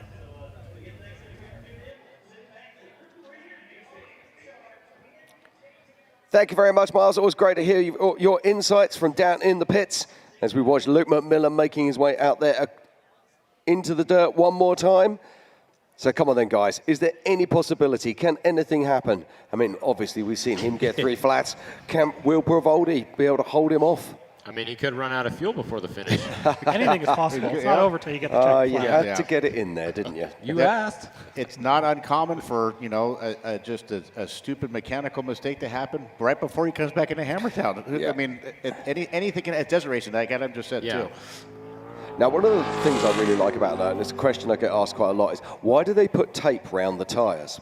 And they say, people say, what's all that about? And that's a proper old school thing, isn't it? The fact that they still practice that. So the reason they put tape around the tyres is so when the tyre is actually on the back of the vehicle, the crew can physically see that tyre hasn't been on the car. So they know they don't need to put anything into the rack. And why do they do that? It's just in case they lose comms. It's literally just making sure they're crossing all of their I's and T's, dotting their I's and crossing their T's, making sure they've got everything covered in case their comms fail, in case they need to do a visual check. But what they'll do too with that tape is they'll write notes on it. They might write air pressures on them. They might write what side it goes on, right rear, left rear. So they could also have notes on there to tell the crew guys what's going on with it. Now, Luke's one of the cars that's actually running an 18-inch rim out here. I don't know if Provaldi's running a 17 or an 18. I'm guessing he's moved over to the 18. It's a good question. I think he's running a 17 on the Toyo. I don't know if Adam or Fish have any insight to that, but I think it's a 17. Yeah, I don't know if they have a 18 for his wheels. Yeah. In which case it will be at the 17. So we started to see some people moving over to that 18-inch package so they can get a bigger brake caliper in there. But the trouble with doing that, of course, is you remove the side, you slightly less sidewall. Yep. And I do wonder in races like this if that does have a part to play. Well, I bet it's a good point. I know BF Goodrich is putting a ton of time and effort and money into the 18-inch package, and obviously now they've gone even bigger with the 42-inch package, and the 42 is an 18. So it's gonna make it interesting. But to your point, to be able to go to the bigger brake package, obviously you go to the 18-inch wheel. So, but I'm very curious. We're going to make the changeover with the 32 as well to the 18s and try some different things with the brakes. So I will let you know at the mid how it goes. It's all exciting stuff, and again, it's what we were talking about earlier: technology, drive, the need for speed, pushing forward the whole time, and that's why this sport is so exciting right now. All right, we got to let Adam Householder go because he's got to go get his race suit off. Yeah, I'll just hang out and be a spectator like everyone else, but it's all good. I appreciate you guys allowing me up here, and have a good time, and we'll see you guys next year here. All right, next year come back here, and don't come here quite as early. See I'll you try a little not bit to. later in the day. We're bummed for you, Adam. You're always a favorite of mine. So much appreciated. you have a lot of racing left to do this year. So Yep. good luck. Good luck with the new truck. That is our T2 leader right there we're looking at. That is Ray Griffith coming back into Hammertown. He's going to be finishing his fourth lap and headed out on his final lap. Something you noticed, or I noticed rather, and I thought about you, Fish, is when they were showing Luke stop. What looked different to you than some of the other ones you got mad about on their stop? Oh, yeah, with the full gear on. 100%. Same with Polvardi. I noticed that as well. They had the helmet on. And you don't have to do the helmet if you have fireproof goggles and the head sock, the baklava on. You can do either one. So if people don't like wearing a helmet, at least put the baklava on with the fire-safe goggles, and then you can at least have a little bit of a chance. We actually like the helmets because it gives you something to mount radios to. Yeah, you can talk to each other. Yeah, exactly. A lot of these guys are talking to each other on the crew with the helmets on. Absolutely. So here we go. This is Luke McMillan. Another point that we see coming into the pits, a lot of these top cars, they also have cruise control systems on them or management system. Yeah, speed limiters. So when they're coming into these pits, they can hit the exact speed because seconds count. And so if you're like, oh, it's a 15 mile an hour, and you come in at 10 mile an hour, potentially you are losing 2 or 3 seconds. And we're seeing out there, seconds really do matter. They do, and the speed limiters do work really well, and it actually does take over the throttle control for you. So if you have it set for 15 miles an hour, you work yourself up to 15, and then you really you let go of the gas, and it's cruise control. Yeah, which system's that? We do it all through Motec. Yep. He's got another tire going down. Oh, no. What the heck? It looks like a left rear again or something. No. The Motec was lit up for a second, but now it went away. keep an eye on the right side Motec. There was a red light that came up on the bottom. So if you can see his dash, you're gonna see the 4 tires. You're gonna see green, green, green, and then the left rear you're gonna see purple, and it says 54. Well, he's just at 100 mile an hour, so I'm not too worried. The 54 is a default for Motec, so that just means the sensor's not reading. Oh, we lost our views. Everybody whistle. A little technical difficulty. Well, let's not forget, we are in the middle of a desert. This isn't like we're sitting in the middle of Las Vegas with all the film cameras in the world helping us out. I'm sure our crew will have us back up and running momentarily. Unfortunately, when Luke went through here, his timing tracker did not click off at the end of his 4th lap on our screen here, so I don't know if we're going to have split times for him this last lap. We'll keep an eye on it. Interesting. Ray Griffiths hasn't clicked either. And did he come through here? Yeah, no, Ray Griffiths. No, because Luke. We saw him in the pit, though. He's in the pits. Oh, yeah. So I wonder if we're having some kind of power outage or something weird going on. Maybe. Because Christopher's has not updated since mile 6 as well. Yeah, but our laptops would stay live, wouldn't they? Irrespective of whether we're getting background data. So I think what you're saying is correct. Yeah, I think the timing system may have gone down. Yeah. Or the whole system. Or the whole system. Somebody forgot to put gas in the generator again. Okay, I guess we all have to go home. But we're still talking somehow. Yeah, we need some dimes for the meter. Race is over. Everyone can go home now. Tone. We had, I think it was in 2017, Shannon Campbell was literally coming down through the backwash, coming in to take his, I think it was the 3rd title, and we lost the generator out the back. Oh, what a time for it to go, you know? Exactly, yeah. But no great story started with something boring. Nope. This is always an adventure. It is indeed. But what a great day of racing we've had so far. We started this morning with 38 runners and riders across 4 different classes, the T1s, the T2s, the B1 Unlimiteds. And then, of course, Sean Kroll, 3 classes, in fact, I do apologise. Sean Kroll's been doing really well. I'm not sure where he's at right now. Did make himself up to 11th. You know, we have obviously 2 T1s leading the way in 1st and 2nd, and then the T2 of Ray Griffith sitting right there 3rd overall. Yeah, our Racing Redefined tracker is still working. It was a little bit off from our other one earlier, but it says 8:45 is the time split between Christopher and Luke, so that seems pretty much in the ballpark. So we'll keep an eye on that one until our other one comes back up. Pulls back up. And right now, Polvarde, he is just about to get onto the power line road, just kind of up. That's right on the edge of the Marine base there. And then Luke is working his way to the remote pit. So you've got a pretty good gap between those guys, mileage-wise.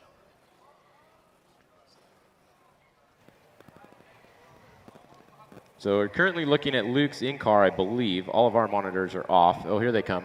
Oh. And they're back on. Yeah, so this is in-car with Luke still. So back to what I was saying. If you look at the dash, you see 3 greens. Green being it's the tire pressures within its limit of what they set, means everything's good. The purple says 54 PSI. That's a default number. That's not true. That just means that sensor is not reading. If a tire is going low, the green's going to start changing from green to orange to red, meaning you have a leaky tire. So perhaps what happened, see, it's doing it again. See it On lit the up right right side, now? yep. Yeah. Now, maybe it's just that it's not reading over there, so it's throwing a false alert, and he just keeps clearing it because clearly they're okay. Because on Luke's dash, everything's showing green, so everything's showing within limit. But don't forget, that alarm isn't just for tires. He could have other alarms set as well, Correct. so he could be going out of range for any one of a number of things. Temperatures or anything else. So this is our current race leader. This is Christopher Pavoldi. And he's still got that rev counter hanging out the door between 6,500 and 7,000 RPM.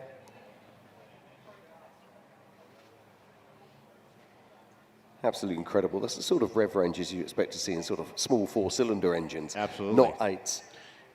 The Gibbs is into the 9s. So, I mean, it's a high revving engine. It sounds peppy and it sounds racy. So just cruising along here, 90 miles an hour. I wish you could see how rough this terrain is. How deep those actual ruts are. Now Christopher has the Fox live valve on his. I know a lot of the Mason all-wheel drives are just running the Fox or the King passive shocks. So it's interesting the setup they've come up with. Obviously, Mike being his navigator and working directly with Fox and integral into the live valve system. Mike's helped develop that truck to make it even better. I just got an update. There is a problem with Luke's left rear tire. So that is an alarm coming on. It is going down. They're going to stop at the remote pit. So we will see Luke, if we watch in his in-car camera, we'll probably see him pull in the remote pit pretty soon as he gets there. Wow. I don't think I've ever seen Luke McMillan have 4 flats. The only time that he did have issues with the Baja 1000 from La Paz, we went north. And I know he had some problems too. And I've been watching his social media leading into this. He's been doing a lot of testing with a 42. Yep. And I know he was debating running a 40 or 42, but chose to stick with a 40. I think he still has, from what I'm hearing, there's still some fitment issues, the way it fits on the current truck. Because I don't know if they can fit it in all the spares. I think it fits in the top, but not the bottom. But at some point, like we're making changes to our vehicles right now, the 1.9, to be able to accept the 42s. It's coming, whether you like it or not. So we have to be able to adapt to it. So BF Goodrich, as I said, they don't stop, which is phenomenal. They're continuing their development. They all the tire manufacturers are, because they're all trying to go after each other. But it's interesting to see that BF Goodrich has taken the next step to go to this 42-inch tire. Now we're gonna have to play with gearing. It's gonna change gearing, rear gears, underdrives, transmission gears, drive lines. It's gonna be harder probably on spindle snouts because it's gonna be a heavier tire. So it's gonna be interesting to see what this does. Yeah, so I was gonna ask you is, when you start making a change somewhere on the truck, that runs down the line of drivetrain, engine, There's so many brakes, so many different things. It's not just say, hey, let's put 42s on and everything's going to be great, because obviously now your gearing changes. It's a taller tire, so and your gearing changes in the wrong direction. What I mean by that is you have to go down on your gear. Well, that's making the gear weak or weaker, so which is the wrong direction for us. So but that's how you have to do to compensate for that tire. What is the weight difference? Because that is unsprung rotating mass, which is where you generally want to keep your weight down as much as possible. So going to a 42, how big of a weight difference is I believe it's right around like 11 to 13 pounds difference between the 40s and a mounted 40 and a mounted 42. But there are. I mean, and then that's Luke's on 4 tested corners. So this one, we just got an update, and according to their in-car audio, they hit a rock. They think they bent the wheel on that one. So they did hit a big rock on that one. That one sounds like it was earned.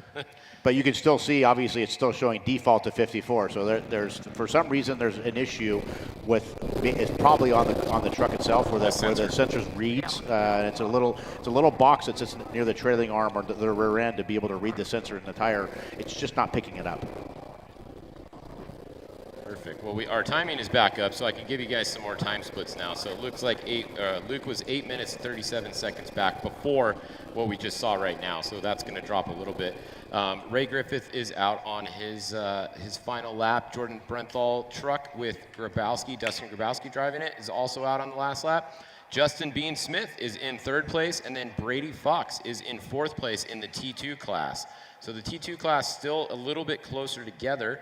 Once they go a little farther, I'll have a good split for you between the Brenthal and Griffith, but I think they were only about a minute and a half at the end of the last lap. So that's still a pretty close race in T2 at least.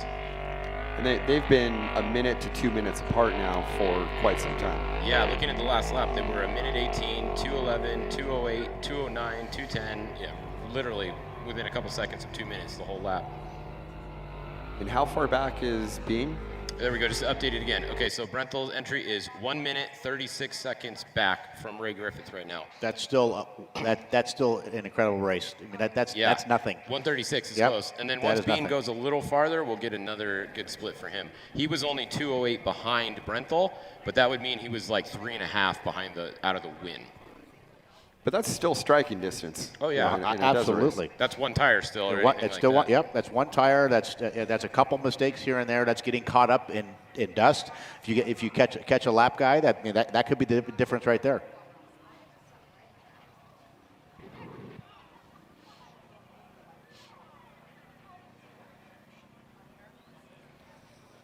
All right, right, so once again, this is Luke McMillan we're looking at here.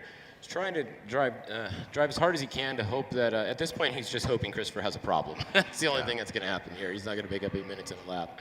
The thing for Luke is, as well, especially for this one-off race, he's also using this as a test bed too. Like for Totally. you know, Luke's always learning. He's the one that's out there always trying to figure out how to be faster, how to be better.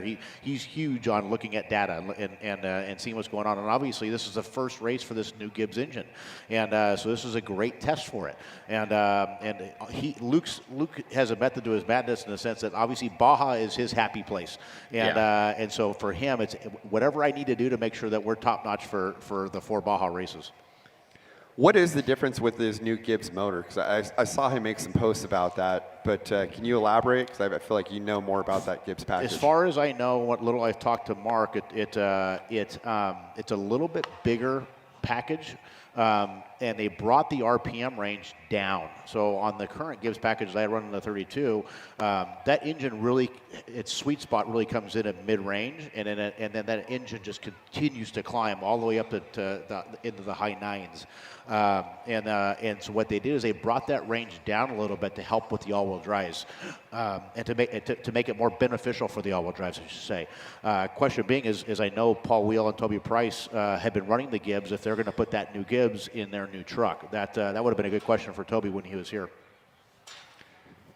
Now, something in talking with some of the different drivers with the different motor packages, like the Dugan's, runs lower RPM, more torquey is how I picture it. But then in speaking with some of the guys that are running the Gibbs, they say, no, actually the Gibbs makes a lot of torque. It's just making that torque at a higher RPM. That's exactly it.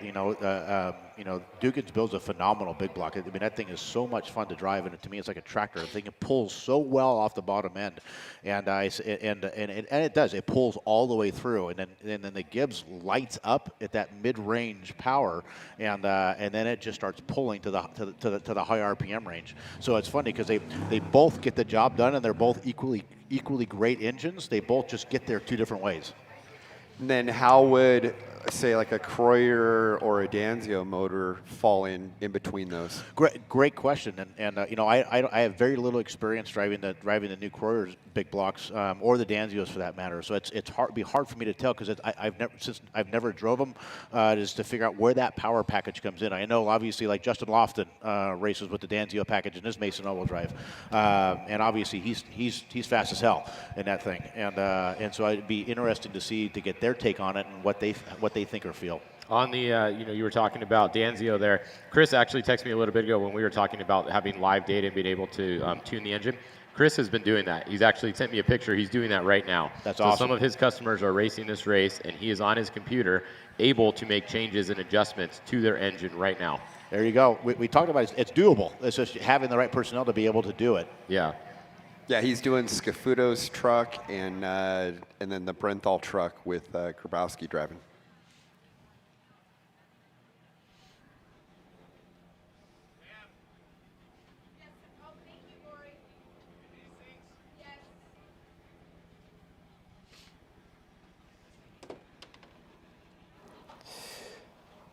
Okay, so as this race continues, this is the 2026 Toyo Tires Desert Challenge presented by Monster Energy. And what a day of action we've had so far. And our current race leader is Christopher Pavoldi, being chased down by Luke McMillan. But Luke has been plagued with flat tires today. Very unusual. We don't usually see that from Luke McMillan. But the desert is a cruel mistress. And that's why we love racing here as we watch Terry Householder. Saw his son, Adam Householder, on stage earlier. Bit of a heartbreak story there, Ryan. Yeah, it is. I mean, this desert, no matter if it's here or in Baja, it has a way of humbling you very quickly. Right when you think you have all your ducks in a row and you're ready to get out of the gate in 2026 and start the season off right, and all of a sudden the chute gets pulled and your back's against the wall going into the next race. But it's guys like Adam Householder, guys like Luke McMillan. They don't quit. They don't give up. They use this as a learning opportunity to make changes and get to the next race to be able to change their luck and get back to the podium on top. One thing, Ryan, how much time does it take to fully prep a truck? if you're doing a full prep. So just to give people perspective of the amount of time and energy and effort that goes into getting to a race like this. Yeah, and it all depends on what races we're doing, and all depends on the cycle of the engine, especially in T1. T2, you can run it. You're running the engine for multiple races for the year, if not close to the year. In T1, these Dugan engines or the Gibbs engines or the Croyer engines, Mansfields, they have a mileage to them, and usually they're right around probably 1,200 to 1,300 miles before you have to yank that engine. So you need to be able to time your races to figure out when that engine has to come out, and then what races I could be able to do next. And then depending on what schedule you're doing, everyone has a little bit different schedule. Like in the score stuff, the races are spread apart if you're only doing the 4 score races. Like right now, we have a packed schedule. Like at 19 Industries, we have King of the Hammers, and then we're going straight to the Mid 400 3 weeks after this. And so you almost got to pick and choose what you can prep, because you can't do a full prep. There's not necessarily all the time in the world to do that, but at the same time, you're replacing the parts that are critical. We build these trucks now so reliable that sometimes there's not a lot we need to do to the suspension itself other than shocks, taking corners off, because we know that they can last. We build these trucks to go more than 1,000 miles. So technically it should do this race, and it should do the MIT, and then we should be able to look at it. So, but transmissions come out every race. Engines come out at maybe every other race. Rear gears, every race we do a new rear gear just for the sake of having a fresh rear gear in it, because of how abusive we are on them. So, but yeah, they're not easy to work on, and they all, to your point, Wes, it takes a lot of man hours to take one of these things apart and put it back together. We abuse them. So how many hours? So to do a full prep, you're talking 300 hours to do a full prep on it. So, and I said that ranges from team to team as well. So we have a great group of guys, mechanics at 19, and they do kick butt, but it still takes time to do it. Yeah. So you've got, say, 300 hours in a full prep.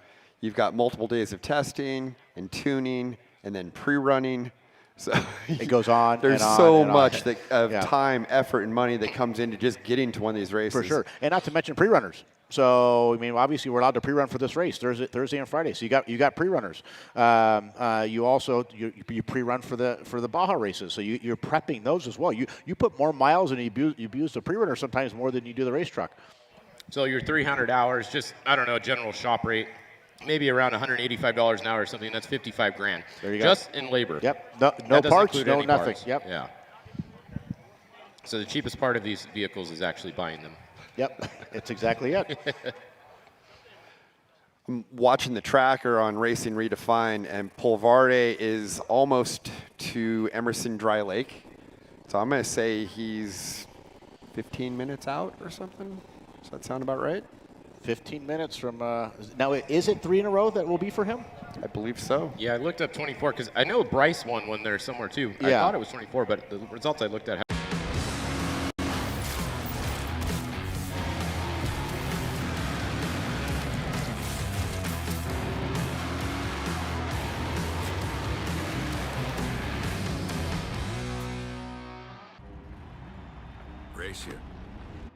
Race you on dirt, sand, snow. Race you through this, over that, all day, all night. Race you on 4 wheels, 1 wheel. How about no wheels? Race you with the world watching, this guy watching. Race you to the summit, maybe not that summit, to sub 7. Any event, any terrain, anytime. Race you.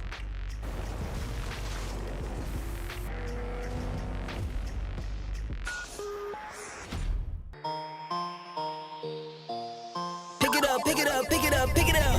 You see the drip, yeah, I'm fitted up. Hop in my car and I giddy up. Secure the bag, yeah, I get the bus. Pick it up, pick it up, pick it up. You see the drip, yeah, I'm fitted up. Hop in my car and I giddy up. Secure the bag, yeah, I get the bus. Pick it up, pick it up, pick it up.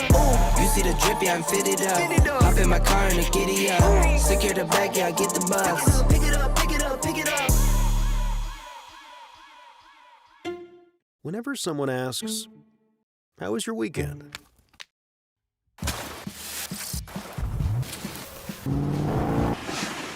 Or, "What have you been up to?"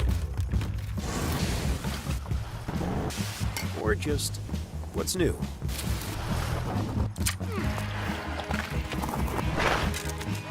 Have a good answer. Just do what you love. Toyo Tires.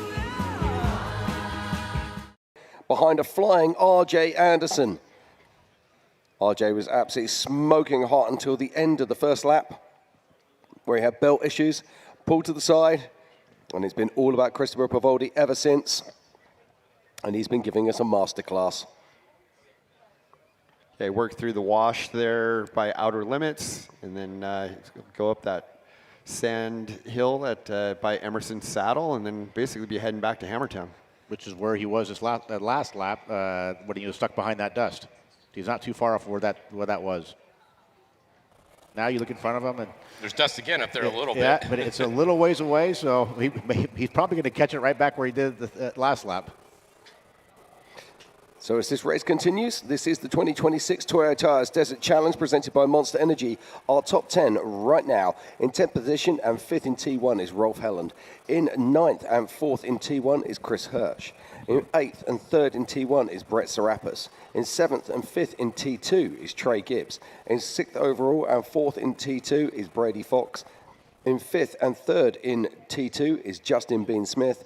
In 4th and 2nd in T2 it is Dustin Grabowski driving for the Brenthals. And in 3rd place and 1st in T2 it's Ray Griffith. They're moving up to the big boys. In the T1s it's Luke McMillan in 2nd place. But it's all about Christopher Pavoldi, who's on our screen right now. And as you were saying, Wes, can he three-peat? This is a massive moment in time. Well, I don't want to jinx them, but it's looking really good. I think it is indeed. Yes. If you're a betting man, I think you throw a few quid at this, or a few dollars at this one, should I say? I mean, he's really once he makes this hard left and gets on the fast road again, he's kind of away from most of the rocky stuff now, he's just finishing that section up. Everything else besides that sand hill is pretty straightforward all the way back here. Another thing that's working to his advantage is Luke's far enough back that he doesn't have pressure on him. So he can kind of just drive in cruise control right now. He can literally go 80%, be well within his comfort zone driving, and get it here in one piece. So I don't foresee him making a mistake. I think the only thing that would take a win away from him at this point would be just some sort of a mechanical issue that was out of his control. Yeah, I could tell how he's driving right now. I mean, he's really subdued in his pace. I mean, you can just tell. I was going to say, this is not race pace. No, not at all. And to that point, there's no, in Wes's point, there's no reason for it.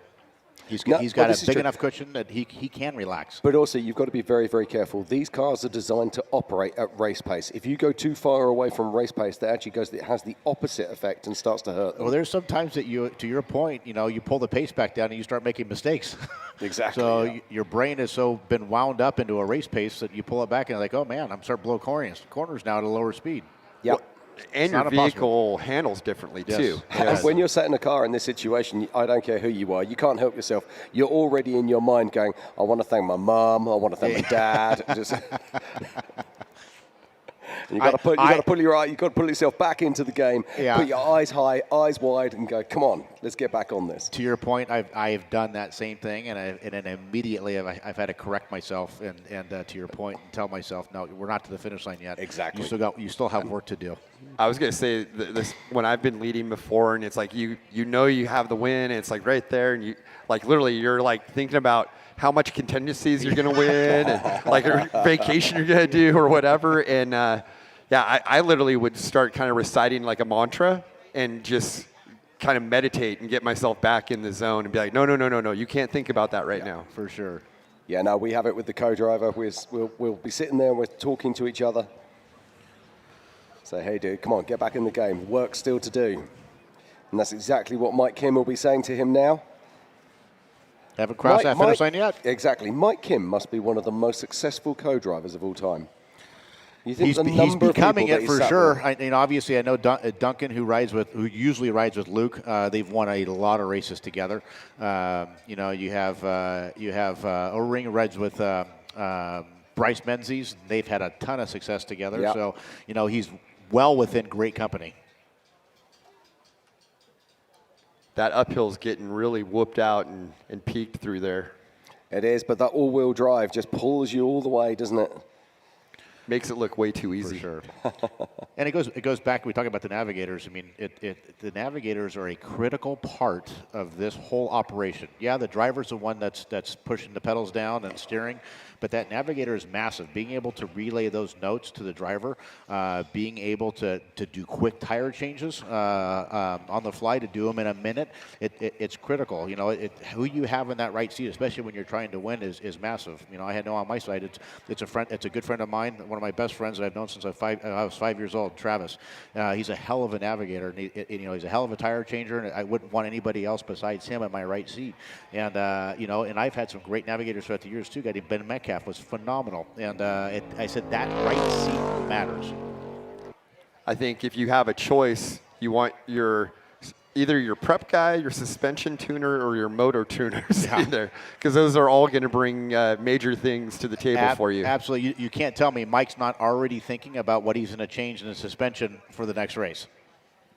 But that's the difference between those who can and those who don't. Absolutely. If that makes sense. You're already planning. You're already making sure that you know what's going to happen on the next race. I mean, Adam Householder, he's going home. He's making changes to be better. To RJ Anderson, same thing. That's how we progress. It's how bad do you want to win? Like, you have your competitors like Christopher Pavardi that and Luke McMillan. They're gonna pull out all the stops to be able to go win. So what do I need to do to be better than them? Apart from the people in the limited class at the moment who are fighting for second place, because Brock Hager just seems to be unassailable. You are absolutely correct on that one. Now, he's done 5 laps here.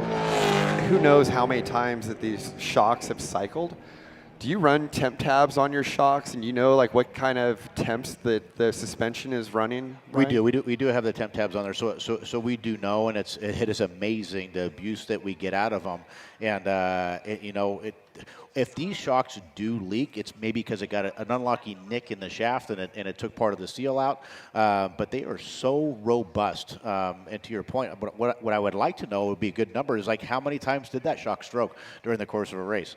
Or truly, how many corners did we have in 5 laps? I bet you it's an astronomical number. And they're probably recording that data, I would think. That data has got to be recordable, particularly through the live valve. Definitely. But here we go, ladies and gentlemen. This is Christopher Pavoldi, and he is here at the 20th anniversary of the Griffin Radiators King of the Hammers, powered by Optima batteries. And he is leading this Toyo Tires Desert Challenge.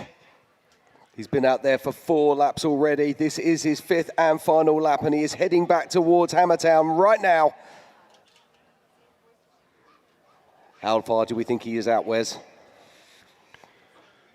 Let's see here. On Racing Redefined, he's almost back. So he's to the right lake by bed. Millville. Yeah, he's almost that back turn to there.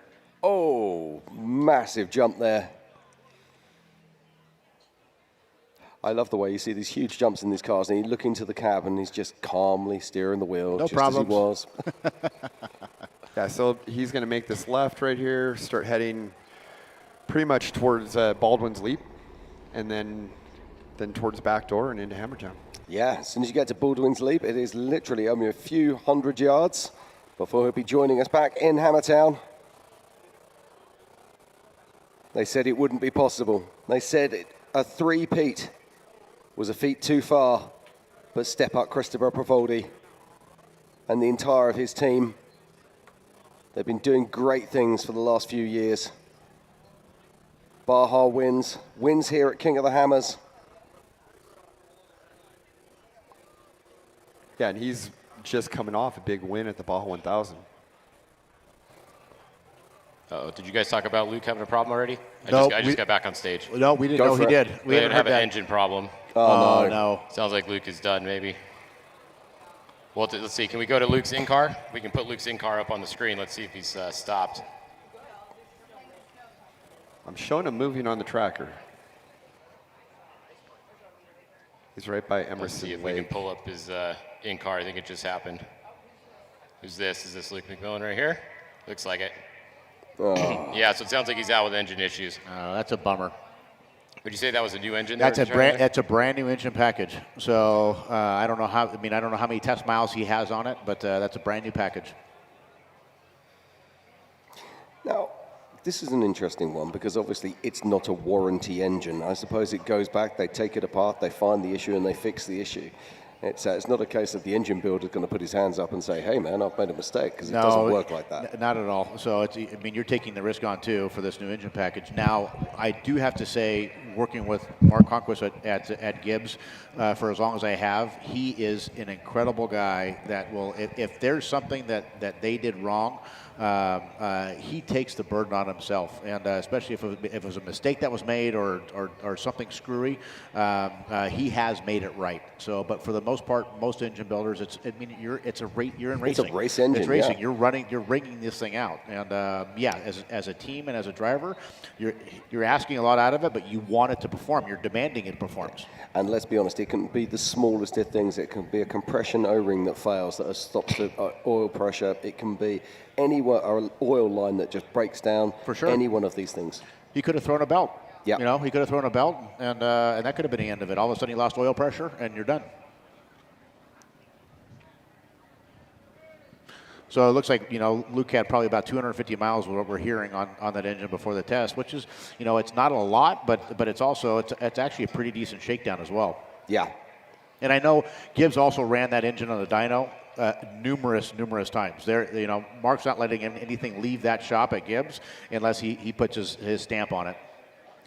Is there anyone else that's running that engine package, or is Luke kind of the guinea pig for this? Luke's the first one to run it. Now, I don't know who else is going to be running it. Like I said, my Gibbs engine package is the original that they had with updates to it. So I think Luke is the only one right now. Now, when we're talking about engine builders here, now at home, most people think, all right, well, they'll build the engine, then they'll go and buy some spark plugs, and they'll fit the spark plugs into the engine, and they'll do all of this. Oh, now look at this. This is the back of Baldwin's Leap, isn't it? Yes. It is. So he is going to be coming over the top here and heading into Hammertown, but I will finish my thought. They don't do that. All of these engine builders, they take the spark plugs, they take all the leads, and they test them all individually before they're fitted to the engine. I couldn't believe it when I visited Croyer. The attention to detail was absolutely minute. No, the second T1, just looking right here to see where anybody is in 8th position right now. Our next T1. So that's Brett Serapis. There's been a lot of attrition. You're going to have, what is it, 2 or is it 3 in the top 10? Only two T1s in the top 10? Yeah. maybe 3. Depends on the finish here. Climbing this last hill, he's going to make a left into the sand whoops and slowly make his way into the last wash. That car still working superbly well. Suspension soaking up those bumps. Yeah, Christopher's been on a bit of a win streak just in general, right? He just won the Baja 1000 with Bryce. This is the next big, desert race after that. Going to come out here. Looks like he's going to get another win. So finish 25 strong, start 26 strong. Yeah, I'm sure San Felipe is probably his next race. Yep. So we'll see how he does down there. So here we go, ladies and gentlemen. This is the 2026 Toyo Tires Desert Challenge presented by Monster Energy. And that is our race leader, Christopher Pavoldi, making his way back towards Hammertown. It's the 20th anniversary of the Griffin Radiator, King of the Hammers, powered by Optima batteries. And he will love to celebrate here. Winning in Hammertown is always special. Winning on the 20th anniversary cements your name in history. And it's going to be a three-peat here for Christopher Pavoldi. Ladies and gentlemen, get to your feet as he makes his way around the final Talladega bends. He'll be coming onto the straightaway. He's looking up now. He can see the Griffin Radiators start, finish. He can see the flag. And any moment now, Christopher Pavoldi is going to be crossing the line, and he will be our unofficial winner here at the 2026 Toyo Tires Desert Challenge, powered by Monster Energy. Ladies and gentlemen, Christopher Pavoldi, your race winner. What a great run. What a great run for him. Yeah, really good run. Christopher, it wasn't too long ago. It was only a few years ago that he came here in a spec truck, and nobody knew who he was, right? His name was new, unless you followed short course racing. He hadn't been racing desert much. He showed up here, and I knew he was going to be fast. And I remember we were like, he's one to watch. Even when we did our picks up here, I was like, we got to watch Christopher. He's going to be up there. And sure enough, he won. And then ever since then, he's just been winning these desert races. So, yeah, coming pretty into cool. his own. Yeah. Absolutely remarkable. What a fantastic run. Now we're looking back down the field. We can see that Luke McMillan is stopped, which means that the next car we'll be expecting is actually Ray Griffith in the T2. How are we looking on time between the specs? So it's 1 minute and 17 seconds between Ray Griffith and the Jordan Brenthal Dustin Grabowski truck right now. So still close for the win in T2. So About a minute and 17 seconds. Yeah. At each one of the time splits. He's actually gaining on him. Check this out. So it was 150, or it was up to 2 minutes and 20 seconds, and then it went down to 143, and then it's down to 117. So he gained almost a half an hour, or 30 seconds. Just between 5 miles. On the tracker, is it showing anybody in front of that group, or could lap traffic be a situation for them to contend with? Let's see. Yes, actually. No, that's Luke. Luke stopped. No, they're pretty clean, actually. Okay. There's a couple cars, but they're stopped. They're stopped, yeah. Yeah, he's going to be pretty clean. Okay, well, we've got Christopher Pavoldi down there at the moment. Our man with the mic, Miles, is in the pits. Miles, take it away. Well, thank you, Jim. I'm doing a quick walk around on this Optima battery Ford racing machine. This thing is looking good. The Toyo tires are still holding there. A little bit of fiberglass problems over here, but seeing Christopher get out of the car, him and Mike Kim, they are super stoked. The car still looks great. It's absolutely amazing how hard they can beat these cars and still hold it together. So the unofficial winner is Christopher Pulvardi for the Toyo Tire Desert Challenge, presented by Monster Energy, and big smiles from both of them. And what a great showing they had. So Chris, looking good, right? I'm not going to talk to you. I want you to get on stage with that, but I just want to get big smile, big thumbs up. Mike, all good? All right. So they're going to do a little, they're going to get a little bit of interviews from the media, and then we'll send them straight to the Griffin Radiator main stage. But again, the Optima battery Ford racing truck with these Toyo tires looking good and ready to go. I think this is going to be a three-peat for old Christopher Pulvardi. So while they finish up their deal here, sounds like we got a little bit of time to kill, so we'll get him up there to you guys here shortly. So Jim Fish, take it back. Thank you very much, Miles. Always good to hear from you. Can't wait to get those chaps up on stage and have a chat to them. I'm sure they have plenty of stories for us. I mean, let's not forget, that first lap was absolutely exceptional. When they were running side by side with RJ, that was something very special. Hundredths of a second separated them. Yeah, that was awesome. I mean, less than a second for most of the first lap. I wish RJ had a clean run and kept it going, because it would have been cool to see all the way to the finish with those guys. Same with Luke. You know, if it's just one of those things, when you have any issues nowadays, you're done. You know, there's nothing to it. Yeah. It is. I mean, it's the racing nowadays, when everything is going the way you want it to be, the racing is so close in both T1 and T2. It's amazing to see that. And that's just a testament to our sport, a testament to how these trucks are built now. Yeah, and at the beginning of the day, I remember we said that the person that wins today is going to be the person that has a flawless day. Christopher Pulvardi had a flawless day, besides the torque converter, but it didn't really slow him down or affect it much. Yeah, absolutely. And we keep talking about this. You know, let's get our heads around this. This is a 300-mile race, but it's become a 300-mile sprint race. Yeah. Yeah, everyone's here to win. Like I said, there's no points here. Nobody cares. They just want to win. You know, you're here to win. And this is how desert racing has evolved. You know, like all the races I called last year, it was seconds or minutes. You know, for a long time, attrition played a major role, and it was who had a clean race, who didn't have any major problems. Now it's just neck and neck. You know, we saw how close it was with RJ. Now, just have a look at this on screen. That is our second place car right now. It's Ray Griffith, and he's in traffic. Now, you might think, oh, yeah, that's okay. But he's being hunted down by Dustin Grabowski right now. He needs to get past this car. And this is the big difference with the T2s. They don't have that incredible horsepower to be able to put a move on somebody. And this is that one of the places on the race course where it's very hard to pass. So like he's in a crap situation. You know, anywhere else in the course he can find another line. You can't find another line here. There he goes. He makes the pass. And he'll be so pleased about that. Yeah, so there is 2 cars in front of Grabowski now that he's caught up to that might come into play for him too, so we'll definitely have to keep an eye on that. Yeah, lap traffic is a double-edged sword. It can work for you, it can work against you.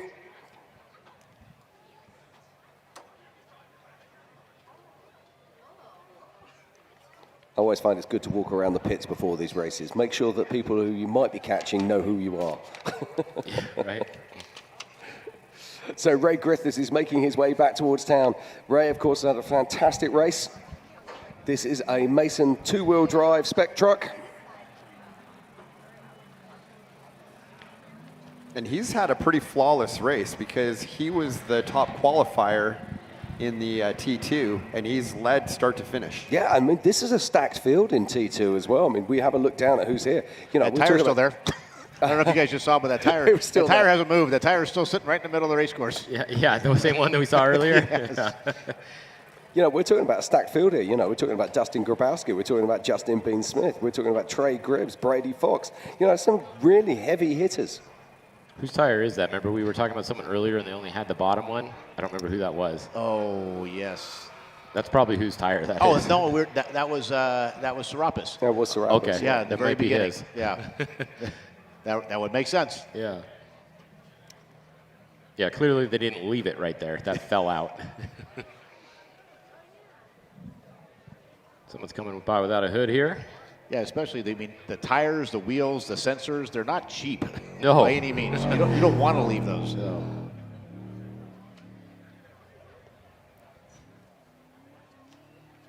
All right, so it looks like our second finisher is going to be a T2 for sure. It's just who's it going to be? Is it going to be Ray Griffith or is it going to be Racers working with racers. Time is money. There's no easy way to build it, retrieve it, or transport it. Helicopters are the cost-effective solution. HP Helicopters solves complex problems with helicopter solutions. What usually takes weeks or days, we can accomplish in hours or minutes.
Over 25 years of off-road racing dominance. Proprietary patented race technology. Proudly made in the USA. Unparalleled customer service and support.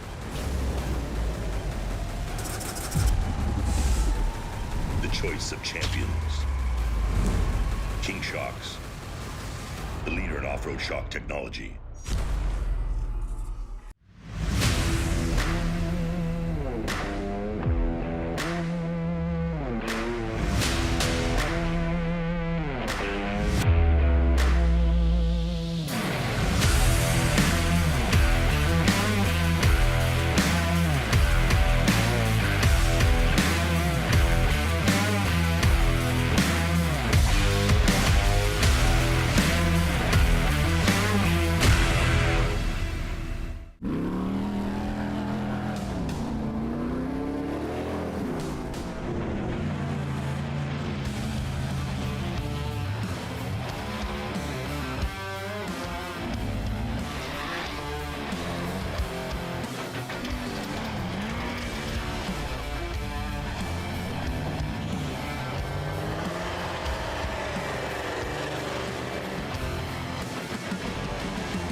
Every winter, Johnson Valley becomes the ultimate test bed, where man and machine are pushed to their limits. And power has to deliver every time. Optima batteries are engineered to excel under pressure, providing durable, reliable performance when it matters most. Because in racing, reliability isn't optional. Optima batteries, the ultimate power source.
Incredibly impressive debut for a brand new car.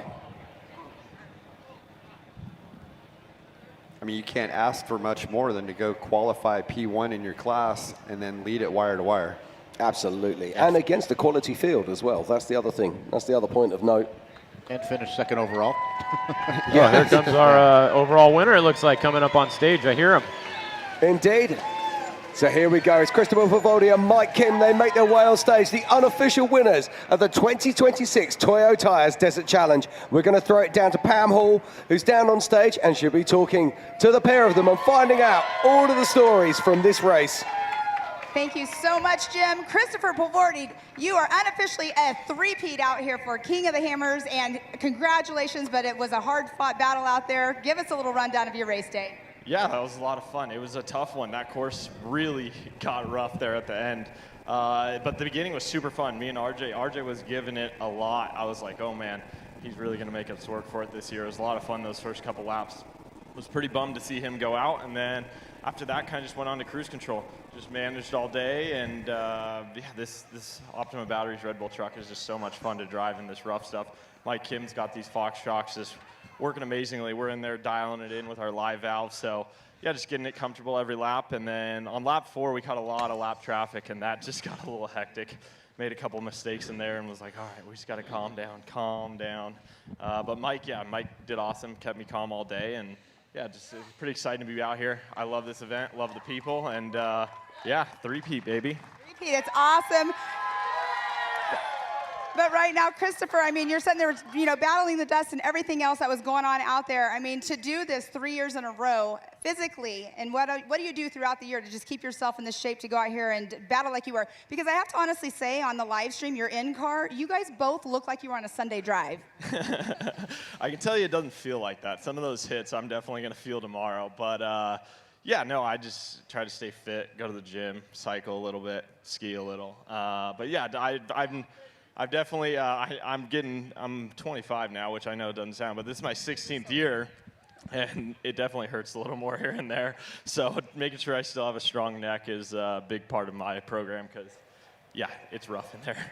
Well, it's awesome to see you up here again for the third time in a row. Now, Mike Kim, I got to come talk to you because you're not only his co-driver keeping him on course, you also help with these shocks. I mean, that's key. So you really get to feel every little part of what's going on that truck. Yeah, so with the live valve, we have multiple programs in there. So as the course starts to get rougher and rougher, we go into a more aggressive setup to try to keep us from bottoming in those big holes that all of a sudden they just come out of nowhere. Well, I have to ask you, did you feel like you were on a Sunday drive? Because he said a couple of them hurt. Were you feeling that way? You know, after RJ dropped out, it was pretty smooth. But then when we caught lap traffic on lap 4, it got a little crazy a couple times, a little Western. But yeah, it was good. All right, well, let's give it up for these two right here, unofficially in the #1 spot, three-peat as well. Christopher, we'll see you back up here later in the podiums. Let's give it up for Christopher Pavoldi. All right, I got one more question, Christopher. Christopher, a couple years when you were here, you said you were single. Are you still single? Very single. Oh, see, ladies, I'm trying to help you out again because I know a couple years ago we talked about it. So there you go. There's your overall winner. Still single. I'm sure he'll let you know where he's staying at in Hammertown. Congratulations, Christopher. Fish dating services. Yep, I'll send him the invoice later. Fish, you are a one-stop shop. You really are. Wait, do you own plenty of fish? Yeah. No, super cool. Super cool to see him. And looking on screen, here we go. This is our T2 leader. That is Ray Griffith coming back into town. Yeah, Ray Griffith has had an absolutely fantastic race. Qualified in that P1 position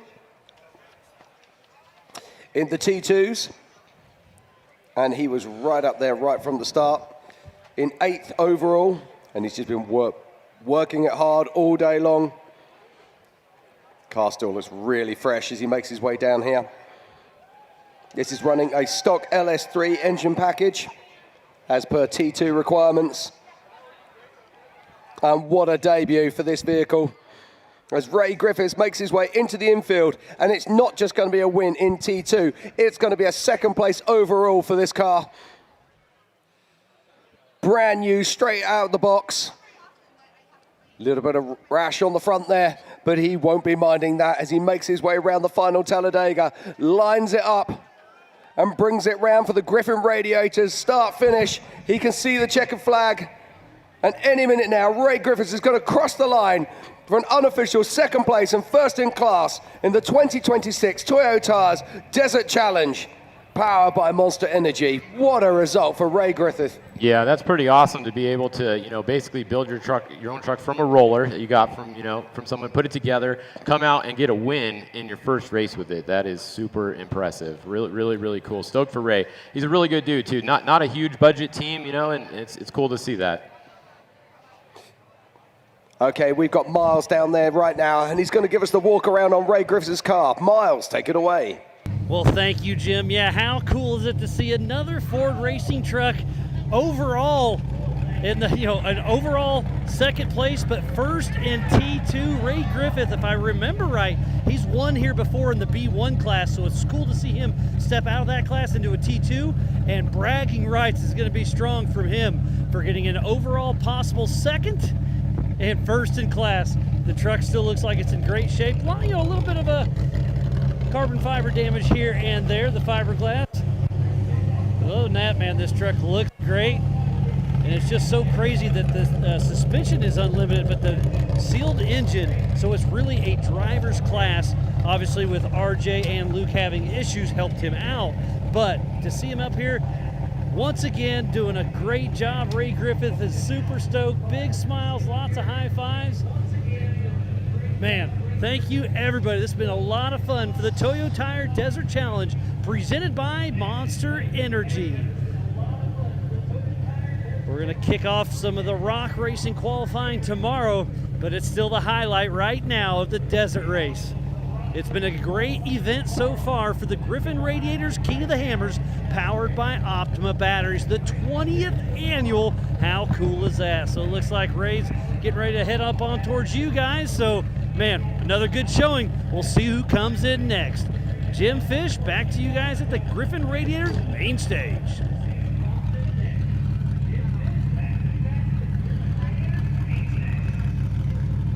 All right, well, Grabowski should be coming in pretty soon here as well for a finish. He hasn't crossed the line quite yet, but it looks like he's coming in right now. There he is, right on the bumper. Big did he save there it? from Dustin Grabowski, and he's going to be crossing the line. There he is. There he Nearly is. gets tangled up in Neil Dricky. All right, about a minute and a half. So Ray Griffith beat him by about a minute and a half. Oh, wow. So there you go, minute and a half. Like I said, we got to look at penalties and anything, but as long as Ray is clean, he's got the win by about a minute and a half. Yeah, no, just looking down here at the moment, and I can see they started a grid place behind him. It's a hell of a way to finish a race, right? Can you imagine? His heart would have been in his mouth right at that moment. Looks like he may have got held up by that lapper there because he was definitely pushing him. When a fire breaks out, seconds count. Employees follow their training and grab the nearest extinguisher. You know the drill. It's pull, aim, squeeze, sweep, and everything's under control. But what if it isn't? What if your extinguisher doesn't discharge? Then what do? Standard extinguishers are constantly pressurized. If they lose that pressure for any reason, they're absolutely useless. And because they're not designed to withstand physical damage, you have a failure just waiting to happen. We purpose-built the Russo Eliminator to overcome the problems you can encounter with typical extinguishers. First, the Russo Eliminator is not under pressure until you pull the puncture lever and break the CO2 cartridge seal. This cartridge-based design is used in extinguishers specifically for high-hazard placements like mining and chemical processing plants. It's a preferred technology because its reliability is higher than stored pressure technology. Second, we put it through rigorous tests to make sure it can take a beating without being damaged.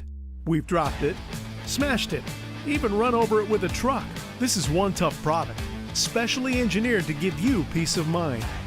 We've also incorporated other advancements. Our integrated nozzle, valve assembly, and improved discharge pattern give you superior fire knockdown. The proprietary polymeric materials we use offer maximum resistance to the elements, making corrosion no longer an issue. So over the Eliminator's lifespan, you can count on peak performance.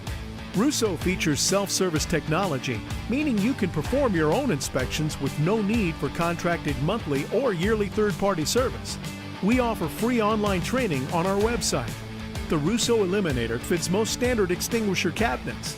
Installation is easy with multiple hardware options and a unique bracket that keeps it from being knocked off the wall. Innovative, tough, and reliable, and comes with an 8-year limited warranty against defects in material or workmanship. The Eliminator presents a major advancement in dry chemical extinguisher technology, and it's clearly your best choice for ease of use and all-around fire protection. For the safety of your employees and your workplace, don't settle for anything less. Be prepared. Be protected. Russo.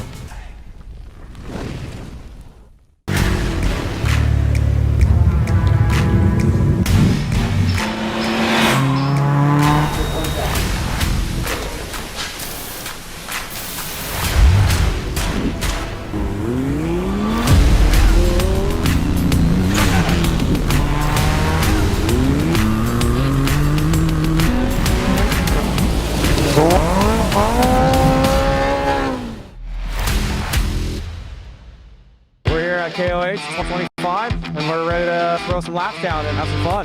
Yeah, El Monte already came through, as always.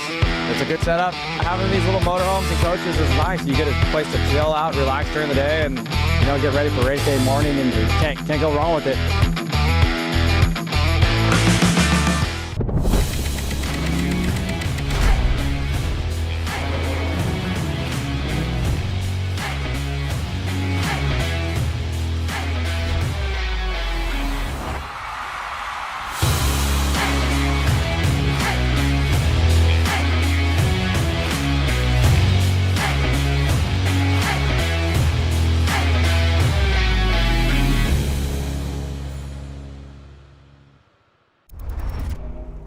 We take the long way and chase horizons.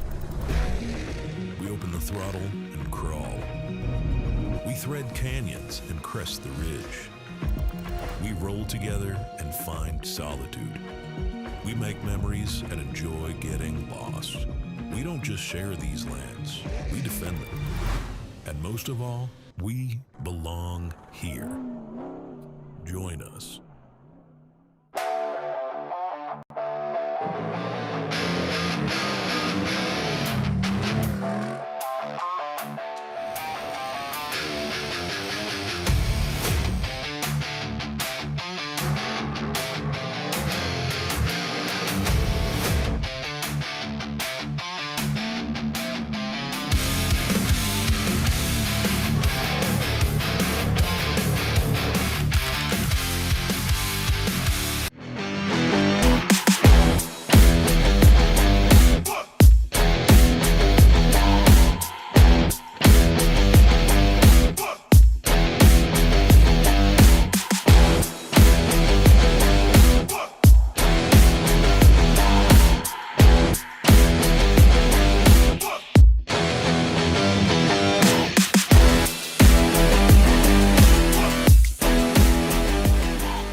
Vanquish Products, the official RC of King of the Hammers.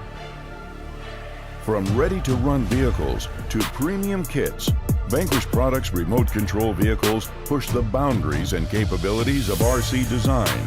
With machined upgrades like licensed Curry axles to licensed wheels and tires, your possibilities of creating your dream off-road machine are endless. Vanquish Products, the official RC of King of the Hammers. In the pursuit of off-pavement exploration, confidence is everything. That's why we've built Onyx Off-Road as the ultimate tool to discover trails and navigate off-grid. Everything from guided trail maps to comprehensive offline accessibility and custom trip building. Ensure you're always on the right path. Join the community that trusts Onyx Off-Road to plan, share, and fuel their adventures. Because when it comes to off-roading, there's only one app built for you. Every race is a test of performance. When the stakes are high, racers rely on proven products. If AMSOIL products are engineered for this kind of punishment, you can trust them in your garage. Shop by vehicle to find everything you need for your ride. Get the protection you demand and performance you deserve with fast, free shipping from AMSOIL.com. Treat the customer as your friend because he is your friend. And we want him to come back. I've done that all my life, and I pound that into every one of my son's heads, I think. I think it's there. Since 1959, Curry has built drivetrains for people who drive hard. Built right, built strong, trusted. From the trail to King of the Hammers. Curry Enterprises. And to Christopher's point, as soon as you start hitting that stuff, it doesn't matter what you're doing setup-wise for suspension. It can only take so much. So what happens is you start feeling it in your body. And the truck can take it, but your body can only take so much. And it just starts getting worse and worse and worse as the laps go on. Yeah, now Trey Gibbs has just crossed the line with a 4:21.13 and bumps Brett Serapis down to 7th overall. These pesky T2s keep pushing the T1s I know, down. how dare they? Do they know how much money they've spent? It's a testament to this class. I mean, that T2 class is some of the best racing out there. We talked about this yesterday, talked about it this morning. It is some of the best racing that the sport has. Well, like I said before, it's the same 5 or 6 guys winning every T1 race in any series, right? Yeah. But if you look at T2, Ray Griffith hasn't won for a while. He hasn't been racing for a while. He just came out here and won. So T2 is the class that you can get in. You have a chance to just go out there and win a lot easier than you can in a T1. For sure. Fox what wins the Baja 1000? He hasn't never won the Baja 1000 before. Yep. So at least in that class that I know of. Yep. But it's fantastic. And then, as Ryan, when we were talking about prep, you were saying you can get a lot more races out of a T2 motor. So just the cost and time and effort, everything goes in it. It's easier for someone to come out here if they wanted to get into off-road racing at a higher level to get into that T2. For sure. I mean, like I was saying before, just to pull that T1 engine out now to get a rebuild is $35,000. For $25,000, I'm getting an entire brand new engine from Dugan's or one of the sealers. Okay, right, joining us on stage right now is none other than 2nd place overall and 1st in T1 unofficially is Ray Griffith, and he is right now with Pam Hall. Thank you, Jim. Ray Griffith, right now you just heard it 2nd overall right now unofficially, but how does it feel to be in the position you're in right now? I mean, it feels pretty damn good. This is a brand new truck. We had a few test miles on it coming here. The dude standing next to me, he's one of the guys who helped me build it. Grant, there's a bunch of guys right here in the crowd that put in a lot of late nights on this thing, and it obviously worked, so I'm happy. Well, that's all that matters is it worked and you're happy. But another thing, we saw you battling some dust out there on the last lap. I mean, to get around that truck that was in front of you, I mean, it was a feat. Yeah, I think they were a lap down, and the push-to-pass thing, you might as well throw that out the window and give them the bumper right away because they don't like to listen, so we'll move them if we have to. Well, sometimes that happens out on course, but here you are up here unofficially in the number 2 spot. That course out there overall, what are your thoughts? it kept changing every lap. It just kept getting rougher and rougher, and I wish we had some more clean air that last lap just to try to gap them a little bit more, because this Mason Motorsports King Shock truck was eating it up. So the stuff was getting bigger, and it seemed like we were going faster. Well, congratulations right now. Second place overall in the Desert Challenge. Let's give it up one more time for Ray Griffith.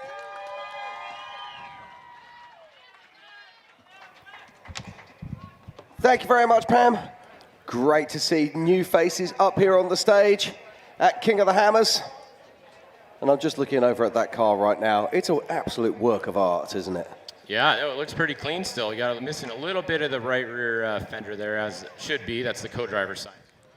Put stuff on the co-driver's side if you're going to hit something. Never fails. Yep. I get chewed out all the time by my navigators. It's always the co-driver's fault, right? It's never, ever the driver's fault. Let's get that straight right now. Never.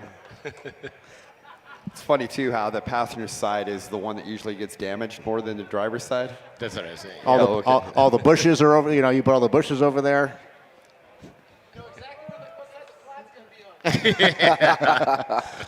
Well, at least...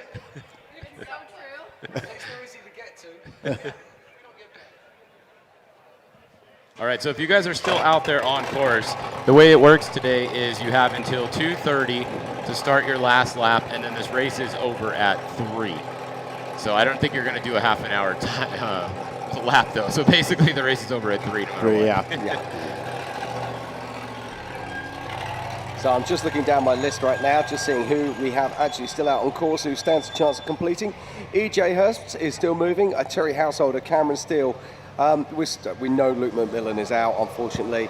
Matt Winslow, Paul Herschel, Dave Ziegler, Zach Connor, Chad Woodruff, Neil Drickey, Vincent Monzes, and John Bowers, Brian Reed are all on 4 laps and capable of coming in inside of time. But now joining us up on stage is none other than Dustin Grabowski, driving for the Brenthals, and he'll be joining Pam Hall, and we'll be finding out what's been going on.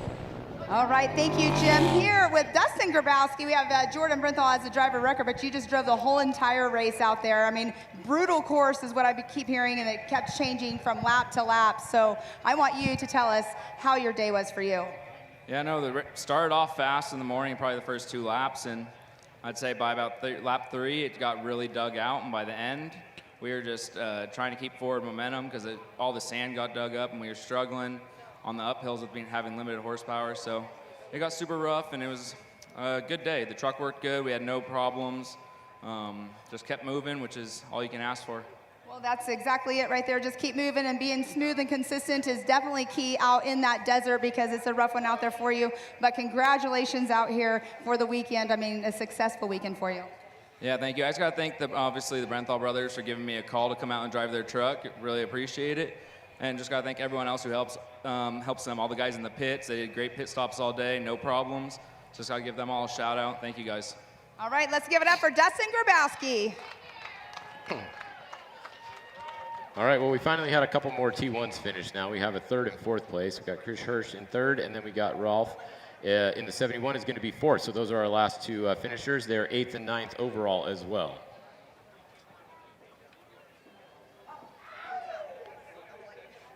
Something I was thinking about is all these drivers are talking about how tore up the course got the last couple laps.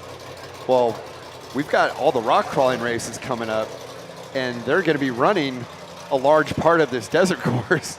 Yeah. So don't forget, though, they're going to be doing it backwards. Correct. So they won't be going into the square edges as much, but it's still going to be dug out, and it's going to be substantially rougher than if this race hadn't occurred. Well, I mean, like when they first started pre-running on Thursday, obviously, those ruts were just fast roads, and now you have this dug out, so no matter what direction you're going, you just don't have that sharpness of it. But by the time the rock race is done, all that will be sharp going the other way. So they're going to dig it out. So, it's just that soft sand we've been talking about, or that soft dirt that just creates that. And the biggest thing is these cars just went with 40-inch tires, right? Now tomorrow, or on Thursday for the UTV race, we're going back to 35-inch tires. So the 35-inch tires are going to be in these grooves that just got dug out by these 40s. True. When the rock race goes through there, they're all on big tires as well, right? They're all 40-plus, probably mostly at least 37s. So yeah, really, the 35s, there's going to be some UTVs dragging the skid plates on Thursday. 100%.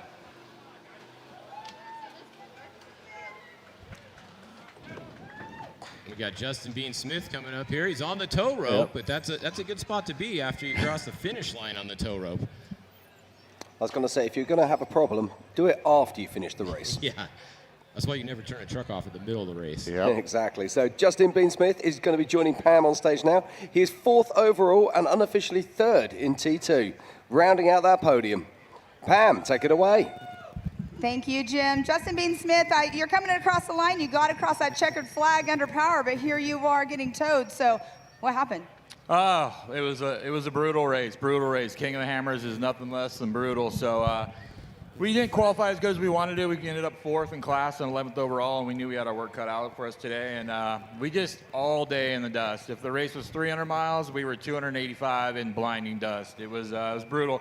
But I got to give it to Frankie, my co-rider. He started feeling under the weather yesterday and not feeling so hot, but he gritted his teeth and stuck it out today. So I got to give him a round of applause, so thank you. And huge thanks to my whole team, all the volunteers, all the people that make this happen. So feels good to be 3rd, but I think we had a little bit something for those top 2 guys, but the dust and the road position just didn't work out for us today.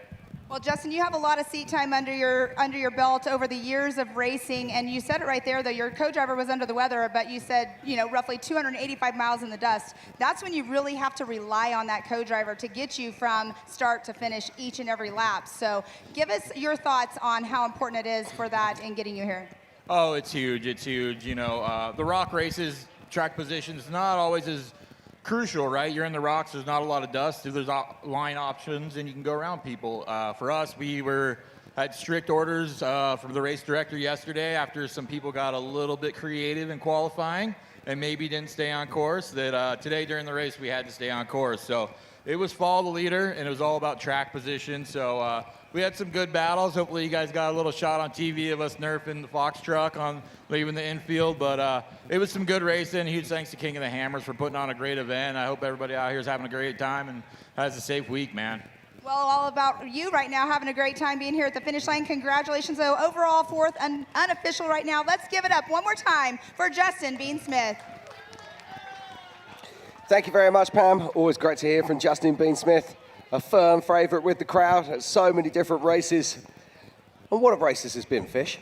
I mean, particularly the T2s. They've really turned up today. Yeah, the T2 was a better race than the T1, obviously. I mean, it was really close between the podium spots, and pretty cool. Not surprised. It usually is in that class, like we've talked about all day. It's a lot closer in that class. So super cool.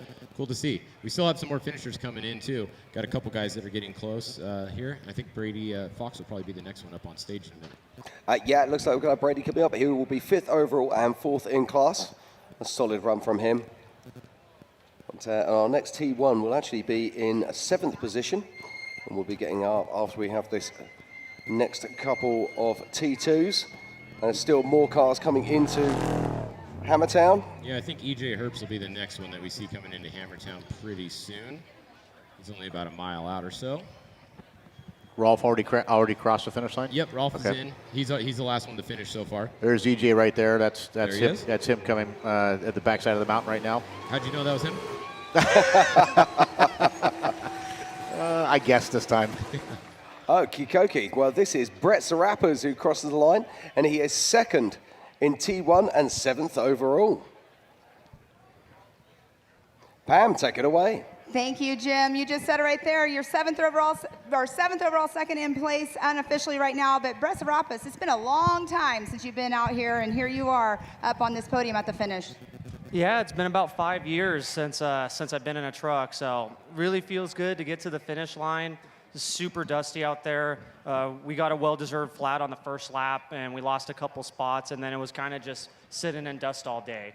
So good run, though. I mean, the goal here was to just finish, and we ended up on the podium in the T1 class, so we couldn't be happier. Well, and that right there is what it's all about, is getting to the finish and getting on a podium if you can. So great job out there. But I have to ask you, 5 years out of the vehicle, how did you get yourself back in shape to do this again and mindset?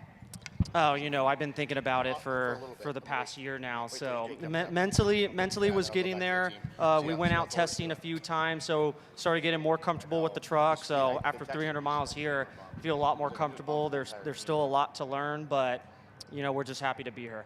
Well, it's awesome to see you back out here in the desert having some fun, racing some trucks. Congratulations, and hopefully we see you back next time. Yeah, thanks a lot. Happy to be here. Awesome. All right, let's give it up one more time for Brett Serapis.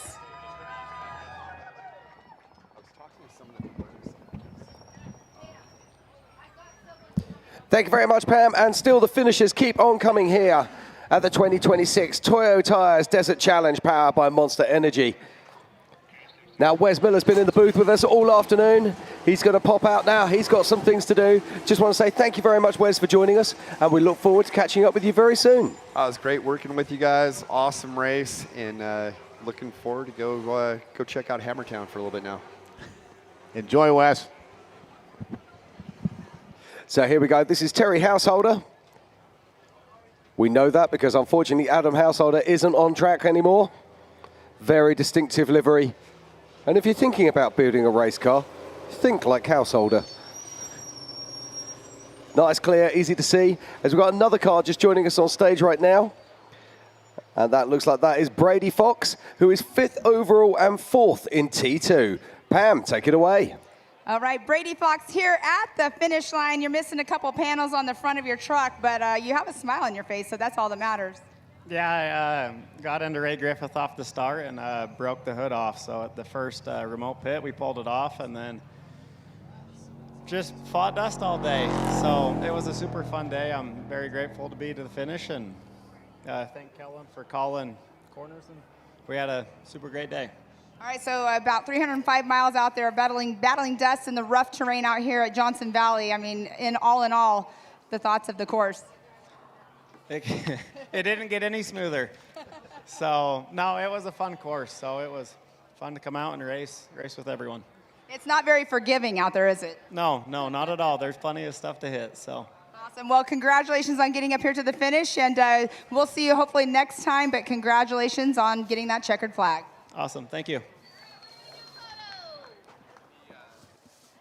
Thank you very much, Pam. Another finisher here at the 2026 Toyo Tires Desert Challenge, presented by Monster Energy, as we watch the 224 of Terry Householder making his way in, 68 years of age. Brian. I know. That still means you've got another 40 years left in you. I know, 100%. And I'm looking forward to that. My wife's not, but I'm looking forward to it. My wife's going to kill me. More dangerous than the racing. Yeah, it is. God bless her. Putting up with this stuff, it's not easy on the wife's side and the family side. Obviously, you got your kids at home. A lot of our kids are in sports, so that's a whole other thing in itself. But yeah, I'm very fortunate to be able to come out here and live my dream. Yeah, no, I echo that entirely. In fact, my son's just been texting me while I'm sitting on here going, one of our cars is actually at another builder's at the moment having some work done. And he's like, can I have their number? I just need to hurry them up. Yeah. Exactly. Terry Householder making his way around into the infield right now.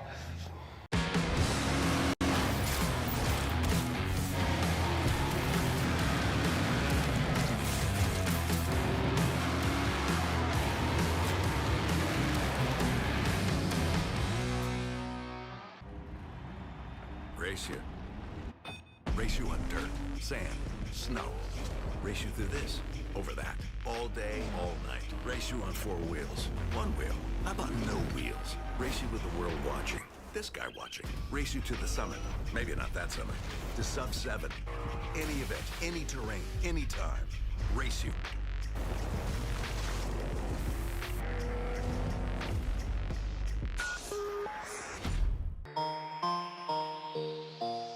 Pick it up, pick it up, pick it up.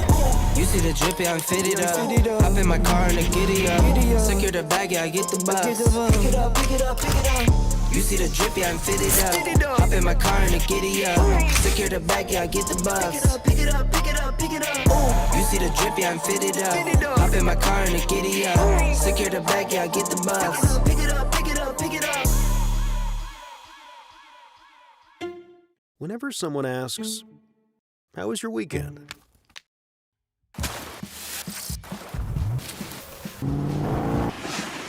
Or, what have you been up to? Or just, what's new?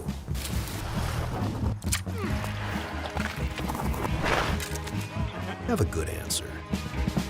Just do what you love. Toyo Tires. On the stage, I guess, and yeah, be at the finish. But again, so much work has gone into this, getting to here to this race. It's been a hell of a 2 weeks, getting the truck finished and put together and getting everything right. And you know, it takes the military to come out here and run with these top dogs. Everyone's got to be on point. I know all of these guys are crossing T's and dotting their I's, so I got to do the same. And you know, again, had a good day. Wish it could have gone better, but we're here at the finish. So all in all, damn good day. That's all that matters right there. And you have a lot of trust to get in with him for the first time, but congratulations. So let's give it up one more time for Trey Gibbs. Oh, hold on, he wants to say a couple more things. And again, want to give a huge thanks to Optima, Fox Shocks, Toyo Tires, Edge Wheels, Impact, Safety Gear, and everyone else on this truck. Thank you guys so much. On to the next one. Awesome. All right, well, there we go. One more time, Mr. Trey Gibbs. Thank you very much, Pam. Always great to get our finishers up on stage. It always amazes me when you come to these desert races. There's huge gaps, and all of a sudden, get to the end of the race and like boom, boom, boom, boom. It is amazing. The neat part, though, is, you know, like we saw with Trishan, you know, you come out here, you want the best to start the year off as far as your racing goes, and even though some of these guys didn't get that win, obviously a finish is pretty damn good. Especially, you know, if you had a rough 2025 season, just getting a finish, starting off correctly in 26 makes a world difference. The interesting thing for me is Trey Gibbs there. He's obviously had an absolutely fantastic race. The car is still in one piece. It looks amazing. He was battling hard with Ray Griffiths, so he knows he's got the pace. So take away a little bit of dust, give it a little bit of luck. It could have been a very, very different result. And he's going home with a clean car. That's a win. Absolutely. I mean, you can imagine the landscape of this race, what it could have done if we just had a little breeze, just enough to move the dust out of the way. It could have been a completely different race in the T2 class. Indeed. Now, this is Rolf Helland coming up on stage now, 10th overall and 4th in class. And we saw this car flying in the early part of the race. Now, we believe there was a driver change, and I can't wait to hear the story. Pam, take it away. Thank you so much, Jim. Rolf, here we are at the finish line, and I have to say, Jim was wanting to hear from you exactly what was going on out there. Yeah, right. Well, actually, Rick D. Johnson qualified and did the start first about 135 miles. I did the last 165 miles. We did driver change. Lost a little time there, and then later on we had a flat and had a hard time dragging the truck up, and we had 2-3 trucks get about us there. So that cost unfortunately, a few positions, and had a vibration here at the end, so we just kind of cruised into the finish, and just want to make sure we brought it home. We had a couple hard years here, so we just had to make sure we trying to get a solid finish here today and get to the finish line. Well, you did do what you wanted to do. You wanted to get to the finish line, and here you are. So congratulations on that. But all in all, I mean, the weekend out here for your desert challenge has been pretty awesome. You know, qualifying yesterday good, out here for the track, but the track today, you know, rough. Oh, for sure. Yeah, we raced that 3 years ago. And, you know, it was a 100-mile loop, a 60-mile loop. Yeah, it was getting pretty rough on the truck and the driver. You know, no spring chicken here. So, you know, it's. But it was definitely getting rough out there. Yeah, you definitely have to work for it and just try to get the finish and survive it. I think this point towards the end, that last lap was definitely, it was rough. All right. Well, congratulations on getting to the finish. Anybody you'd like to thank? Well, number one, my navigator here, Jonathan Faulkner, did a great job all day, and he got his work out there, changing the tire and so forth. You know, and our crew and Mark Cronquist from Gibbs Motor. We got a Gibbs Motor in this thing, and it ran flawlessly as far as that go. And Fox Live Bell Shocks, Kansas City Wheels, Baja Design lights, and this Mason all-wheel drives is such a great truck. You know, a little disappointed. You know, I think a little faster pace, so maybe it was too conservative on it. But all in all, we've had a great week here. They're putting on a great show here, and Chip Lavardi and Pro Desert Racers, put on a great program here for us. So, looking forward to come back again. Awesome. Well, congratulations once again. Let's give it up for Rolf Helland.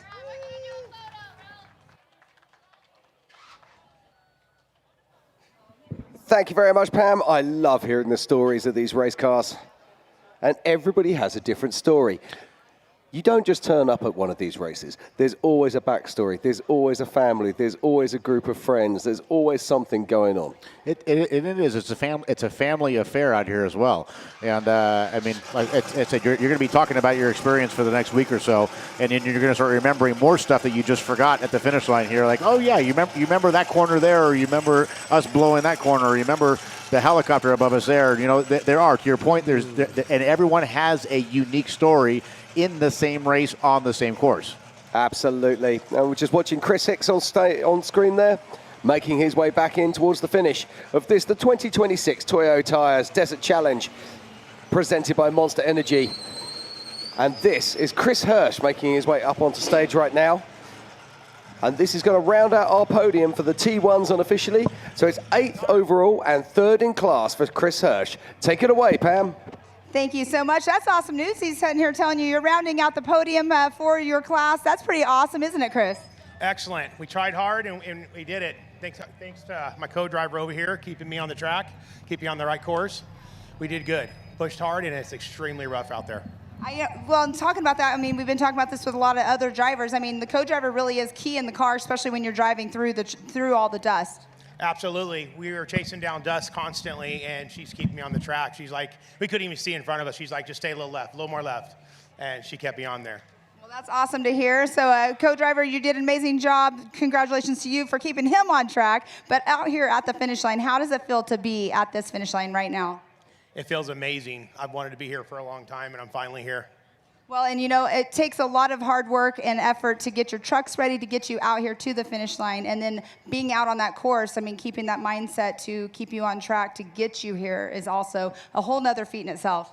Absolutely. I got to thank my crew. If it's not for them, there's no way I'd be here. My wife, Connor, my main guy, all my sponsors, Normal Power Systems, Cummins Power, King Shocks, Hank, that actually tunes my shocks for me, Harley Lettner for showing me some tips on how to drive faster and better, Kevin Thompson for educating me on how to pit and how to take care of the truck. So there's a lot of people out there. It is, and you're sitting here talking about thanking people for helping you out. I mean, it's really about mentorship with other drivers, especially somebody like Harley Lettner, who's never off the gas, I don't think, but getting tips from the pros like that is pretty cool. Absolutely, and another person I want to thank is Gibbs Motors and Mark especially for putting this motor in this truck. This thing runs awesome. Awesome. Well, congratulations on getting to the finish line. Let's give it up one more time for Chris Hirsch. Thank you very much, Pam.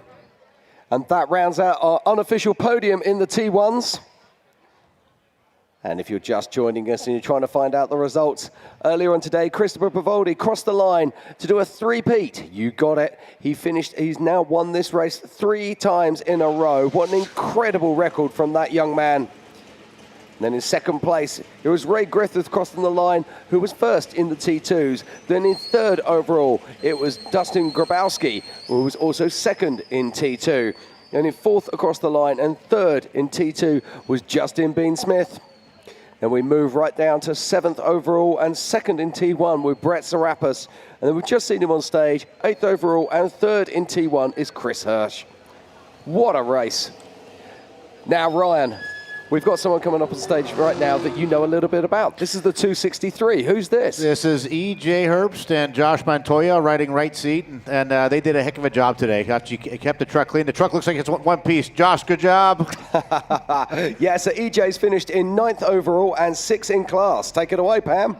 Thank you, Jim. I was almost going to say, Ryan, you need to come down here and do this interview. I mean, come on, teammate, right? But here we are, EJ, at the finish line, smile on your face. Good job out there today, getting it to the finish line because it wasn't easy.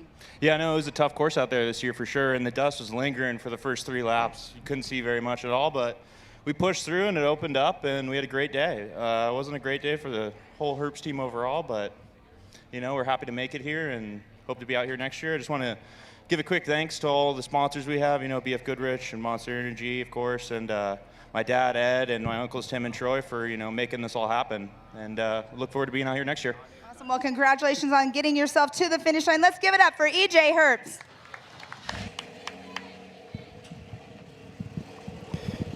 Thank you very much, EJ, and thank you very much, Pam. Now, the man with all the stats, the man with all the knowledge, Fish from Fishgistics. He's been with us all day yesterday, been with us all day today, and he's bailing out. You're going to leave us all alone up here. I can't believe it.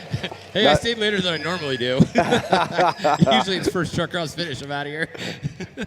I'll be back tomorrow, though. No, we look forward to it. Fish, thank you so much for all your insights. Thank you for your incredible knowledge of this incredible racing class. We look forward to seeing you back here tomorrow. Yeah, it's been fun. I'll see you guys tomorrow morning. Thank you, Fish. I know I'm right behind you as well. So I got to say adieu. I got to get back to the team and check out what's good and what's bad for the Mint 400 coming up next. But I want to say a big thank you to all you guys, to Jim and Tiffany and to Fish and to Wes and for having me aboard. James Masters, who asked me to do this. Haley for all of her hard work as well.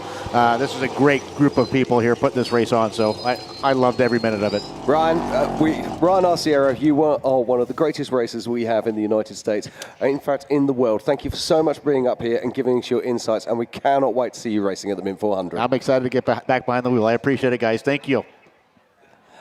Okie dokie, let's get back onto this podium, and right now it's Terry Householder on the stage in the 224. He is 11th overall and 7th in T2. Take it away, Pam. Thank you, Jim. Right now we have Johnny Gould in the truck, Terry, you said did the first 3 laps, so getting out there and bringing her home to the finish. I mean, you had to get that done for Mr. Bossman Terry, didn't you? Yeah, exactly. Terry did the first 3 laps, did an amazing job. Handed me a perfect truck, and we had a blast out there. Okay, so with everything out there, after the driver change and everything, to keep yourself on course and dust and everything that was going on, I mean, what do you think all in all overall for the course? Overall, the course was awesome. It was super fast. As a driver, just trying to find traction, and a co-driver just trying to pick lines. So it was a real battle out there fighting through the dust, but we made the best of it. Awesome. Well, congratulations on getting to the finish. I don't know if Terry's out here celebrating with you, but oh yeah, he's right here. Congratulations, Terry, and congratulations to you, Johnny, for getting it to the finish. Perfect. Thank you very much. Thank you, King of the Hammers, Householder Motorsports. Thank you, Terry and Adam, for the opportunity to drive your guys' truck. Herbst makes a kick-ass truck, and Justin Hampton did an amazing job the whole race. Awesome. All right, one more time for Terry Householder and Johnny Gould. Thank you very much, Pam. And Ryan Arciero is leaving us, as is Fish from Fishgistics.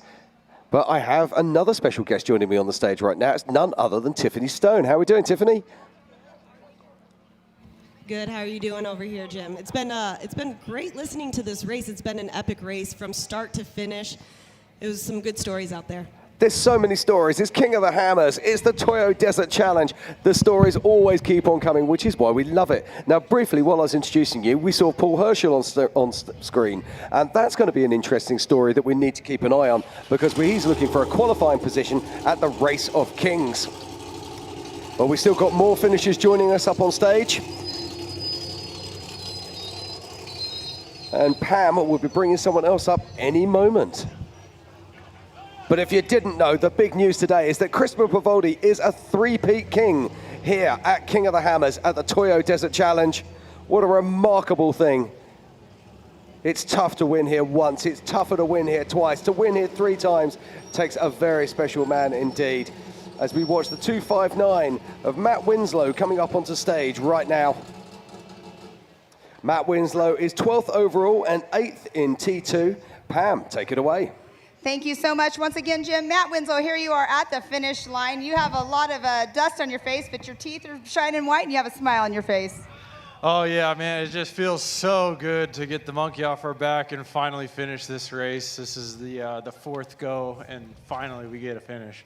I mean, exactly right there. You're saying finally get a finish. It has to be feeling really good for you. Also, I mean, just the hard work that you put in to get here.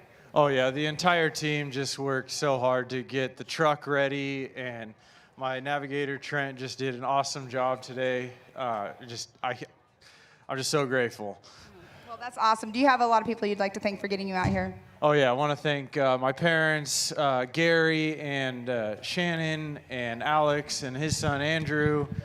Want to give it up to my wife and kids at home. I want to give it up to my navigator and to his family. The whole team at 559 Racing, Rugged Radios, BFG, Hostel, the whole team. It truly takes an army. 100%. All right, well, congratulations on getting up here to the finish. Let's give it up for Matt Winslow. All right, thank you so much, Pam. Now, Jim, just looking at some numbers we've been talking about, it looks like the average time for our top 5 finishers right now, each lap was around 47, but we've seen some drivers get a little bit faster, a little bit faster. They were putting down 51-minute lap times towards the end. When we looked at EJ, 51:52. So certain drivers were getting a little bit faster. Do you think it's because we had a lot of drivers off of the course, so there was not a lot of dust in the air? They weren't hitting lap traffic. What are your thoughts on that? Well, I was looking at the lap times for our fastest cars, and I find it absolutely mind-blowing. But the one that really caught me, I believe it was either Justin Bean Smith or Dustin Grabowski. They had 2 laps that were identical at 50 minutes and 14 seconds. Now, bear in mind that this course is over 50 miles long. How is it possible to be that consistent that you can put in a lap of exactly the same time to within a few hundredths of a second?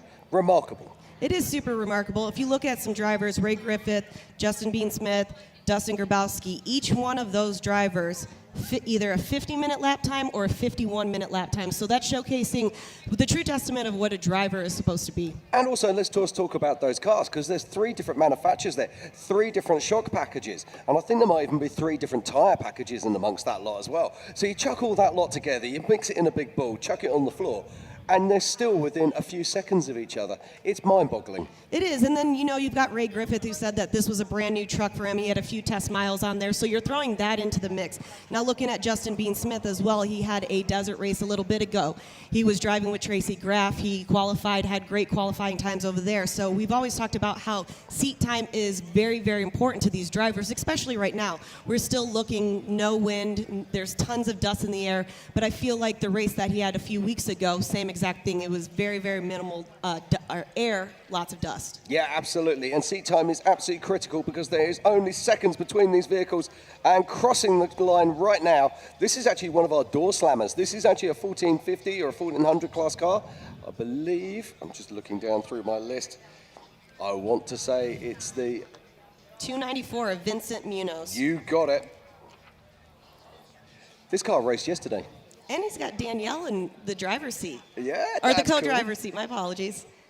I always love to see that, you know, the different dynamics, because we always look at drivers, co-drivers. Usually it's a friend, somebody that you kind of know. But when you get either a significant other in their father-son dynamic, that changes. And, you know, talking to a lot of drivers throughout the time, they said when the helmets go on, everything else changes. It does not matter who's in that right seat. That is your co-driver. You've got to listen to him.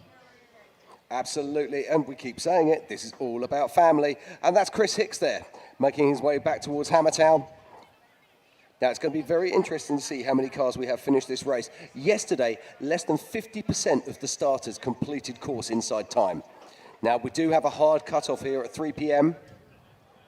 And looks like we're going to have another finisher very shortly. 38 cars left, in fact, 37 cars left the line this morning because we didn't have Bailey Cole, who unfortunately had to retire after he lost his engine during qualifying yesterday.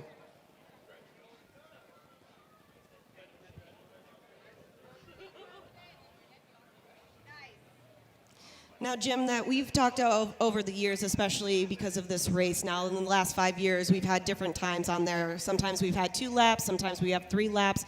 Last year and this year, we had 5 laps. So we're starting to see that the course for itself is getting a little bit longer. We're really seeing these drivers come into their own. But for me, as somebody that has been watching this for a while, we really see a lot happen in lap 4 and 5. There's always so much action here. But coming up on stage right now is Vincent Munez, and he's finished in, we'll get this right in a moment, 13th overall and 9th in class. What a fantastic run there in T2. Take it away, Pam. Thanks, Jim. Here with the Vinny Munoz out here at the finish line. It's got to feel pretty good. I mean, you were up here with us yesterday, and here you are again. I mean, yeah, we made it. We have a Ford Ranger with a bunch of trophy trucks, so for everybody who says you can't build a Ranger in your garage with your buddies and compete against trophy trucks, you're wrong. Well, here you are. I mean, you were looking good out there at the start line this morning. I was out there watching you, as the whole entire world was. But to get here, like you just said, to be out here competing with all these T1s, pretty awesome. Yeah, it's pretty fun. I mean, we got a low-budget team, just here to have fun. Well, it's good to see you out here once again this year. And who all would you like to thank for getting you here? I can't do it without my family, friends, mom, dad, MCC Pipeline. King Shocks helps me tremendously. KMC Wheels. Maruzi Race Motor still running good. And Power Steering Solutions, Charlie, he took care of me on Saturday and got me dialed in. All right, and I hear you have a special co-driver in there too. My wife usually rides with me, but the son booted her out. Ah, there we go. Is that going to become a thing now or what? Yeah, they always split driving duties. I don't really like having a co-driver. I just want my family to come have fun. Well, there you have it. Looks like you had fun. Great smile on your face. Congratulations. Let's give it up for Vinny Munoz. Thank you very much, Pam. Always great to hear all the stories. I love these cars. The door slammers, they've got a little bit of a piece of my heart, that's for sure. But this is the 2026 Toyo Tires Desert Challenge powered by Monster Energy. But there's a heap of sponsors out there we need to thank.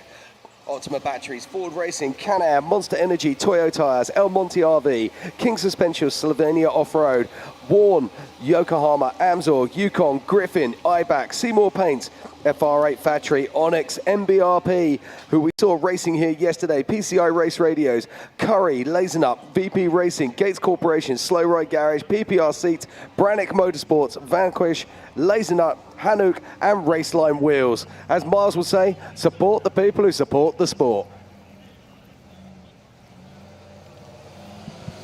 Okay, check this out.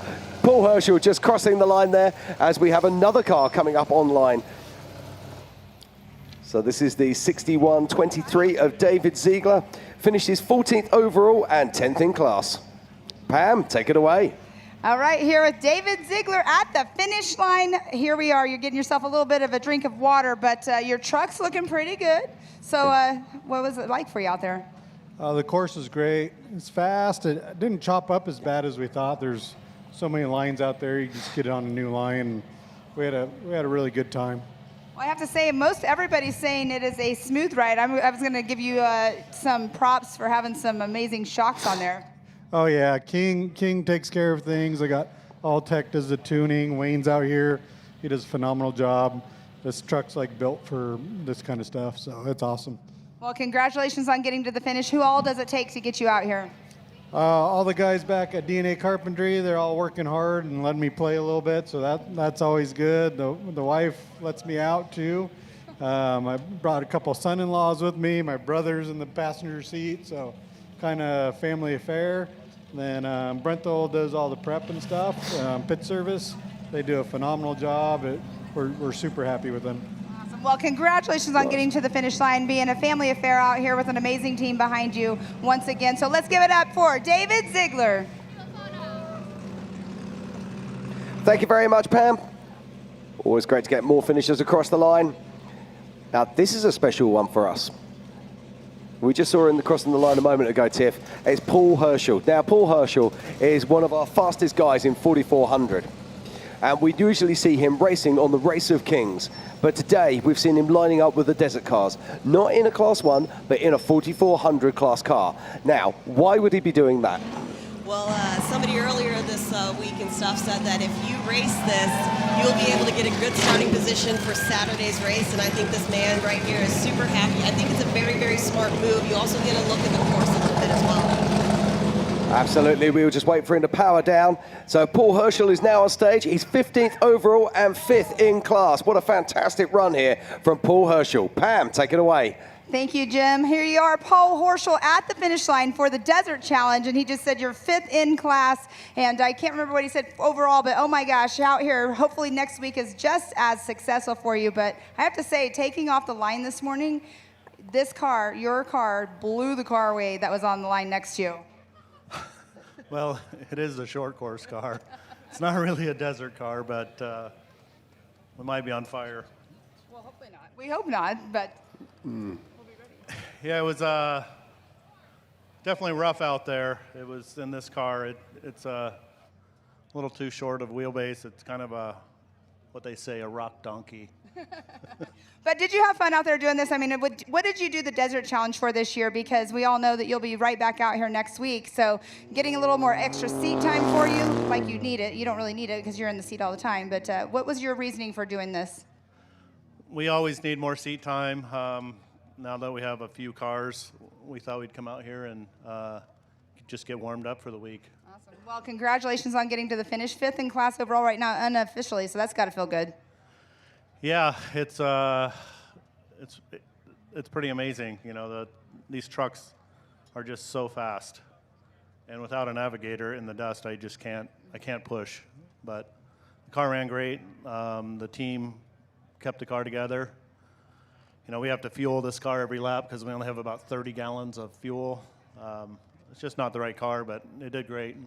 Well, I want to ask you this because you are in here by yourself, and you said it's a little bit harder. I mean, honestly, you have your navigation right there, but a lot of times you have to kind of zero yourself back into the center or zoom in or zoom out. I mean, how do you do it? How do you go back and forth with, you by yourself? I don't really look at that. I just look at the 2 ruts in front of me. I just look at what's in front of me, and I glance at that as a guide if I'm on the path. Awesome. Okay. All right. Well, who all do you want to thank for getting you out here this weekend for the Desert Challenge? You know, I got to thank my family first. You know, they're so supportive in all this. The crew of people that helped me is just an amazing group of people, and they work day in and day out to get everything done. And we really pushed hard to get all these cars down here, and they did some amazing work. So other than that, Fox, Nitto Tire, alloy drilling, just all the amazing people out here, all the fans, and Ultra 4, Dave Cole, all of you. All right. Well, Paul Horschel, congratulations on getting out here to the finish. Hopefully I get to do this interview next week as well in the 4,400 class, but congratulations. Let's give it up for Paul Horschel. Thank you very much, Pam. It's great to see Paul up here on the stage. And it's going to be very interesting to see what happens now with qualifying for Race of Kings. Now, the way it works is this, is that he has, at the moment, he's currently sitting in 5th in place in class. If the cars in front of him defer and choose not to race in Race of Kings, he could potentially have earned himself a 2nd place on the grid for the start of Race of Kings.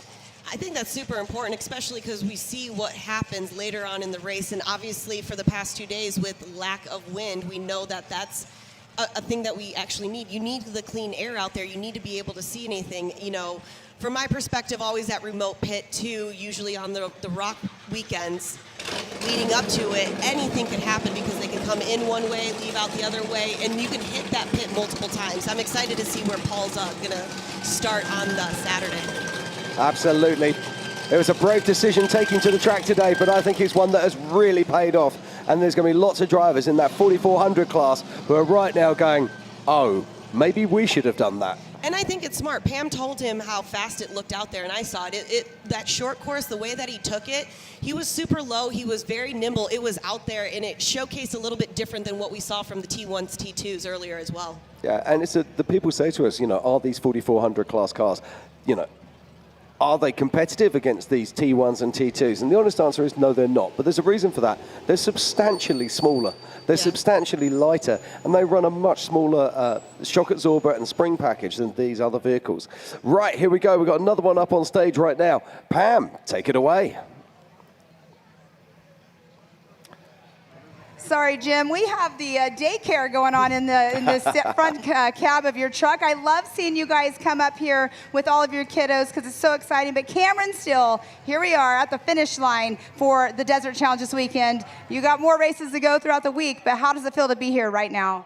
Well, I'm stoked to be here and not stuck in the sand out there. We lost the throttle position sensor about 20 miles ago, so we had to keep turning the car off and turning it back on. And it would only go like at a quarter throttle or it would shut off. So there was a lot of tricky sand out there, but I knew that Grace and Kay and Luca and Nika were all waiting for Cody and I here along with our families. So we had to get here. And, I got to be honest, our spec truck race, maybe, I don't know if we're 5th or 6th or whatever, but the important part for me was finishing the Monster Energy Yokohama number 16, but also a good start position for the Race of Kings. I would really like to achieve a top 3 in that driving category in this, so we don't have to qualify. Paul Horschel passed us while we were cycling the car, turning it off and on. And I'm like, oh no, but it's all good. You know, we had a great time. Thanks to Ultra 4 and King of the Hammers for making it all possible. Thanks to Johnson Valley family, and just thanks to my family for making it possible. Thanks to Cody for yelling at me all day. And Grace, you want to thank anybody? No, she said no. But I'd like to thank Monster Energy. I'd like to thank Yokohama. I'd like to thank FIDAC. I'd like to thank Baja Designs, of course, VP Racing Fuels and Lubricants. Raceline Wheels, the official wheel of King of the Hammers. We've been smashing on them for years, and as far as I can tell, we've never had one wheel issue. That's how solid they are. And just thanks to everybody that makes it possible. Thanks to our new partners, Optima and Pro Eagle, for coming on board this year. It's going to be a fun year. I'm hoping for 2 good years of racing, get to the Baja 1000 Peninsula Run, and maybe win this thing sometime too. Well, I have to kind of put you on the spot for just a second. I know that you've been racing out here for multiple years. I mean, pretty much from the beginning. Do you know how many races you've competed in overall? We did a little bit of math, and it's possible that this was the 31st start that we've had at King of the Hammers. We've had, I think, 6 or 7 bike starts, 5 or 6 EMC starts. I started with Brad Lovell back in 2009. We've done the trophy truck and the spec truck a number of times. So it's a pretty lofty number. I'm pretty sure we've had the most starts out of anybody at King of the Hammers. We've only got about 5 total podiums, so that's a little bit frustrating. We could use some more, but hopefully we do great today, or great this week. You know, it wasn't a perfect day today, but it's all right. What do we get? Do we know? Well, we'll have Jim tell me that. I don't have my computer in front of me. Yeah, no, I can tell you that. Cameron, you were 16th overall and 11th in class. Look at 16 for 16 on your number here. How many Ultra 4 drivers got here before me? Paul Herschel. Only one. All right. So that's potentially outside the second row. That's pretty good, right, Jim? Oh, yeah, you got that one. Well, potentially third row. Someone else might be driving one in front of us? Number 1 goes out on his own, so that's row 1. Then number 2 would be row 2, and you would potentially be row 3. All right. Well, thanks to all our partners. Thanks, Jim, for the information. And dang, we'll start carrying a spare throttle position sensor in the truck. You know why? Because if you have it with you, you won't need it. Exactly. I want to tell my wife I love her and the kids. Thank you for all the putting up with all the menace, all that we do here, and just love these guys and super stoked to have them here today. Awesome. Well, congratulations. Let's give it up one more time for Cameron Still. So good to see Cameron down there. Now, Cameron, of course, doesn't just race here. He usually sits up here in the booth with us, regaling us with stories and telling us about all this good stuff. So it's great to see him on the racetrack, and we can't wait to see what he can do later this week. It's always great to see Cameron out there, and no matter what, like I always talk about, you guys normally see me at remote pit, and even if Cameron's having a bad day, he takes the time, he talks to me. Most of the time it's the helmet off, but it's really good to see him. He's such a good guy, good sportsmanship, and as a pit reporter, you know, it helps us because sometimes, you know, usually as a driver, if your car stopped, if you're out of it, spirits are kind of low, but Cameron really always takes the time. Great guy. He always tells us kind of what's going on and says, you know what, we'll get him next time. So I appreciate that from Cameron. A fantastic racer and a superb ambassador for our sport. But there's still action happening out here on our track right now. While we were chatting, we saw Zach Connor crossing the line. He's another T1 finisher. And we'll be getting him up on stage very soon, if Cameron's car will start. Good to see you, Cameron. Bye, Cameron. So as Cameron Steele leaves our stage, Pam will be bringing up another car any moment. And I can tell you that Chad Woodruff has just crossed the line. So that was very interesting. And again, this is strategy. So Cameron Steele's thinking about the multiple races that he's going to be racing here this week. He's gone out in this class today to obviously to do really well, but he's also looking at that starting gate for the Race of Kings. Potentially, as he just said, he could be sitting P5 for the Race of Kings without even going out onto the qualifying course. That's pretty special. And I think that's really great because you Sorry, never... P4. P4. Well, you never know what's going to happen. You know, we look at times, we look at qualifying times, and maybe that's not your day. You didn't get to run what you wanted to, but this kind of sets you up. It gives you a little safety in your pocket, you know, like you were mentioning. Yeah. So it looks like we're getting a little bit of overtaking action out there. These guys have been racing for over 5 hours now, and having a face full of dust is no fun. just trying to work out whose car that is that is just overtaken. I can't say. It seems like obviously he's getting doesn't caught in actually the look dust like a desert car, but we'll get confirmation on that. You know, all the time when I was listening to you guys in the booth talking about can't see numbers, now I kind of see what you're talking about. It's our biggest bugbear. Please, if you're building a race car, big numbers. Makes all the difference to us telling your story.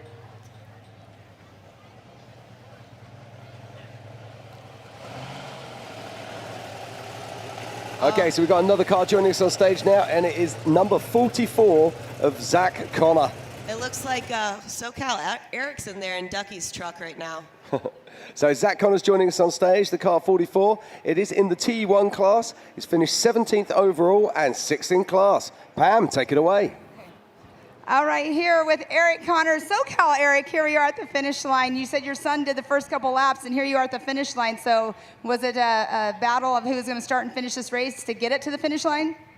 I might be a little slower than my son, so I had to take the second section, get it home, take care of the truck. It was amazing, though. We ripped. Every lap got faster.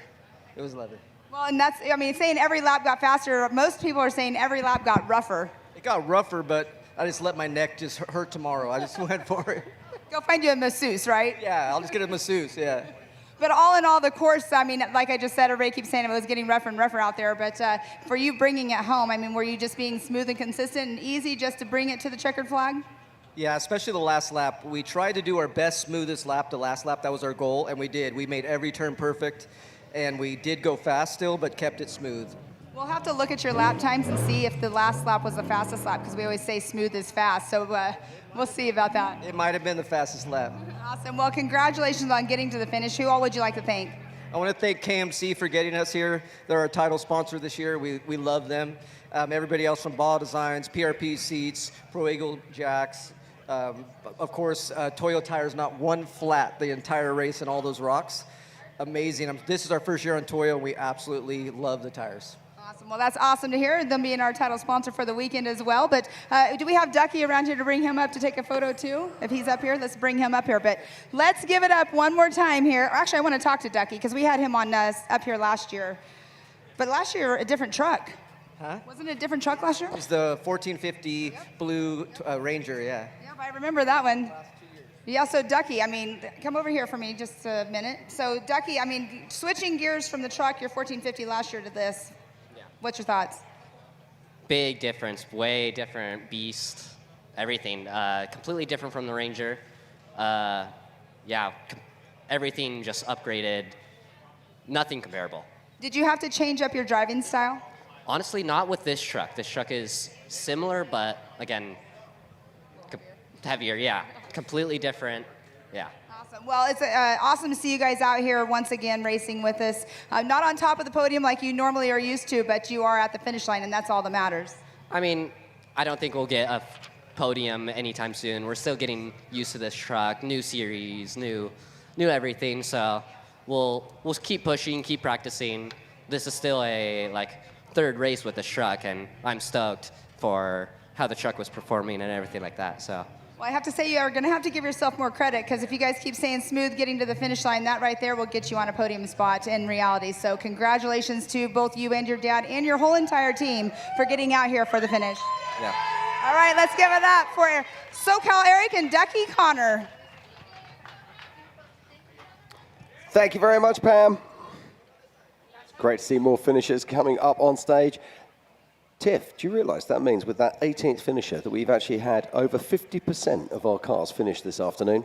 Super, super impressive. And I'm glad that they moved up into this truck. You know, I've talked to SoCal Eric a few times and Ducky, and they've taken me out on some of their trucks that they bring to SEMA that they kind of jump around, and it's really, really cool. You know, Ducky's really coming into his own, and listening to SoCal Eric talk about Ducky and just the driver that he's becoming and the chances that he's taking, and, you know, it's really nice to see this truck. I'm glad that they're in this. And like they were talking about, it was a little bit different than what they've seen with the truck that they had last year, and that's just kind of showing you what the sport's doing. You're kind of growing, and when you think of something, then you just build it and you bring it out here. And I think this is the best R&D that you can do. Yeah, absolutely, and I can confirm The race course is going to be closing for the continuation of final lap in just under 2 minutes. So at 2:30, you will not be able to go out onto a third, or whatever lap that might be that you out. Okay, coming up on stage right now, we've got the 6168.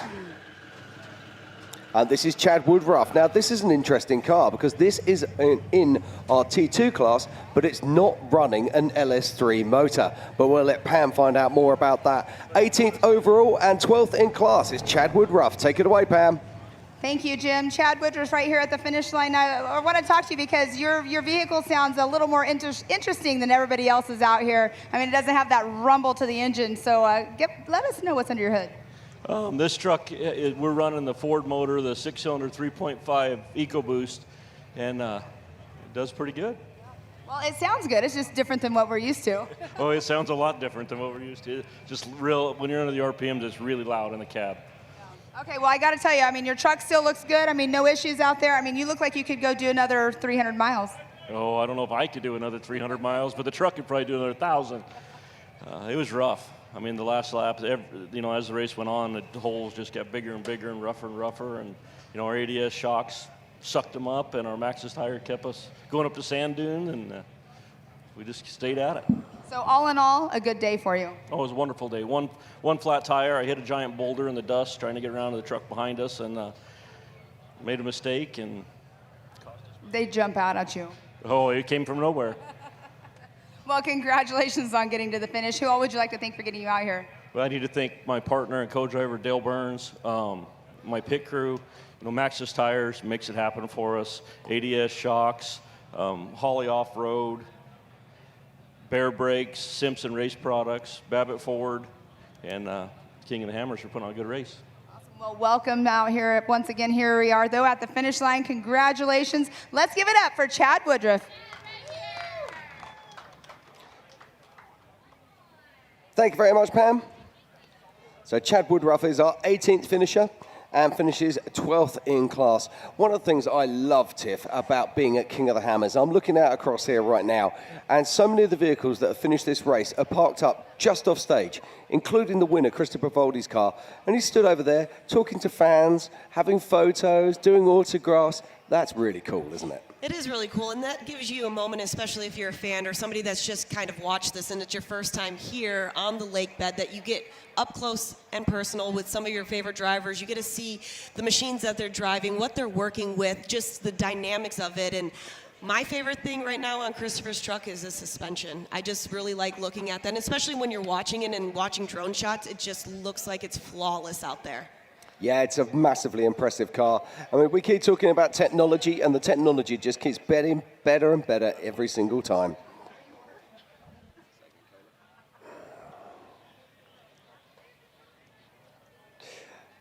So this is the 2026 Toyo Tires Desert Challenge, powered, or should I say presented, by Monster Energy. Earlier today, we saw Christopher Pavoldi coming home to do the three-peat. Yes, he's not won it once, not twice, but 3 times back-to-back. One impressive display from that young man. Then in second place was Brett Serapis in the T1s, and rounding out that top 3 in the T1s was Chris Hirsch. But let's talk about those T2s, because for me, this race has all been about those.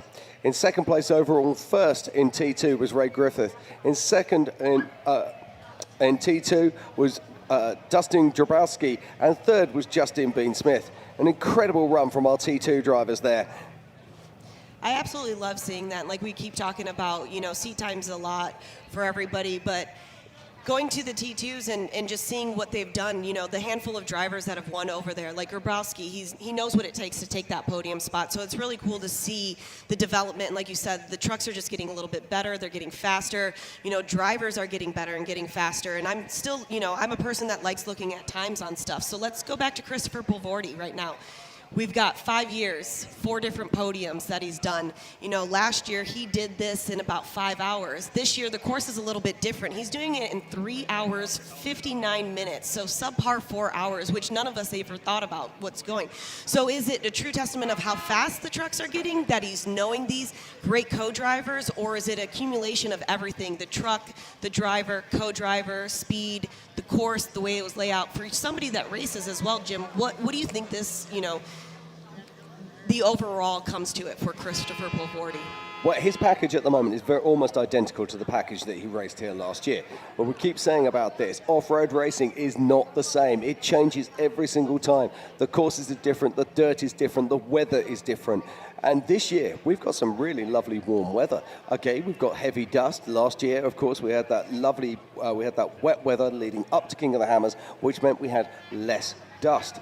Equally, the course last year was a lot more technical. This year, we saw it on the live stream. We saw these cars hitting and holding speeds of over 120 mile an hour for huge distances. When you're doing that, you chew up ground real fast, and that makes a massive difference to the course times. And I really like the way that the course is coming together. You know, we've also talked about the last few years. There's been different laps that we've been able to have out here. I think Christopher's a great driver, and especially coming off that 1,000 win last year with Bryce Menzies. We always talk about winning, and it breeds confidence, and it gives you that little bit of oomph, I like to call, that really showcases, hey, I get this. And I think once you start believing in yourself, not that Christopher doesn't, but once you start believing in yourself, your truck, your mentality, your co-driver, it all comes together, and we can see that today. Yeah, absolutely. I mean, it's a team sport. I mean, we keep talking about the driver and the co-driver, but there's a massive team behind these guys. I mean, you know, nobody just turns up to these races. It's weeks, hours, months. We're talking to Ryan Arciero, who runs the 19 Fabrication and the program building all of those trucks. He says over 300 hours goes into the preparation of one of these vehicles. It's not a case of you turn the key, take it home, give it a wash, and kick the tires and back out on the race course. It's 300 hours. That is actually increased when you move up into the all-wheel drive trucks because you've got more moving components. Most of the all-wheel drive trucks, they are running what we call portal hubs, which means the drives come in at the top of the hub, drop down, and then come out of the wheels, which means you have even more moving parts, and all of these moving parts need to be serviced. We're talking about long races, and if you don't go to that level of maintenance, there's a chance of failure, and you can't afford failure in these cars.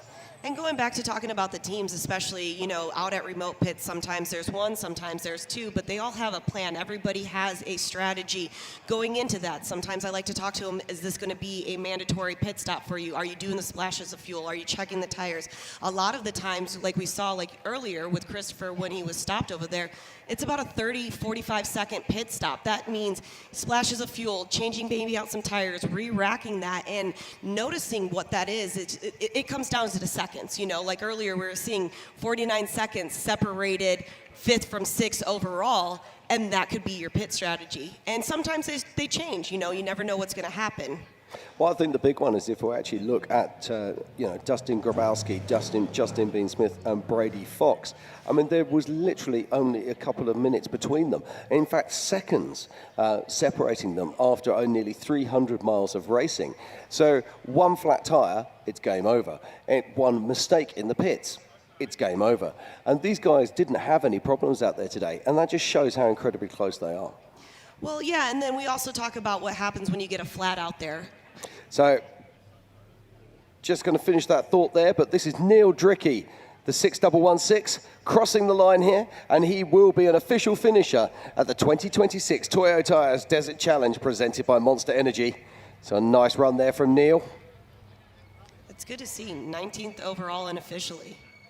Like you talked about, more than 50%. Yeah, it's so impressive. Now, this race takes no prisoners, as we know. So to be a finisher here is very difficult indeed. And that is Brian Reed, racing with the Monkey and the Knife team. And this is another guy who's racing for position on the grid at the Race of Kings on Saturday. So is this going to be our third competitor that is positioned themselves for a great race on Saturday? Absolutely. So right, now coming up on stage, we've got the 6106. And this is RJ Hayes. Now, I don't have a complete finish time for him. It's saying to me that he's only completed 4 laps, but we'll chuck him down with Pam and we'll see if we can find out what's going on. Thank you, Jim. Here I am, like you just said, Mr. RJ Hayes at the finish line. Amazing race out there for you, but here you are at the finish line. How you feel? Pretty good. It was a long day out there, so glad to bring it around. Okay, I'm going to ask you because you just said it was a long day. What made your day so long? Lost a shock reservoir coming out of the infield of the first lap, so brought it back in, fixed that up, and went back out. Then the co-driver got sick, so made a swap and continued on. So. All right, well, so that seems like it was a pretty long day. Hopefully your co-driver starts feeling better, but let's talk about the new one you have in there with you. This is my dog right here. Me and him built this thing ourselves, welded every single joint in here, and it was pretty cool that he got to finish it out with me. Awesome. Well, congratulations on getting to the finish. Who all would you like to thank for getting you out here? I'd like to thank my beautiful fiance, my parents, Valoo 1954, Innovate Wheels, Rowdy Warehouse, Baja Designs, and everyone else that helps us make these races. Awesome. Well, congratulations on getting to the finish line. I'm sure you're ready for some rest and go take care of your co-driver, make sure he's good. Yeah, right. We'll go check on Johnny. All right, let's give it up for RJ Hayes. Thank you, Pam. That's really cool. I love it when you hear things like that. I didn't buy this car, I built this car. That's where the whole built not bought comes from. Oh yeah. Now we're so used to that in 4400 and particularly in 4800, or in all the Everyman Challenge classes, but it's not something that we see quite so much in the desert classes. You're correct. Looks like Pam's got somebody else coming up. It's the 616. Yeah, this is Neil Dricky making his way up onto stage. So Neil Dricky is racing in T2. He is 20th overall and 14th in class. All right, I had to ask who was in the driver's seat just because when we have 2 names on the car coming in, I always want to make sure. So Cliff Robinson in the driver's seat at the finish line here for the 2026 Toyo Tires Desert Challenge. I mean, you got a smile on your face, I can tell from under your helmet.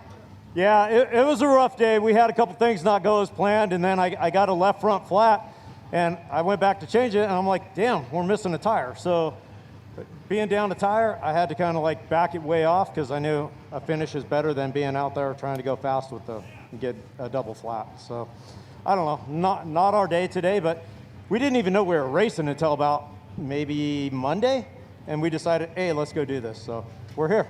All right, so I'm going to ask you then, if you said you didn't know till about Monday you were racing, what made you to come and decide to do it last minute? I didn't catch you. What made you decide to come and race this race last minute if you didn't know you were racing until Monday? Neil Dricky gave us a credit card and said, let's make it happen. I said, Neil Dricky gave us a credit card and said, let's make it happen. So we said, all right, we can get the truck ready.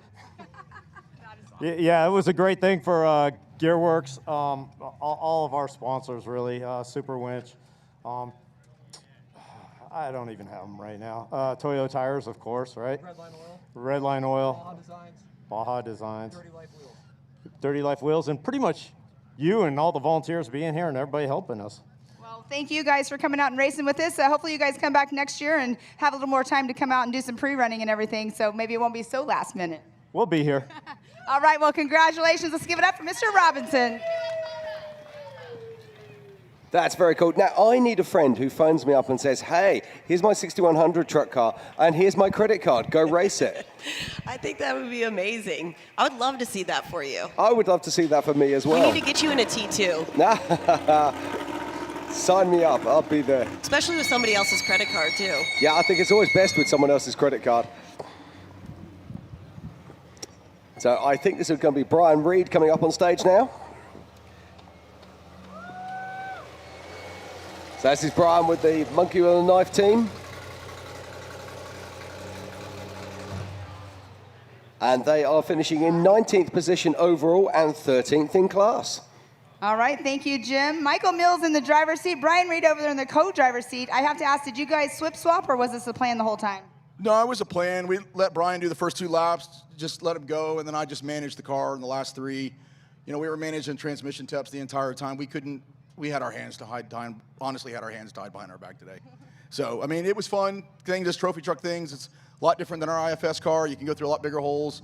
We were laughing about some of that stuff. But, you know, we did this because Dave did what he did with the qualifying for 4,400, and we took the opportunity to try to gain a better qualifying spot in relation to the other 4,400 drivers. I don't know where we finished in relation to them, but I think we're going to start at minimum in the 5th row, which I don't think we've ever started more than 25th row. So hopefully next week we have a nicer day in the car. Okay, how much seat time have you got? Racers working with racers. Time is money. There's no easy way to build it, retrieve it, or transport it. Helicopters are the cost-effective solution. HP Helicopters solves complex problems with helicopter solutions. What usually takes weeks or days, we can accomplish in hours or minutes.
Of off-road racing dominance.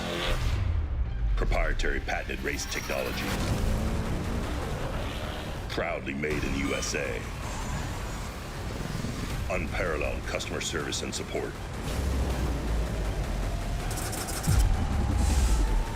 The choice of champions. King Shocks.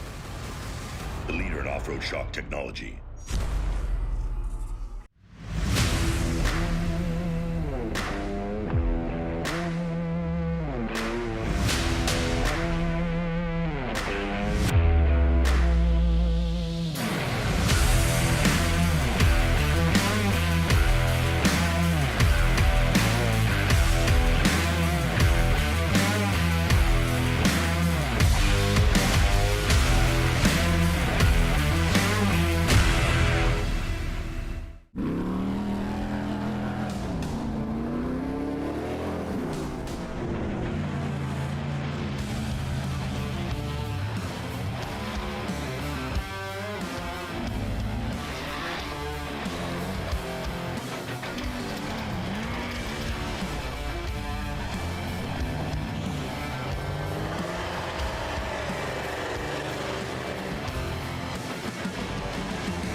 Every winter, Johnson Valley becomes the ultimate test bed, where man and machine are pushed to their limits. And power has to deliver every time. Optima batteries are engineered to excel under pressure, providing durable, reliable performance when it matters most. Because in racing, reliability isn't optional. Optima batteries, the ultimate power source.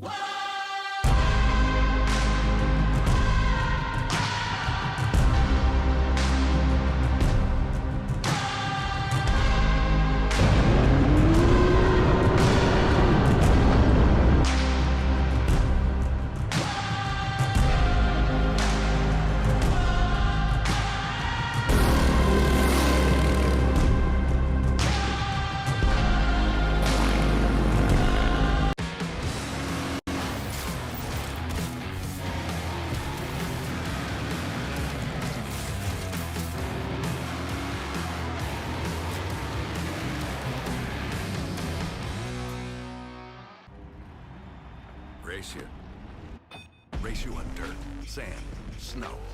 Race you through this, over that, all day, all night. Race you on 4 wheels, 1 wheel. How about no wheels? Race you with the world watching. This guy watching. Race you to the summit. Maybe not that summit. To sub 7. Any event, any terrain, any time. Race you.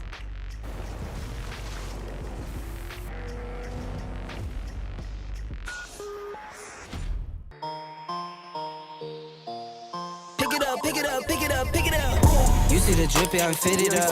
Hop in my car and I giddy up. Secure the bag, yeah, I get the bus. Pick it up, pick it up, pick it up.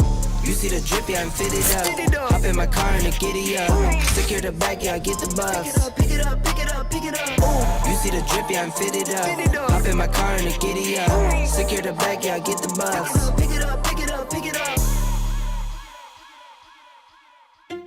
Whenever someone asks, "How was your weekend?"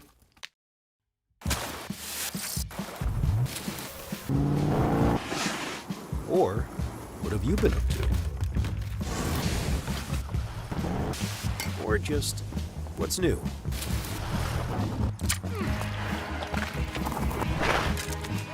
Have a good answer.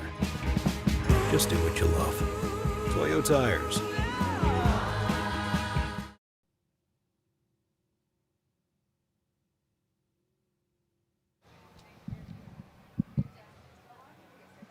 Okay, and welcome back to the 2026 Toyo Tires Desert Challenge, powered by Monster Energy. We're sitting here in Hammertown, and what a race it has been today. We saw Christopher Pavoldi crossing the line for a three-peat. We didn't think that was possible, and what a battle we had early on. Earlier this week, we saw RJ Anderson qualifying, and he was absolutely smoking hot. Then this morning, we saw RJ and Christopher laying down possibly one of the greatest desert battles I've ever seen.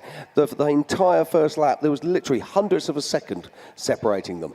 It was really good to see that, and I did get a chance to talk to his co-driver, RJ Anderson's co-driver, Adam, after that, and, you know, he mentioned the serpentine belt, and that was kind of what it was, and when I look at it, and, you know, it's those little things that you think that everything's okay that can take you out of a race. I've heard many drivers talk about a 25-cent piece is what kind of like ends their day. Not that a serpentine belt is 25 cents, but it's kind of small little things like that. You plan for the worst case scenarios and you see this. And, you know, it's always good to talk to RJ. He's a guy that is really dominant in short course racing and comes out to Crandon every year, especially when we bring all the Ultra 4 vehicles out for Crandon for Labor Day weekend. And that is just a spectacle in itself. And I feel like if you put RJ Anderson in like a riding lawnmower, he'd still be able to go out there and qualify a fast time. He would be dangerous in a wheelbarrow. In a wheelbarrow, but like that just shows him. But then when you look at the overalls for 2, 3, 4, Ray Griffith, Grabowski, and then Justin Bean Smith, those times were close as well. So it's a really good race. That top 5, even going into Brady Fox, you know, the top 5 were great out there. Times were great, 51 minutes, 50 minutes, and it seems like certain people were just getting a little bit faster and certain people were just holding that time. But I feel like come to the end of lap 4, going into that last lap, attrition comes over, and then you just got to make sure, hey, I'm out there. Like Christopher, you know you're out there. How do you keep yourself calm, collected, together to put yourself all the way to that very, very end for that checkered? Yeah, no, it's absolutely remarkable, but let's not forget, we've got an entire week of racing ahead of us. Let's look forward. What have we got going on tomorrow? Tomorrow, it's all about the 4900s, of course. And we've got the live qualifying starting here tomorrow morning for the 4900 class, which, of course, is the UTVs for the big UTV championship race. And I'm looking forward to it. Yesterday, you asked me who you were looking forward to looking for.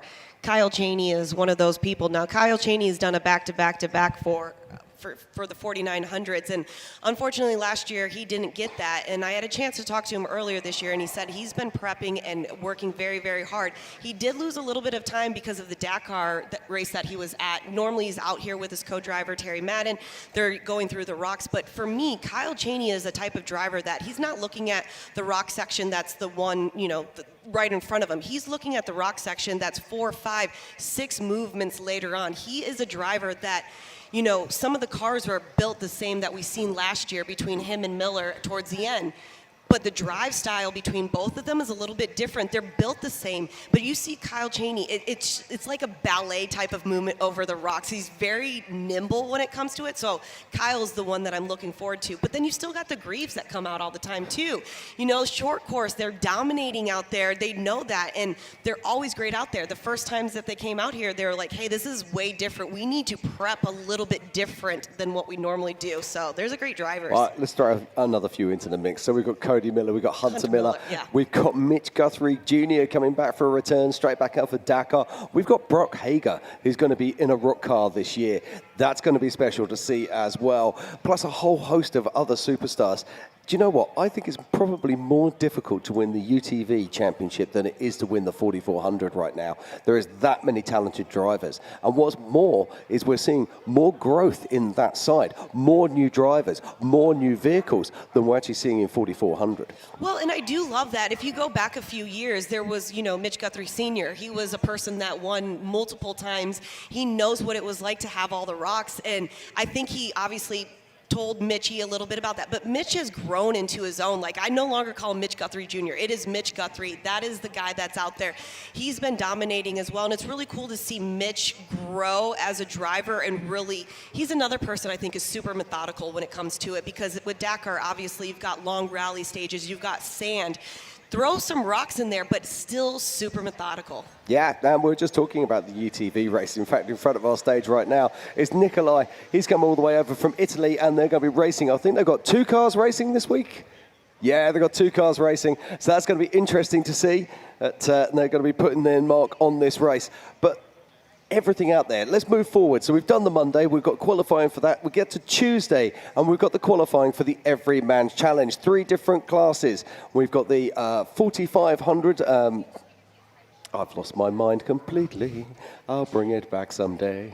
4600 stock class. We've got 4500 stock modifieds, and of course the 4800 I just wanted to let you class. sing. That's what I Well, wanted. No. nobody needs that in their life, if I'm honest, but we can try. It's okay, but you know, we always look at this too as well, and later on, you know, 3 p.m. local time, we've got the power hour, and these are the big hitters that we normally see, the people that have won, that they know what it takes to win. And when I'm looking at this, obviously we know the name Brad Lovell, we know the name Lauren Healy, you know, we know certain Sean Rance, you know, we know these names, and we know that they're trying to build these great things. But let's go back to the Lovell camp a little bit. Now, Adam Lovell, Brad's son, he's bringing out this amazing Ranger that he built, so it was really cool to see that. And I always love a dynamic of a father-son dynamic, because you know, talking to Brad a little bit, he's always been the driver. Usually he has his brother as his co-driver with Roger. But now Brad sometimes moves over to the co-dog seat. And I like to talk to it, because when Brad puts that helmet on, no longer is it a father-son dynamic. It is a driver-co-driver dynamic. And had a chance to go out with Adam Lovell last year at Easter Jeep Safari when he brought that out there. And he can wheel, and it's really cool to see that.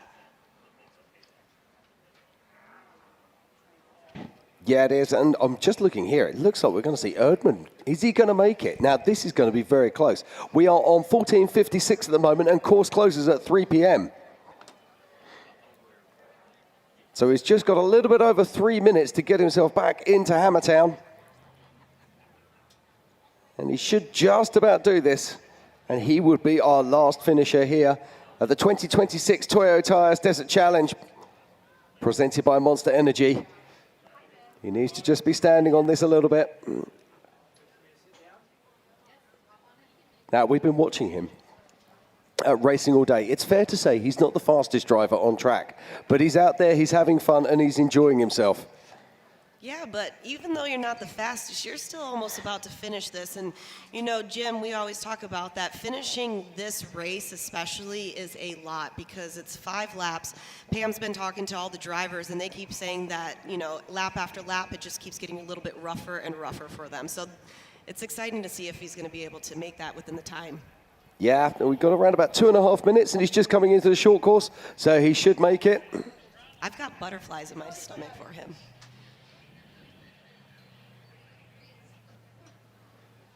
So here we go. This is Erdmann. Andrew Erdmann making his way around now, comes around the final Talladega. He'll be coming on to the F-bends, and then he will be crossing the Griffin Radiators start-finish line. And this will be the final checkered flag of this race. And what a race it's been. At 9 a.m. this morning, the cars went live here at the 2026 Toyo Tires Desert Challenge, presented by Monster Energy. Now, Jim, it looks like 5 hours, 36 minutes for him, just under that. So that's really awesome.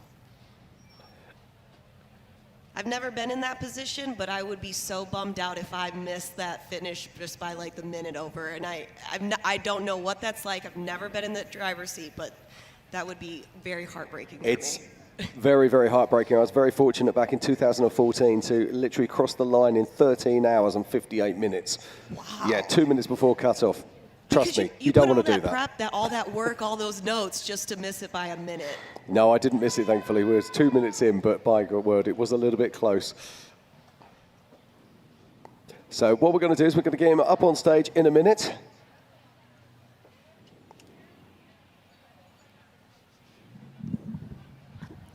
We'll do this one first, and then we'll do...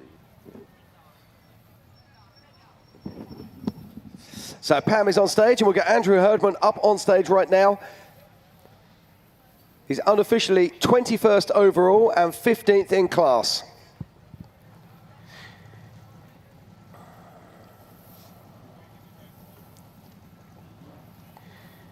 And as he comes on stage, our race course is officially closing at 3 p.m.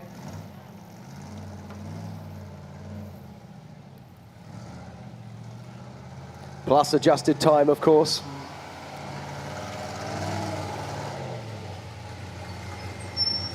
So here we go, Andrew Erdman joining Pam Hall on stage, unofficially 21st overall and 15th in class. Thank you, Jim. Here with Andrew Herdman, giving you guys some waters. I have to laugh. I like this sticker. Your mom likes my driving. So does that mean you're a good driver? I hope I am. Well, you're at the finish line, so you must be. Apparently. So I'm only my second race, so it's pretty sick. Okay, so you're only your second race. What did you think of that course? Oh, it's pretty rad. Yeah, it's awesome. So did your truck soak it up? Because a lot of people are saying it kept getting rougher and rougher, but you look like you could go out and do a few more laps. I could do a few more laps, yeah. Yeah, it was getting rougher out there for sure. Yeah, it's getting super rough towards the end. Yeah. Well, you made it to the end, and that's all that matters, and you got that smile on your face. I want to know, who all do you have to thank for getting you out here? I have to thank my sponsors, BTC Engineering, K Summers, West Crow, and Baja Construction, Heli, and Stellar Heli. Well, congratulations on getting to the finish line. Only your second race. You did a great job on those sponsors, but we'll get you some more next time. Get those in your brain there, but congratulations on getting to the finish. Thanks a lot. All right, there we have it from Andrew Herdman.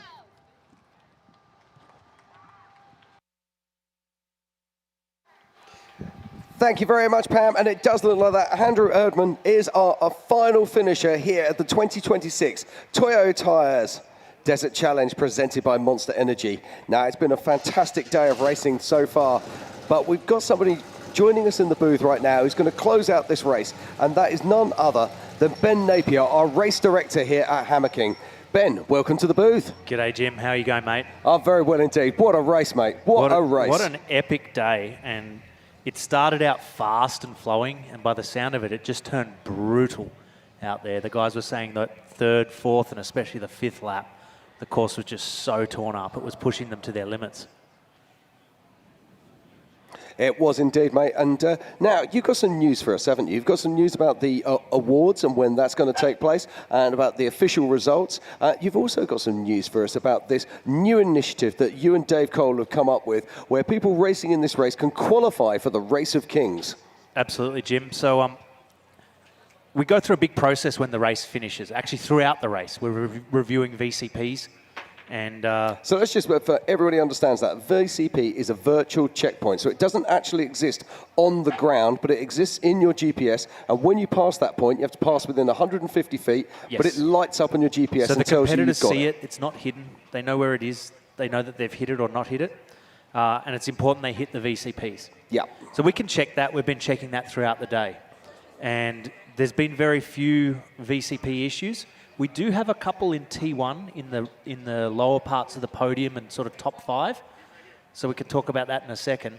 But then we also go through what's quite a time-consuming process of reviewing the actual track data and looking for variations outside of our 150 feet either side rule.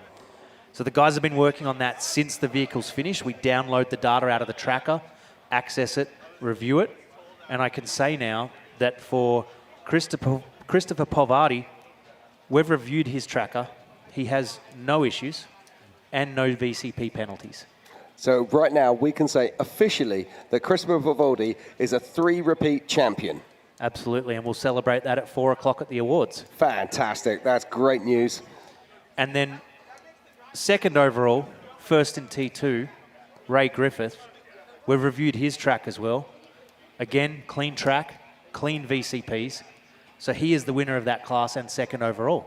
That's fantastic news. It's awesome, isn't it? Great, yeah, we're brand new truck, that. Really good guy. Yeah. Great to see him get a good result there.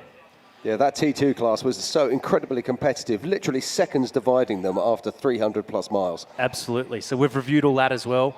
And the T2 results will stand because Jordan Brenthal and Justin Bean Smith, again, clean runs, compliant runs, no VCPs missed. So their times are good, and we'll award them their positions at the celebration this afternoon. Why am I getting the impression there's a butt coming on?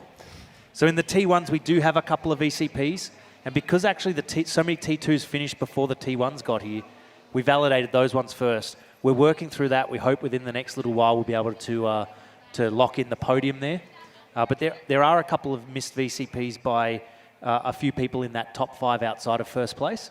So when we get that all confirmed and locked in and reviewed, we'll come back to you on that one. Fantastic. So are we looking for awards at 4 p.m.? Absolutely, Jim. We're working really hard on that, and we'll get the awards at 4 p.m. Fantastic. So drivers and co-drivers out there, please make sure that you let your teams know that awards will be going ahead at 4 p.m. today for the 2026 Toyo Tires Desert Challenge presented by Monster Energy. Now, something else cool, Jim, is the transfer spots. I know you've been talking about them this afternoon into Race of Kings. So here's how it happens. Anyone who has finished the race today, okay, gets the option on a qualifying spot in Race of Kings. So let me get this right. So if you're in T1, this isn't for T2, this is for everyone. T1. For everyone. Everyone in the race. Right, okay. Everyone in the race. Yep. So depending on your finish point as an overall position, Yes. not as in class position, Yes. as to where then you could place inside of the Race of Kings qualifying. So we give them the option that if they want to get their entries in, if they have access to a vehicle or work with another team with that, or they're already a competitor already, like Paul Horschel and Cameron Steele, they can get their entries sorted. They have to get their entries into us by 4 p.m. Tuesday, the 3rd of February. And then anyone who hasn't taken up that transfer spot, everyone else below it will move up.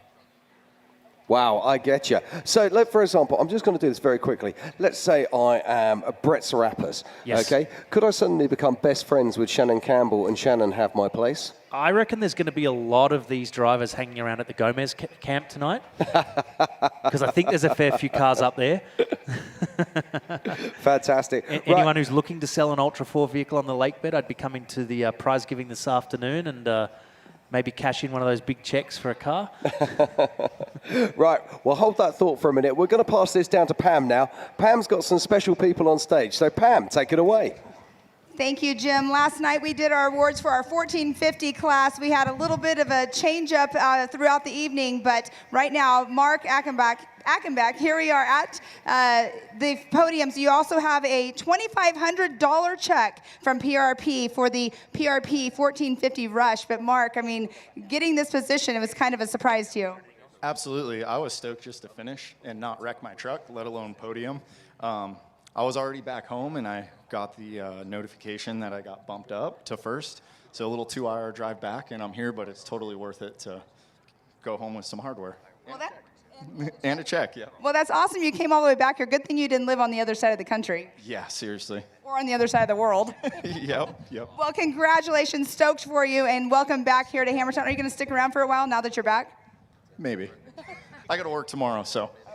All right, well, here we are. Congratulations once again to Mark for getting that #1 spot in the 1450 PRP Rush Race. Thank you very much, Pam.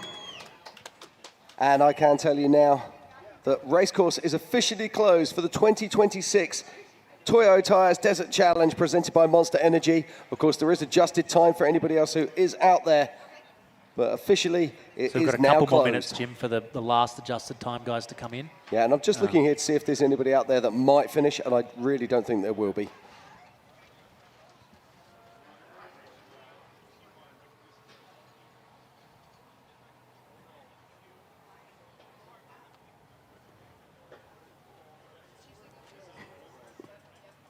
Right, as we continue, Ben, do you have anything else for us from Race Ops? No, mate, nothing else from me. I'm going to head back up there and make sure the team's getting everything finalised, and we'll see you back here at 4 o'clock for the awards. We will indeed. Right, that just gives us the opportunity now to close this out. Tiffany Stone, thank you very much for joining us this afternoon. It's been absolutely wonderful. I'm Jim Marsden. This has been the 20th anniversary of the Griffin Radiator, King of the Hammers, presented and powered by Optima Batteries. And today it's been all about the unlimited Toyo Tires Desert Challenge presented by Monster Energy. We will be back at 4 o'clock for the official award ceremony. But from now, thank you very much and goodbye.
Racers working with racers. Time is money. There's no easy way to build it, retrieve it, or transport it. Helicopters are the cost-effective solution. HP Helicopter solves complex problems with helicopter solutions. What usually takes weeks or days, we can accomplish in hours or minutes.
Of off-road racing dominance. Proprietary patented race technology. Proudly made in the USA. Unparalleled customer service and support.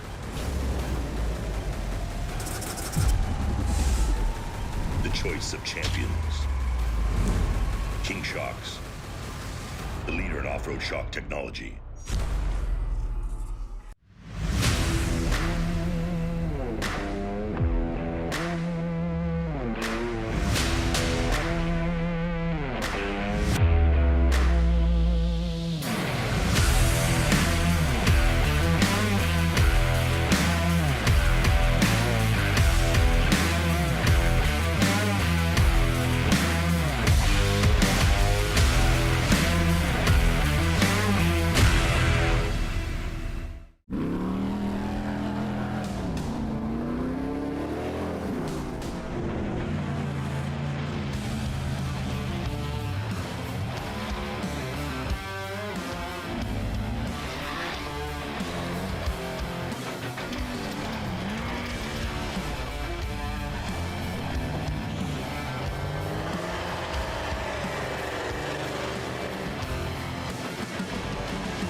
Every winter, Johnson Valley becomes the ultimate test bed, where man and machine are pushed to their limits.